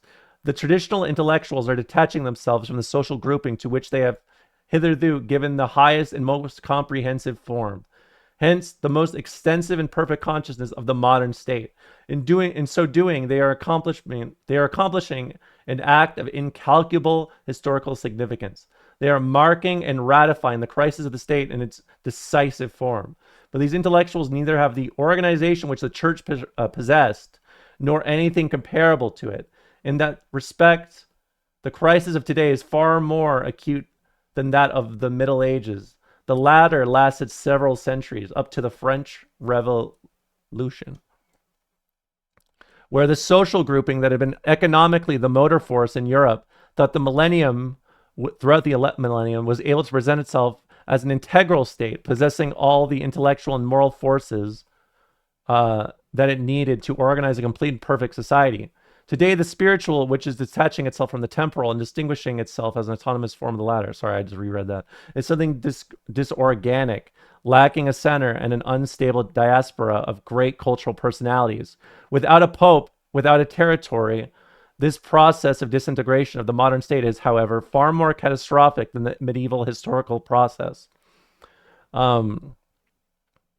which was disintegrative and integrative at the same time. Given the particular groupings which was the motor of the historical process, and given the type of the state which had existed since the beginning of the millennium in Europe, a state which was innocent of the centralization of today and could be called federative of the dominant classes rather than the state of a single dominant class. It is worth considering the extent to which Gentiles' actualism corresponds to the positive phase of the state, where croxy.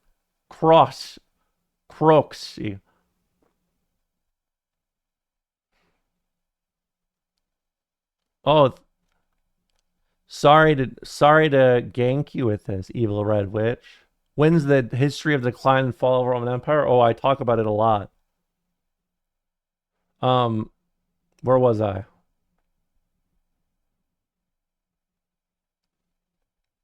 I'm going to call them the Big C to save this. Whereas the Big C provides the opposition to this. The concept of unity in the act allows Gentile to recognize history. What is anti-history for the C? The croc. For Gentile history is entirely state history. Well, for the croc, it is ethical political. In other words, the croc seems to maintain a distinction between civil society and political society, between hegemony and dictatorship. The great intellectuals exercise hegemony, which presupposes a certain collaboration, i.e. an active and voluntary, parentheses, free consent, i.e. a liberal democratic regime. Gentile sees the economic corporate phase as an ethical phase within the historical act. Hegemony and dictatorship are indistinguishable. Force and consent are simply equivalent. One cannot distinguish political society from civil society. Only the state, and of course, the state as government exists, etc. The same conflicting positions which emerge in the philosophical sphere between the big croc and Gentile appears again in the field of political economy between Einaudi and the followers of Gentile. Spirido's concept of citizen as state functionary derives directly from the absence of separation between political and civil society, between political hegemony and state political government. In other words, it derives from the anti-historicity or ahistoricity of the conception of the state that is implicit in Spirido's position, despite his preemptory assertions on polemic rantings. Spirito refuses to recognize that since every form of property is linked to the state, even for the classical economist, the latter intervenes at every moment of economic life, which is a continuous web of transfers of property. Spirito's position concretely represents a return to the pure economicies of which he accuses his opponents. It is interesting to note that this position contains the essence of Americanism, since America has not yet emerged from the economic corporate phase which Europe passed through in the Middle Ages. In other words, he has not created a conception of the world. He's saying that they did not go through feudalism, is what he's saying here, is I'll summarize. In this sense, it is true that America is under the influence of Europe and of European history. And then subversive, this is where he starts cooking. The purely Italian concept of subversive can be explained as follows. A negative rather than a positive class position. The people is aware that it has enemies, but only identifies them empirically as the so-called signori. Contained in this concept of signor, there is much of the old dislike of country for towns. Dress is a fundamental element of distinction. There is a dislike of officialdom, the only form in which the state is perceived. The peasant and even the small farmer hates the civil servant. He does not hate the state, for he does not understand it. He sees the civil servant as a signor, for even if he is himself in fact better off economically. Hence the apparent contradiction where the signor is often at the same time a morto de fame, as far as the peasant is concerned. This generic hatred is still semi-feudal rather than modern in character, and cannot be taken as evidence of class consciousness, merely as the first glimmer of such consciousness. In other words, merely as the basic negative polemic attitude. Not only does the people have no precise consciousness of its own historical identity, it is not even conscious of the historical identity or the exact limits of its adversary. The lower classes, historically on the defensive, can only achieve self-awareness via a series of negations, via their consciousness of the identity and class limits of their enemy. But it's precisely this process which has not come to the surface, at least not nationally. Yes. I think this writing... Okay, what he's saying is, because a lot of people have personifications, or they can justify the reasons for the things they feel, it is a strength and a curse. You can make yourself mad at things that benefit you, but it is ultimately just a lack of education, right? The difference between this person and the person who looks at all this and processes it is class consciousness, right?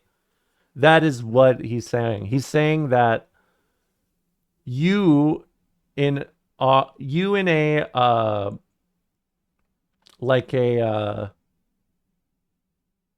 let's say you are born in America, right?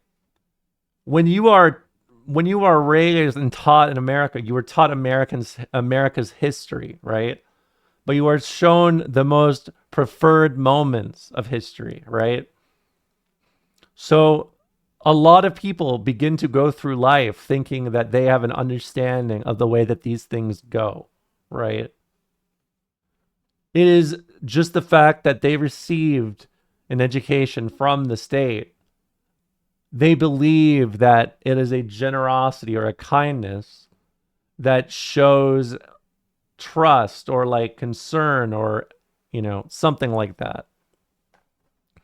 The systemic issues that surround these things are always present. It is hard to process these things if you have this like layer 1 belief system, right? It is very difficult to be taught that your country brings democracy and does all this good shit and does this awesome stuff, right? Most people are raised and educated in that way. However, usually when people see like, I don't know why this war is happening, or I don't know why why the police are doing this, or why there are issues that have been kind of pushed to the background, right? When the average uneducated person sees these things, they do not have the understanding to tie systemic issues such as racism or economic, the economic state of the state, but like the personifications of these states, aka the politicians, right? These politicians are the faces of the state. Therefore, the systemic issues that maintain and never get fixed, despite the rotating door of politicians, is what he is talking about here, right? People do not think, wow, capitalism sucks. They think Donald Trump is a fascist and he is ruining my money, right? The difference between somebody who looks at the state, right? Someone who looks at the state, looks at the structure that surrounds the politicians and analyzes it and sees those contradictions and acknowledges them. Somebody who can do that is class conscious, right? But you do not get taught this consciousness. You have to see it yourself, right? Yes, I absolutely agree. I think there is no better writer. There's no better writer for American Marxists than Gramsci for a variety of reasons. But like, I think even just how he discusses this as someone who, from 1920s Italy,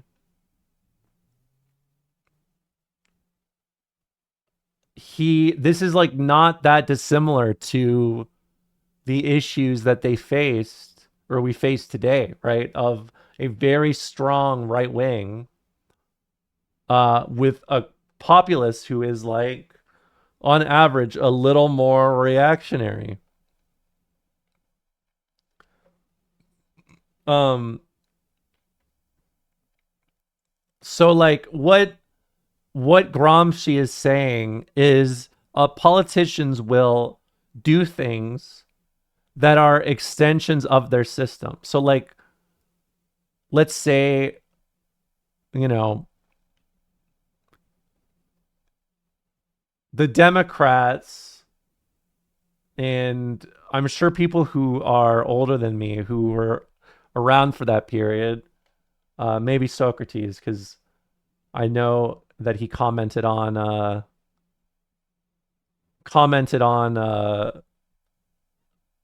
being around for the Obama age, but like if you look at the problems that begin around the time of the 90s, they do not get fixed despite who gets into power, right? It's like we had since the 90s, right? Bill Clinton, well, really, George Bush, Bill Clinton, George W., Obama, Trump, Biden, Trump, right? Think about over the last 20 years, right?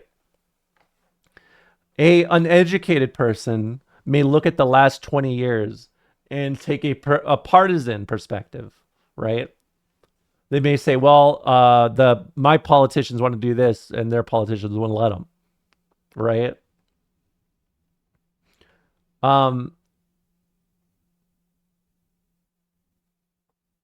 Yes, yes, yes, yes, yes, yes, yes, absolutely. I agree with that 1000%. It's because people lack the education, even if all these things are true, right? Like, if you're just saying, like, hey, dude, you're wrong and you're stupid, I'll tell you right now, I don't care. I don't care who would say it to me, but if you educated me with everything I knew right now, 10 years ago, like, if you were anything but gentle and like very slow in how you went around it,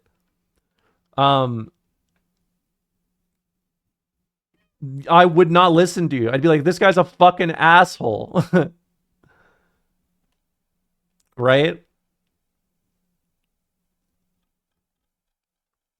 Part of the issue is that class consciousness also teaches you the smallness of your own power and agency as an individual fundamentally, the way in which your agency itself is produced. And people generally believe the opposite for deep reasons. Well, I think that you are correct in how a lot of people do this. However, I think what you're saying is also kind of the root of the issue, because a lot of people do not have, again, like, labor education in America is pathetic. Like, it is, like, straight up. And for a lot of people, you will sound fucking insane discussing these things. Right? There's a reason why reactionary is an insult from the left, right? I struggle a lot with discussing things like I struggle to discuss things like this where it's just about like you have like teaching Marxist theory to people is difficult because you are like Marx was working off of a lot of historical precedent, right? In a period where there was a lot of attention around this historical period, right? Like the Enlightenment had a lot of attention on Roman society, right? A shit ton. Greek and Roman society. What did I tell you guys at the start of the stream? Remember, you cannot understand Roman politics without viewing class, right? Like whatsoever. Now, when you are like trying to explain to somebody this kind of dynamic, it's hard to do it in a short-winded way because there are a lot of reasons that point you to this reason or like this conclusion. It is a multifaceted, you know, experiment that leads you to an answer that you're like, this is the best for what we know right now, right? To explain this to people, they're going to be confused because they will have conflicting thoughts by nature of their education, right? There will be the same people who will look at you, and when you describe Marxist politics as like, we look at things and we like from the past and we try to improve on them, somebody who is uneducated would probably be like, that just sounds like America to me. We've just made our democracy better, right? This is like the starting point of, I think, a lot of like a 0 out of 10 on the class consciousness scale. You are fighting against a lot of things that are contradictory that people do not have a lot of attention to the point where I've realized, especially through reading Gramsci's work, it's usually better to be very gentle and very kind talking to people about this stuff and asking them questions, letting them get to their conclusions on their own, right? Yeah, exactly. I mean, that's why one thing I'm super embarrassed about, I'm going to end the stream after I say this because it's been 5 hours and I know I didn't play any of the game today, but I've been on my streamer shit recently.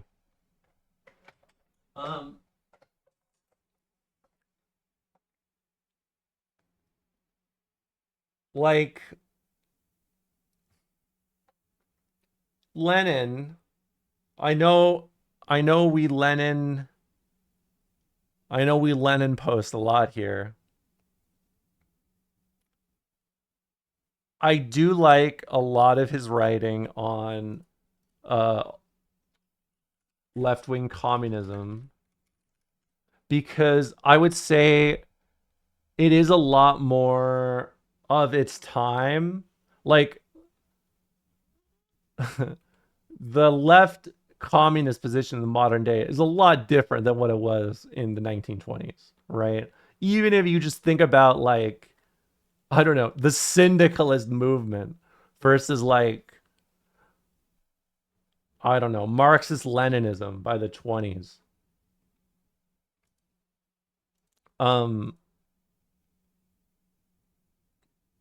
I think that a lot of what he talks about on meeting people where they're at is very important. And in fact, look at this. He's got a little bit of drama. He's got a little drama to share about the communists and the independents in Germany. Where was I? A lot of this stuff, I think, is a real banger. But I want to get to a point where it's like really... He's so cunty.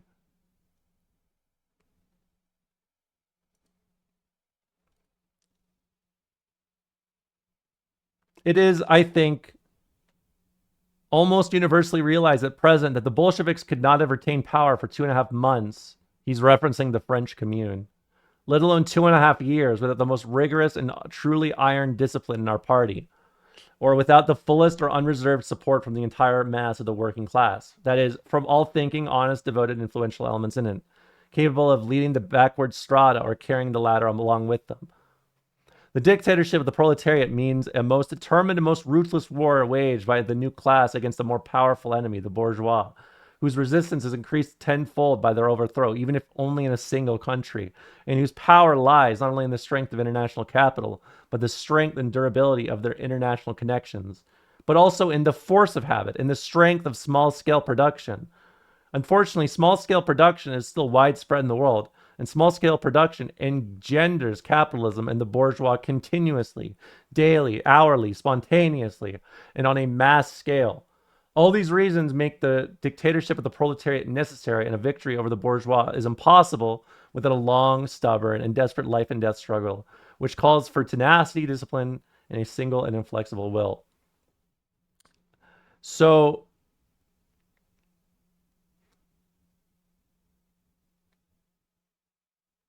I think one thing that he does talk about is the ideological adherence to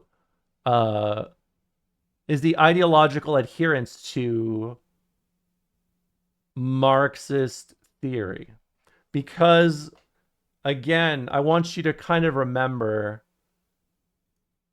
there again, the reason why he highlights 2.5 months is because the last experiment before the USSR, the last socialist experiment, was the French, or the Paris Commune, sorry.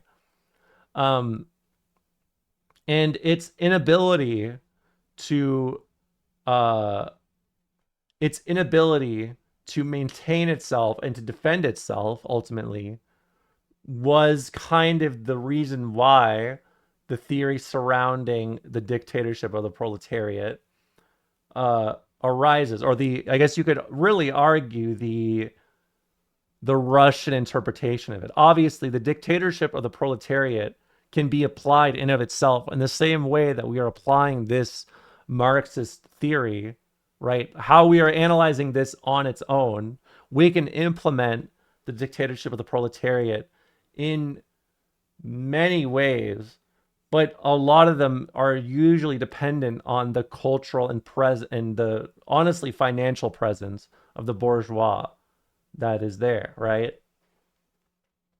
The thing that I like about this writing about left-wing communism is a lot of this is really just him, in a lot of words, explaining that he decided to do something different, and that was his success, basically. He stuck to the theory, but he was also pragmatic in the cultural implementation of this theory, is kind of how I would describe this, right? I repeat, the experience of the victorious dictatorship of the proletariat has clearly shown, it's clearly shown even to those who are incapable of thinking or have had no occasion to give thought to the matter, that absolute centralization and rigorous discipline are an essential condition of victory right now. Hold on, let me fix this real quick.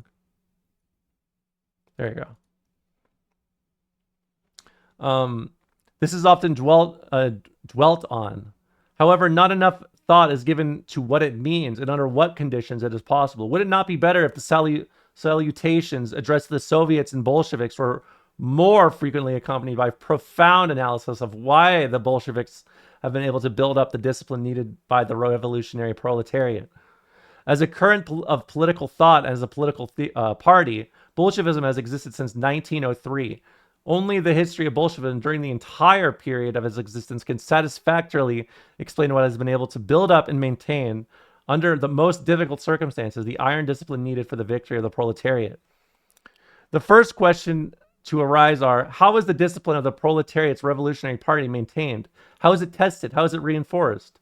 first, by the class consciousness of the proletarian vanguard, and by its devotion to the revolution, by its tenacity, by self-sacrifice and heroism. Second, by its ability to link up, maintain the closest contact, and if you wish, merge, in certain measure, with the broadest masses of the working people, primarily with the proletariat, but also with the non-proletarian masses of working people. Third, by the correctness of the political leadership exercised by this vanguard, by the correctness of its political strategy and tactics, provided the broad masses have seen from their own experiences that they are correct. Without these conditions, discipline in a revolutionary party really capable of being the party of the advanced class, whose mission it is to overthrow the bourgeois and transform the whole of society, cannot be achieved. Without these conditions, all attempts to establish discipline inevitably fall flat and end up phrasemongering and clowning. On the other hand, these conditions cannot emerge at once. They are created only by prolonged effort and hard-won experience. Their creation is facilitated by a correct revolutionary theory, which in turn is not a dogma, but assumes final shape only in close connection with the practical activity of a truly mass and truly revolutionary movement. The fact that in 1917 to 1920, Bolshevism was able, under unprecedentedly difficult conditions, to build up and successfully maintain the strictest centralization and iron discipline was due simply to a number of historical peculiarities of Russia. On one hand, Bolshevism arose in 1903 on a very firm foundation of Marxist theory. The correctness of this revolutionary theory and of it alone has been proved, not only by world experience throughout the 19th century, but especially by the experience of the seekings and vacillations, the errors and disappointments of revolutionary thought in Russia. For about half a century, approximately from the 40s to the 90s of the last century, progressive thought in Russia, oppressed by a most brutal and reactionary Tsarism, sought eagerly for a correct revolutionary theory, and followed with the utmost diligence and thoroughness each and every last word in this sphere in America and Europe. Russia achieved Marxism, the only correct revolutionary theory, through the agony she experienced in the course of half a century of unparalleled torment and sacrifice, of unparalleled revolutionary heroism, incredible energy, devoted searching, study, practical trial, disappointment, verification, and comparison with a European experience. Thanks to the political emigration caused by Tsarism, revolutionary Russia, in the second half of the 19th century, acquired a wealth of international links and excellent information on the forms and theories of the world revolutionary movement, such as no other country possessed.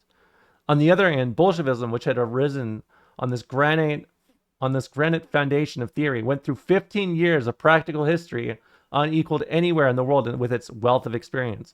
During those 15 years, no other country knew anything even approximating to that revolutionary experience, that rapid and varied succession of different forms of the movement, legal and illegal, peaceful and stormy, underground and open, local circles and mass movements, and parliamentary and terrorist forms. In no other country has there been concentrated in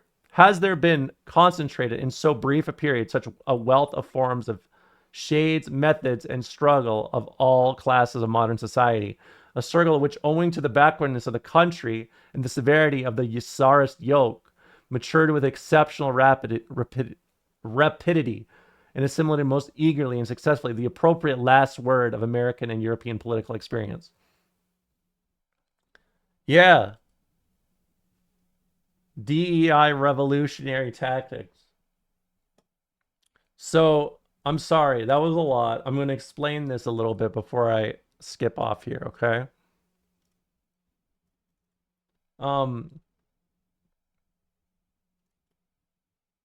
So what he's saying is there were a lot of writings about revolution and theory, not just from Marx, but from a lot of other people. Some of these theories were correct, right? We call it Marxist theory, and it is, right? Marx is the first person to, put all these words and to notice this first, right? And write it down first. Because of that, we have aspects of his writing that are correct and incorrect, right? I'll give you a quick example. Marx, back in the days that he began to first write, I mentioned the 18th Brumaire, right? He believed that the lumpen proletariat, or the, underclass, was incapable of being a reliable figure in, revolutionary theory. Now, no matter what you want to say about revolutionary theory from then to afterwards, I think you would agree the Black Panthers, like as a structured, organized group, completely disproved that initial theory, right? I mean, Mao disproved it, really. It's an extension of Mao. And in the American context, the Black Panther Party is a great example of these things, right? Now, what does that mean that we look at this thing from the guy we associate with it, right? Marx. We're like, this fellow Marx, he had a big beard, he had a hella long beard, he must be smart. He was wrong.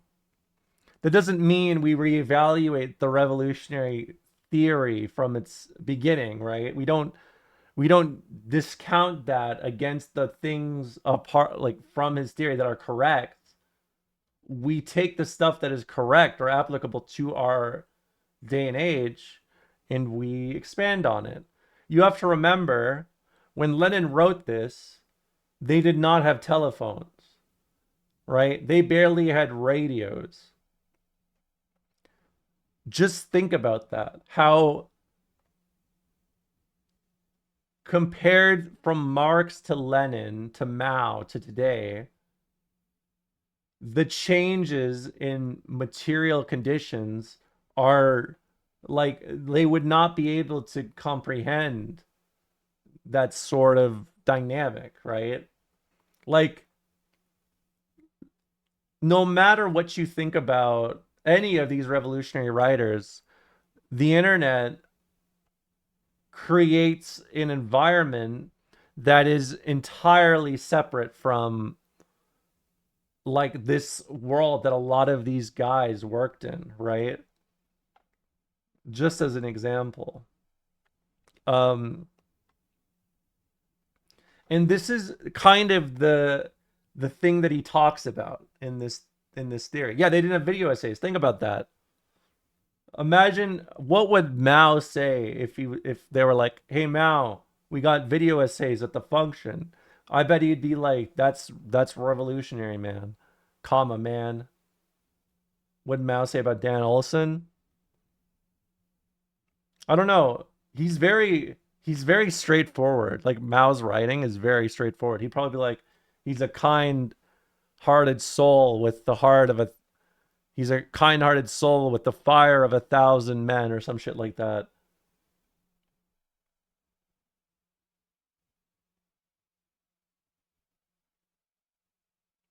Yeah, he was writing shit when the American Civil War was happening. Exactly. Gramsci expands on a lot of this, right, with his work on theory here, right? What he is essentially saying is the connection from this to Lenin is, you have to remember, he did send a message to Lincoln congratulating him on freeing the slaves, basically, and praising him for it.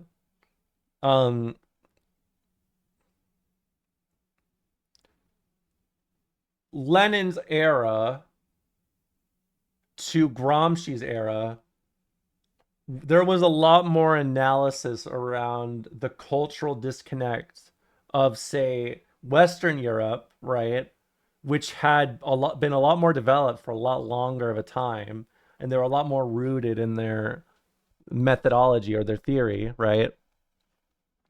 So they realized, just being like, you realize that you are fighting against your best interests, right?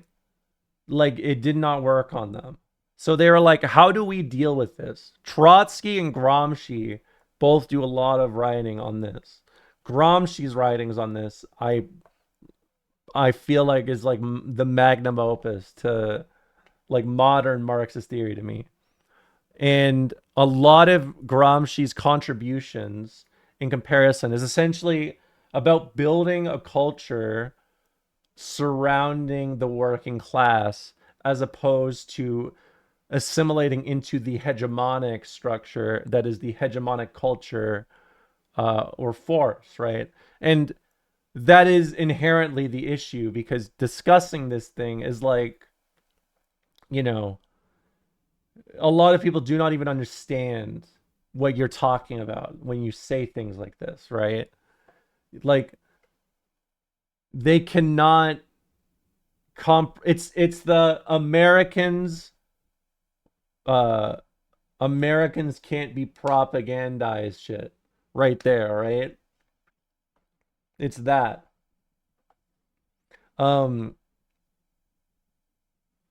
Yeah. Well, I don't blame him. Gramsci, I think when I first read Gramsci's name, I think I pronounced it Gramsci. Yes, American exceptionalism.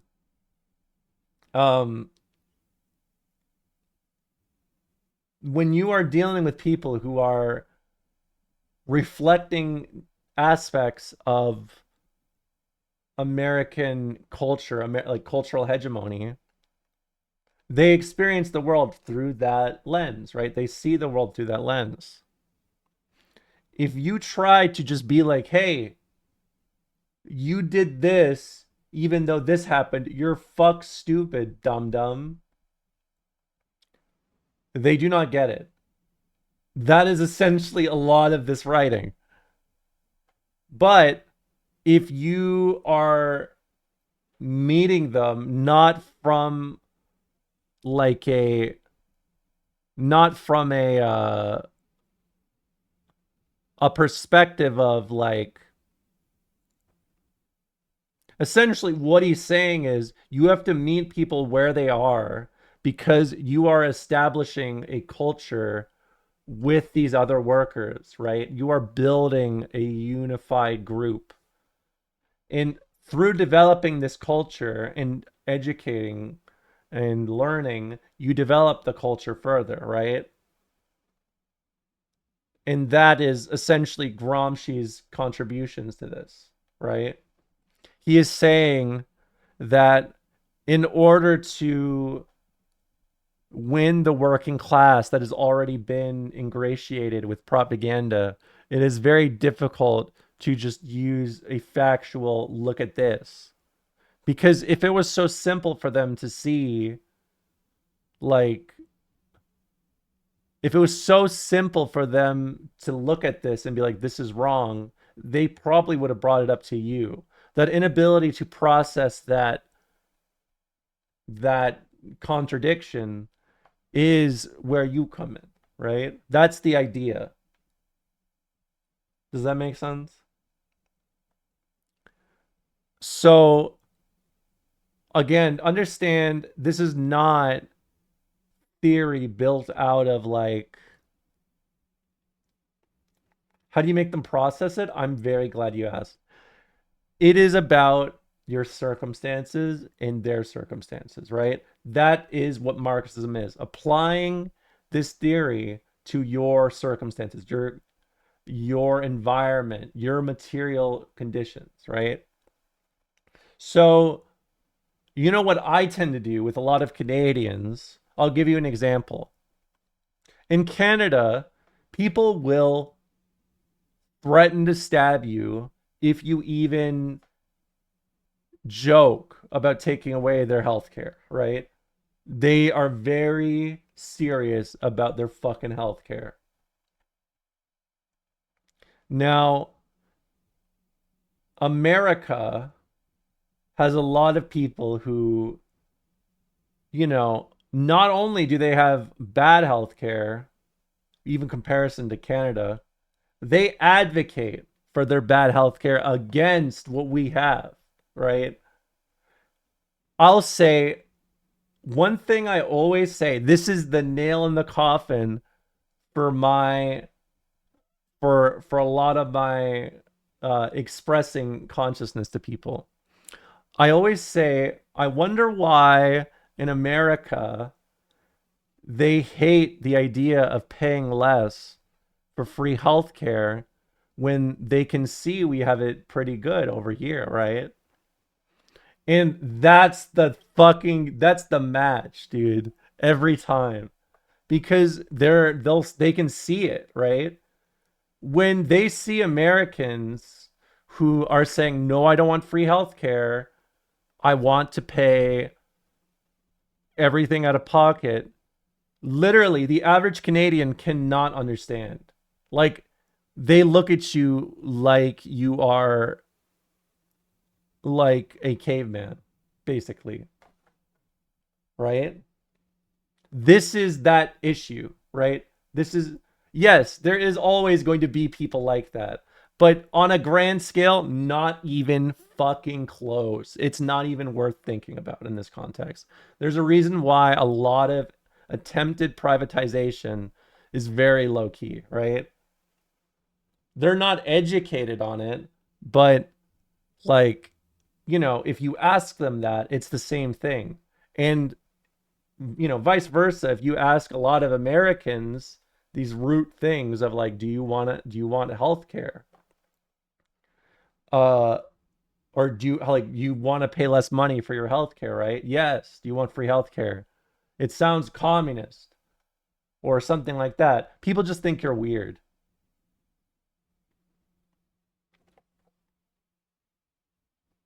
Yeah. I mean, it's true. That is the Bernie Sanders. That's the Bernie Sanders like method, right? And that radicalized a lot of people in 2016, right? Even just saying that.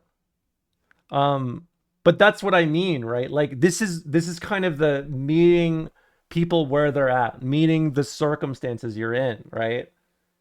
You have to be willing to look at what's going on. And like, if I were just like, well, they're dumbass America, you know, I'm gonna do a Tupac song, and if you don't want to expand free healthcare, I will send you to America and fuck you, right? No, I agree with you, but that's like the reason why that I recommend uh you know, approaching it like this, right? Like I definitely know more than what I'm saying, but like it's not because I think they're stupid or something like that. It's because you are pressing against a lot of stuff in people's lives in a way that I think we forget as people who read the ideology like this, right? Yeah, it's, I guess it is empathy. But I mean, like again,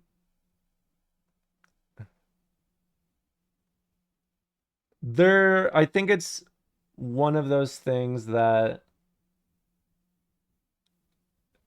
you don't really need to do a ton of reading for a lot of these things if you have if you are very familiar with how a lot of people in your region think. Like I've told you guys, I come from a very rural part of Canada or Ontario when I grew up here, and I was like a part of a very small town, and it's like where everyone knew each other.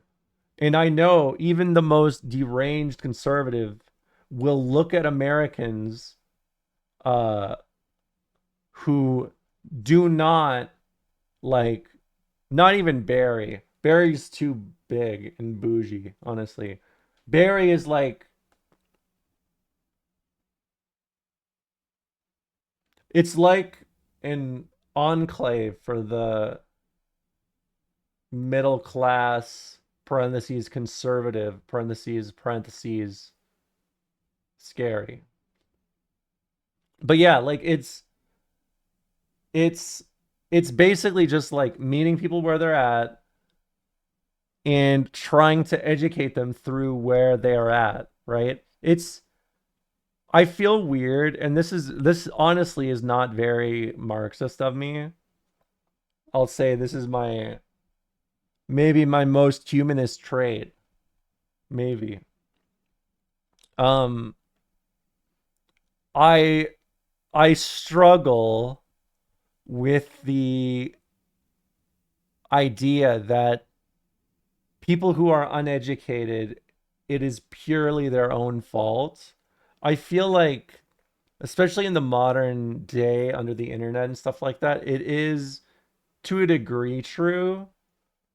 But I think that if you are born in America or in Europe or whatever, your sense of like, I mean, your education in general is shit. I've already mocked like I've mocked Edward Gibbons a lot in the past.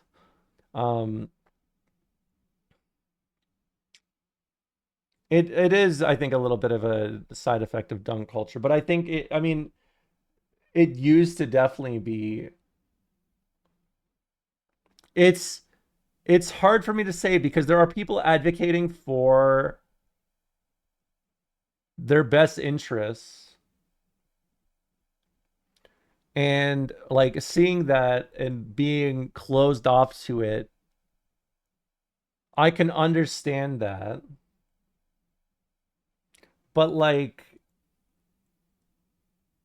I don't know. It's like, again, Americans are so propagandized, and like it's so hard to even begin to teach them things that are like historically relevant in these ways.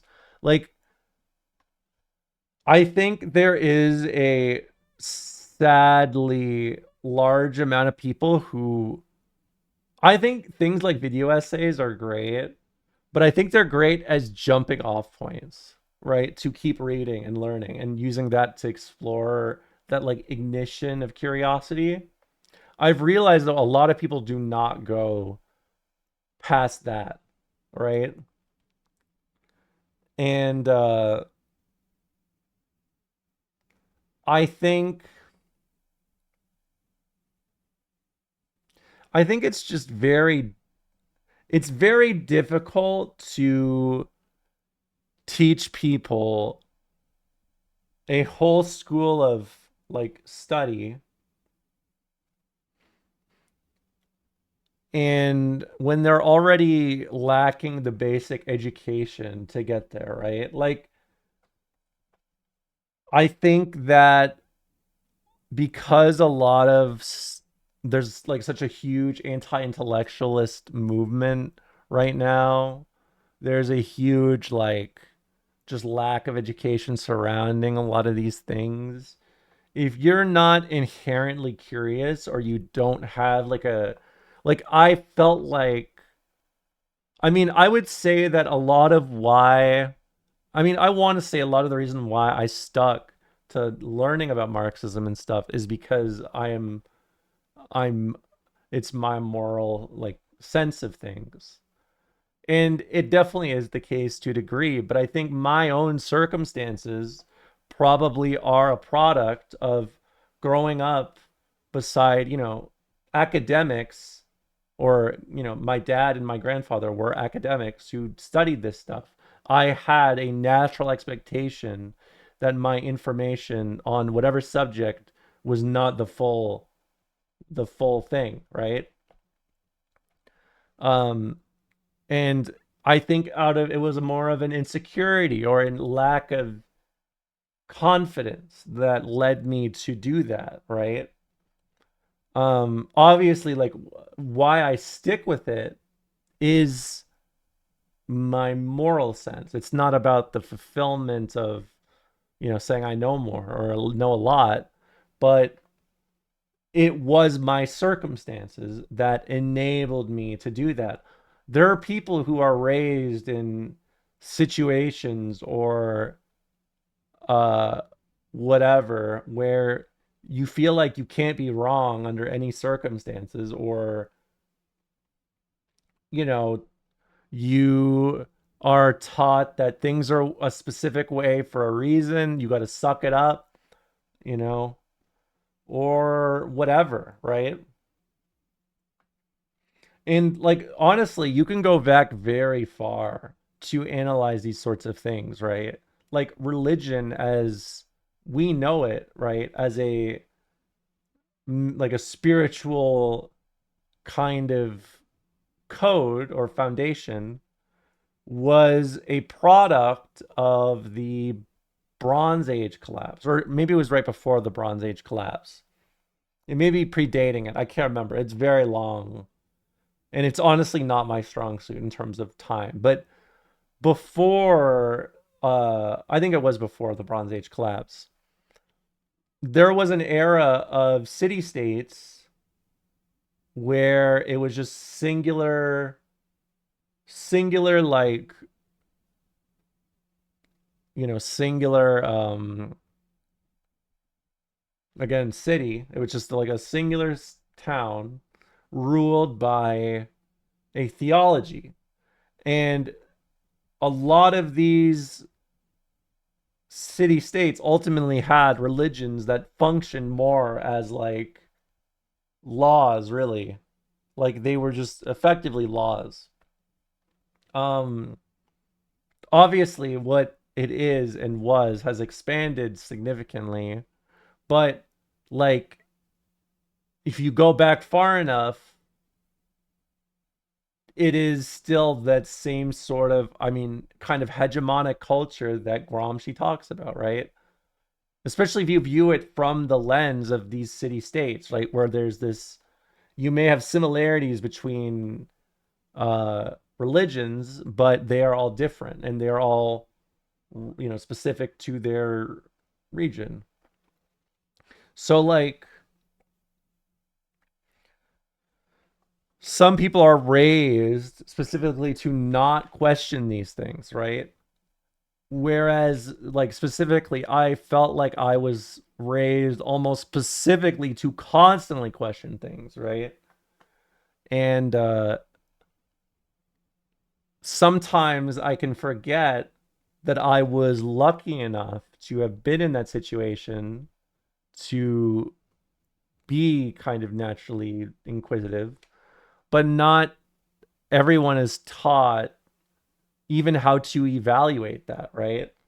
And to be honest, I see it a lot. I saw it a lot in fighting games too. Like I would see like liberal monoculture seep through people's hobbies, which also is another thing that really made me realize Gramsci was fucking cooking when he wrote this. Woo! Well,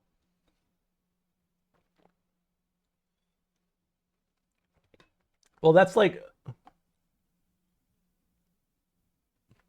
yeah, that's pretty much it. Well, I'm gonna stop here for today. It was a bit of a stream, a little bit of a 5 hour, 5 hour 30 minutes.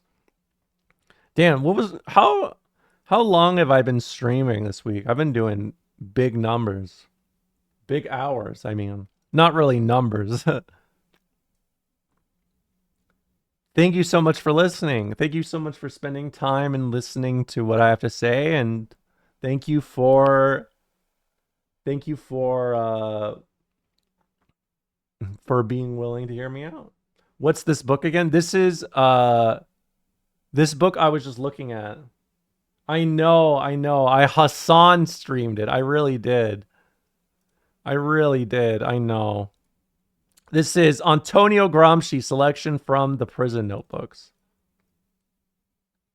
What was the video I showed at the start? Do you mean the one about China? Oh, work. Are you talking about work or China? The European labor one. It's called Work. Hold on.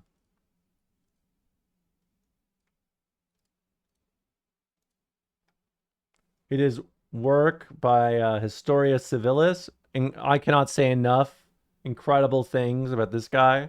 He does so much good work. Honestly, tends to focus more on like the like the history of things rather than the politics, I guess. But I'm gonna also give you an extra for your friends that need a little wake up call. Thank you for tolerating my yapping. No, you did not do anything wrong. Thank you for talking with me. I like talking about this stuff. This is where the autism kicks in. I go crazy. The China video is I left the US for China. Here's how much it costs. Let's see what the comments say.